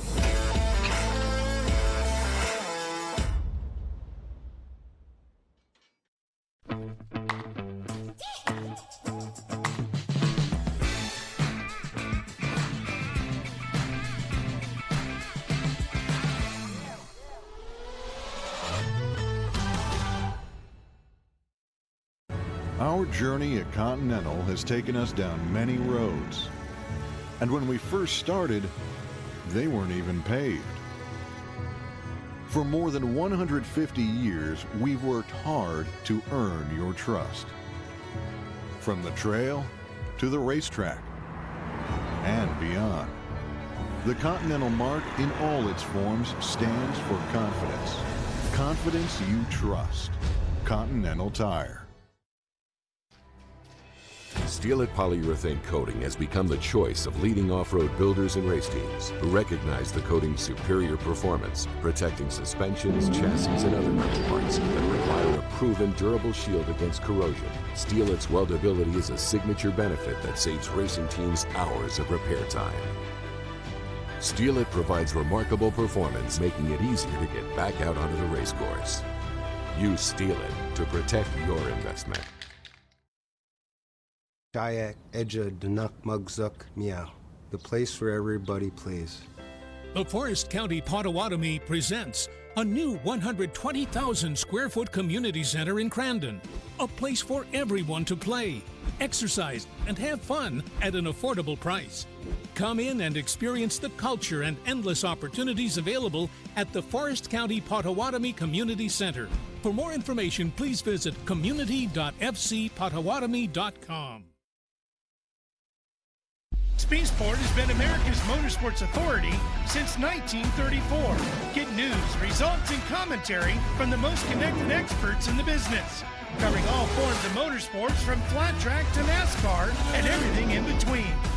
Bookmark speedsport.com on your mobile device now, or follow Speedsport on social, and be sure to subscribe to the Speedsport Daily. Speedsport is your one-stop shop for all things racing on two wheels and four. Do you feel like getting away? Make your escape to Potawatomi Carter Casino and Hotel. We are keeping Carter safe and will make you feel at home, like part of the family. We have the latest in casino gaming with a variety of slots, table games, and bingo. There is something for everyone. Treat yourself to a stay in our hotel and enjoy delicious options at the Flames Restaurant. Relax, unwind, and escape to Potawatomi Carter Casino and Hotel on Highway 32 in Carter, Wisconsin. This is Mountain Dew.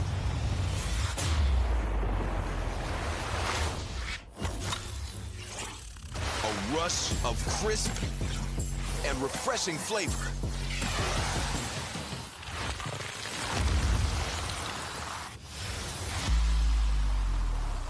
Delivering a bold citrus kick.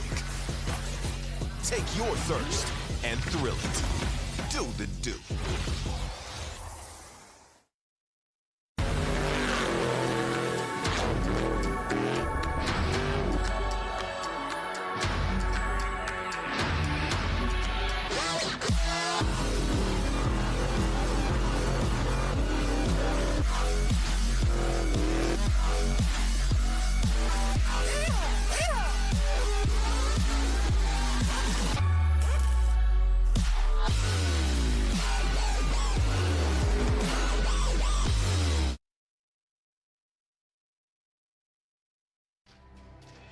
Steel-It polyurethane coating has become the choice of leading off-road builders and race teams who recognize the coating's superior performance, protecting suspensions, chassis, and other metal parts that require a proven durable shield against corrosion. Steel-It's weldability is a signature benefit that saves racing teams hours of repair time. Steel-It provides remarkable performance, making it easier to get back out onto the race course. Use Steel-It to protect your investment. Storms can cause outages even for days. Food can spoil, some pumps, furnaces, and air conditioners stop working. Be prepared with a portable generator like this one from Champion. This dual-fuel generator runs on gasoline or propane, a great option when gas stations aren't available. Protect your family from carbon monoxide poisoning and always run your generator outdoors, far away from windows and doors.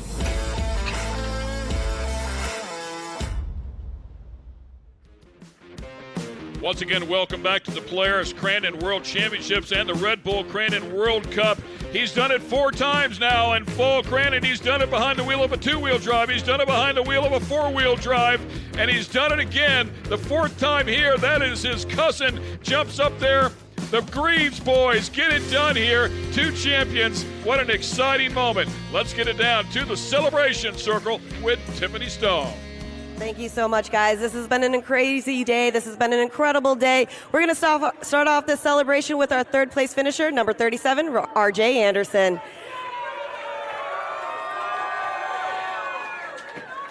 RJ, you got to come down here and chat with me just a little bit.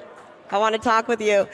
It's always good to see the West Coast guys come out here. You know, you're a back-to-back winner in this, so you know exactly how CJ feels. Taking a 3rd place spot, you know, you're still running out here. I love what you're doing. Walk me through how your entire weekend at the Big House was. The first 2 races were a little rough, so I'm glad we were able to rebound. These fans showed up this weekend, so I hope we put on a show for them, man. Love being here in Crandon. Coming from the West Coast, it's a long ways, but it's always worth it to put on a show for these fans and come race out here. That last race, I put myself in a hole and didn't get the best start for this one, and then it's just it's a dogfight out there. Me and Kyle, we're going at it those first 2 laps. It gets rowdy in those Cup races. That might have been a little far, but I'm not in points, so I'll remember those moves. And overall, just really thankful for my team, my family, my sponsors for letting me come out here. Crandon, all the volunteers, everyone that makes this happen, thank you guys. Man, this is, I think, my 5th straight top 4 in the Cup race. So my guys give me an awesome Pro 4, and I'm stoked to be up here. Well, I know you got to thank a bunch of people, like you said, coming from the West Coast. It's a long way, but we're always welcome to have you here. Who would you like to thank? Yeah, first off, NOS Energy Drink for giving us the opportunity. Polaris Razor, they're representing well out here at the Big House, so I can't thank them enough. BF Goodrich Tires, Rigid Industries, K&N, the list goes on, man. I have so many good people that support this program. I couldn't do it without each and every one of them, but man, it's on to next year to give CJ a run for that top step. Awesome. Well, now you can hop up on number 3. A big congratulations to you. Taking that 2nd place spot, number 15, Red Bull athlete Andrew Carlson. Andrew, make your way over here. Andrew, we got a chance to talk earlier, and you said you were looking for redemption. I know this is kind of where you want to be, obviously that top spot, but to bring a podium for Red Bull, especially on Dallas's birthday as well, tell me how you're feeling right now, buddy. Oh, we'll take it all day. CJ ran a great race, and you know, it came down to getting through those Pro 2s. We never really got hung up with any, but some of it's just timing. Super awesome race. We've been snake bit by this Pro 4 all year. Yokohama tires are hooking up great. Vision wheels, everyone that's helping us out. Fox shocks. Took them off, got them revalved today. That thing was flying, hooking up really good. All the guys from NTN, they fly a guy out, drive out here every race, service all our axles. Ehor, Jason, Stoney, all the guys, they're awesome. Big shout out to Race and Dan. They've been busting their butt this season. And, you know, everyone that's out here, good Lord keeping us safe. And Dale Moto here on his birthday, pretty pumped to be up here. Wonderful. Well, it's a good one. Any more people that you need to thank? Oh, just my wife and all our kids, my mom and dad for let me come out and try this a couple years ago, and here we are up on the stage. I remember buying Johnny Greaves and CJ Greaves t-shirts coming to watch at Bark River, and to be up here racing with them and, you know, all these guys. I had posters of RJ Anderson on my wall in high school, so pretty cool to be up here racing with these guys. They're still up there, yep, they're in my bedroom. Yeah, but just to be out here racing, it's a dream come true. We truly don't realize how awesome this is to be able to come out here and race in front of the fans. Sitting out there with Johnny, he's like, this is packed. There's no more room for people. So just awesome to be out here. Crandon's the best. Thank you. Nice job. Hop up on number 2. And you guys know him, CJ Greaves. CJ, there is a gentleman who wants to give you some well wishes. Of course, you guys all know him. He is a Hall of Famer in the Off-Road Motorsports Hall of Fame. He is a staple here in Crandon, Mr. Cliff Flannery. Cliff, make your way right over here. I know you have some words for CJ. You know, everybody's got to have a Top Gun, and I think this guy's got quite a gold collection between him and his dad. I think they can open their own stores. But, you know, if you didn't like that race, you didn't like your mother's milk. I mean, this guy, you know, you ever see, you know, you think Dad would tell the kid, back off me, give me some slack, but they don't, you know. This weekend, Johnny and him battle it out. And, you know, the biggest thing is they finished. That's where you got to do to win. And these guys has always come here and tested and done stuff the way you should do. And I have a lot of respect for you, the Greaveses. I mean, the whole family. Kathy puts up their mile a lot, and it's just a lot of hard work. And then I'll have all you people come out here to help us take in all this. And we tried to have the best races we can. We put all this, you know, the King of the Hammer guys here and brought the Volkswagens in and everything. I hope we did what me and Jason, my son, we worked hard at this, build him a new tech building, and all of our sponsors that stepped up this year, you guys, to make a lot of things happen, make these purses happen and everything. And Jason, come on up here by me. I mean, we worked hard to do what we did, and we're really proud of it. But most of you are you people out there. I mean, we're going to have a big band here tonight in a celebration. I hope you can stick around one more day if you can't. Thanks for everything you've done for us, and we appreciate it, and hope to see you next year because we're damn sure going to have something better. Awesome. Thank you so much. And CJ, of course, we got to hear some words from you. You raced 4 races, 3 world championships today, including the big one. You're no stranger to this. You've actually won 10 times for this Cup race. You and your father have so much history here. It's got to mean a lot for you to be up here, have this wreath, have Andrew Carlson, RJ Anderson right behind you. Yeah, you know, I don't even know what to say. I think we came across the line, and my spotter, Devin, who's also my crew chief, comes across and says, I don't even know what to tell you anymore. And all I could do is scream a little bit in the helmet, but I just can't believe it. It was a dream come true all weekend. Outside of myself, my cousin sweeping the weekend, and just a Greaves sweep all weekend long. So we really appreciate it. We appreciate all you fans more than anything. We come out here for you guys. We put on a show for you guys, and I hope you really enjoyed it. Well, CJ, besides your $30,000 check behind there, I do have the CEO of Boxo, Chris Stoller. He has another surprise for you. Here you go. CJ, on behalf of this great hometown, Boxo USA is honored to gift you with a 45-inch Pro toolbox. We are so proud of you. What a great event. What a great crowd. Awesome job. Thank you. Greatly appreciate it. Thanks. All right, sorry. Please, CJ, what you need? I just got to thank all my sponsors, Monster Energy, Toyota. We got a lot of guys here from Monster, guys here from Toyota. Adam Capert lost a bet. Them luscious locks over there getting cut off at the end of the night. We're going to party hard in the Greaves tent and up here in the barn with all you fans. Just big thanks to my crew. They worked their butts off getting these trucks turned around. We raced it these Pro 4s 3 times this weekend. So we appreciate it. All of our sponsors, all you fans for coming out here. Let's have some fun tonight. Nice job. Hop up on number 1. One more round of applause for your top 3 finishers in this amazing Red Bull Crandon World Cup race, and of course to CJ Greaves. We'll be right back right after these commercial breaks.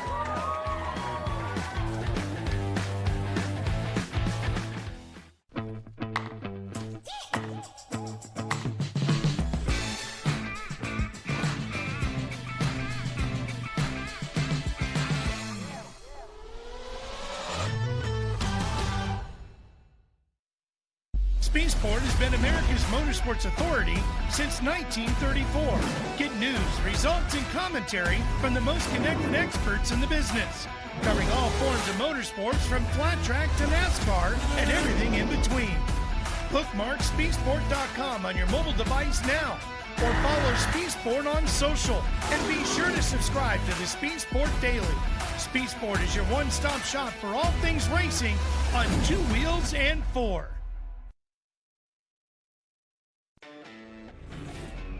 Make way for the first ever Chevy Silverado CR2. With Multimatic shocks, rugged 33-inch tires, and front and rear electronic locking differentials. Dude, this is awesome, but we should get back to work.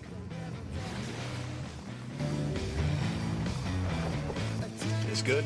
Perfect. If you're going to work remote, work remote. Find new workspaces. Find new roads. Chevrolet. Our journey at Continental has taken us down many roads. And when we first started, they weren't even paved. For more than 150 years, we've worked hard to earn your trust. From the trail to the racetrack and beyond. The Continental mark in all its forms stands for confidence. Confidence you trust. Continental Tire.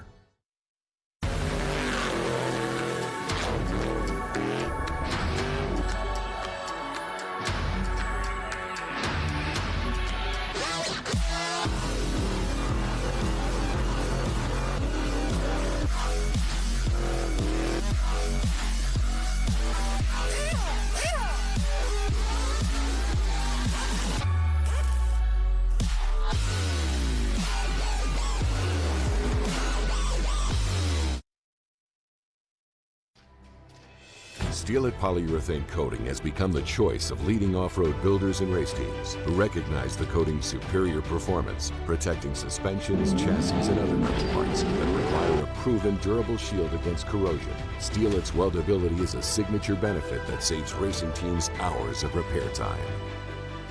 Steel It provides remarkable performance, making it easier to get back out onto the race course. Use Steel It to protect your investment.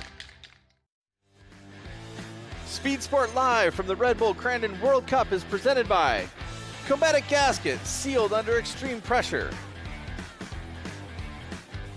And by eBay Motors, every part for every ride. And we're wrapping it up, the Polaris Crandon World Championship today, the Red Bull Crandon World Cup. And the Red Bull Cup has just been handed out to CJ Greaves for the 4th time in his career. You are in rare air, my friend CJ, because there were a couple people that had won 3 times. Yourself, Rob McCacker, Scott Douglas. Now you are the only person to ever won the Cup race, the Red Bull Cup, 4 times. That is an incredible stat. Man, I appreciate it. It's been one heck of a day. I mean, it's been freaking crazy day all day long, all weekend, man. I think I won every Pro 4 race out there, pulled every hole shot that I took off in, and we just never looked back. We had a great truck all weekend. My crew busted their butts getting this thing figured out. We had a lot of help from a lot of people. Wayne was helping us at Bark River try to get some stuff sorted out with the rear suspension. We back half that truck after last season and only got 1 test before the race season started. So we were kind of testing as we were going and just did the best we could to continuously make changes and make that thing faster and faster. And we came out here this weekend at Crandon and just had that thing on point. You definitely had it on point all day long. Ken and I were talking about it, how precision the racing seems to have been, and you really hit all the marks all the time. There was a couple times where there was a little bit of chaos there in that Cup race. I will specifically say you had contact with Mickey Thomas, but you tried to give him all the room you could. Yeah, absolutely. I mean, catching those last Pro 2s, I knew I had, my spotter was counting down the laps for me, and I knew I had a couple laps left, and I tried getting him a little bit early. He had a good line, so I checked up, and then as we were coming under the arch, he was trying to go back left. Trying to go back to the right. I was trying to go back to the left, and we clipped there just a little bit, and I got out of it. Hopefully I didn't mess him up too bad, but we just knew that once we caught them guys, we had to take our time. We had a little bit of gap between us and Andrew, and we just tried to click every shift perfect, not mess anything up, and stay out of that heavy cushion. But more than respectful racing, it's smart racing, right? Because you can tangle yourself up. So I love that when I saw you check up, especially in Calamity Corner where you talk about where you're trying to get by him and you had to wait a moment, take a breath. It's interesting the presence of mind it takes to go fast as you can, but also be able to check up. Yeah, you know, Cameron, you would know as well as I do, being out there racing previous.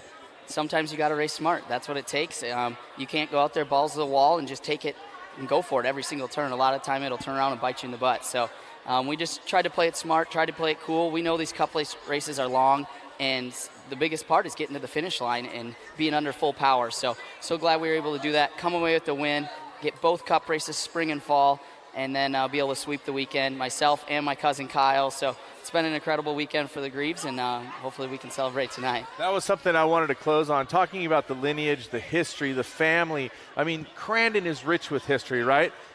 So much is made of this race, right? Absolutely. But then when you talk about the Greaves boys, and just today alone, but overall, 6 Cup wins between you and your dad. your cousin rises up and smokes everybody all weekend long the same way you did. There's rare moments in life where everything comes together for the entire family across the board, but it seems like everything was nails today. Man, I don't think you could have scripted it any better this weekend. Obviously, Kyle's worked for me, helped me side-by-side prep my Pro 2 for many years, and then started his own business and kind of sent him on his way and shared business as much as we could. And then he got into a Pro Lite, and we're like, we're here to help any way we can. And this year I stepped back over and spotted for him all year long. I feel like between the two of us, we click really well. We've worked together. We've worked side-by-side together. He's been through many ups and downs with us that it was probably a really good move. So he's got a great team behind him. My Uncle Kurt, my cousin Corey, my Aunt Lynn, Isaac, everyone that works over there, they got a great crew, and then being able to come over there and help him was incredible. And then just all weekend long, he was on point. I helped him as much as I could. Biggest thing was just trying to keep him cool. I know he's young. He hasn't been in this position as many times as a lot of us and as many times as some of the guys that were trying to chase him down. So it was all about trying to keep him cool, try to keep him smooth, let him do his thing, and then afterwards try to jump back and bring the intensity back up and be able to go out there and do my job. You bring that personality and that smile and the friendliness in the pits with the fans, with the commentators, with the other racers, just like your dad. I think it's a great history to carry on. I think it's very special what you guys have over there at the Greaves. Was there ever a moment you doubted it from when the green flag dropped? You know, I don't think so. I knew that I was going to be in a good spot to start. I got to pick the number one spot. It's usually the good place to the best hole shot. There's the least amount of bumps. I knew if I got the start, I had to put 2 really good laps together to give myself a little bit of space to run the lines I wanted to run over trying to protect. So once I got out front, got in some clean air, I knew it was game on, and it was all a matter of watching the laps click down, trying to count the Pro 2s, pay attention to who you're catching and who's left. And once we saw, I think it was Ryan and Mickey out there up front with 2 laps to go, we're like, now we got to play it smart. We got to keep it cool. We got a little gap on Andrew behind us and bring it home. Well, you're bringing it home. The Red Bull Cup is going to the Greaves family shop. That's got to feel great. Absolutely. We appreciate everything. Thank you, Cameron. For sure. Thank you for having us here. CJ, amazing racing. Go celebrate. High fives all around. I'm sure it's going to be chaotic. Before we close this thing out, I want to bring in my broadcasting partner, Ken Stout, who always has a comment on everything. Yeah, thanks a lot, Cam. First of all, congratulations to CJ once again. If you've not been to the Greaves pit after the Fall Crandon show, make sure you go over there. It's like nothing I've ever seen before last year.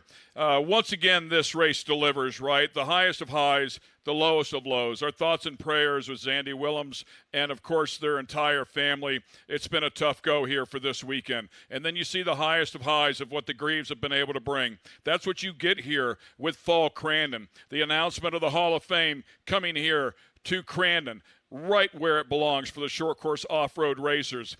It's overwhelming to see how much emotion there is, how much passion there is, and then, of course, the spectacular racing. It's what it's all about. It's why we love this place. And, Cam, I wouldn't want to spend it with anybody else other than you up in the booth, man. You did a fabulous job down there at the desk all weekend long, all day long today. For sure, you've been very busy. Thanks for all your help, man. You're a special dude in your own lane.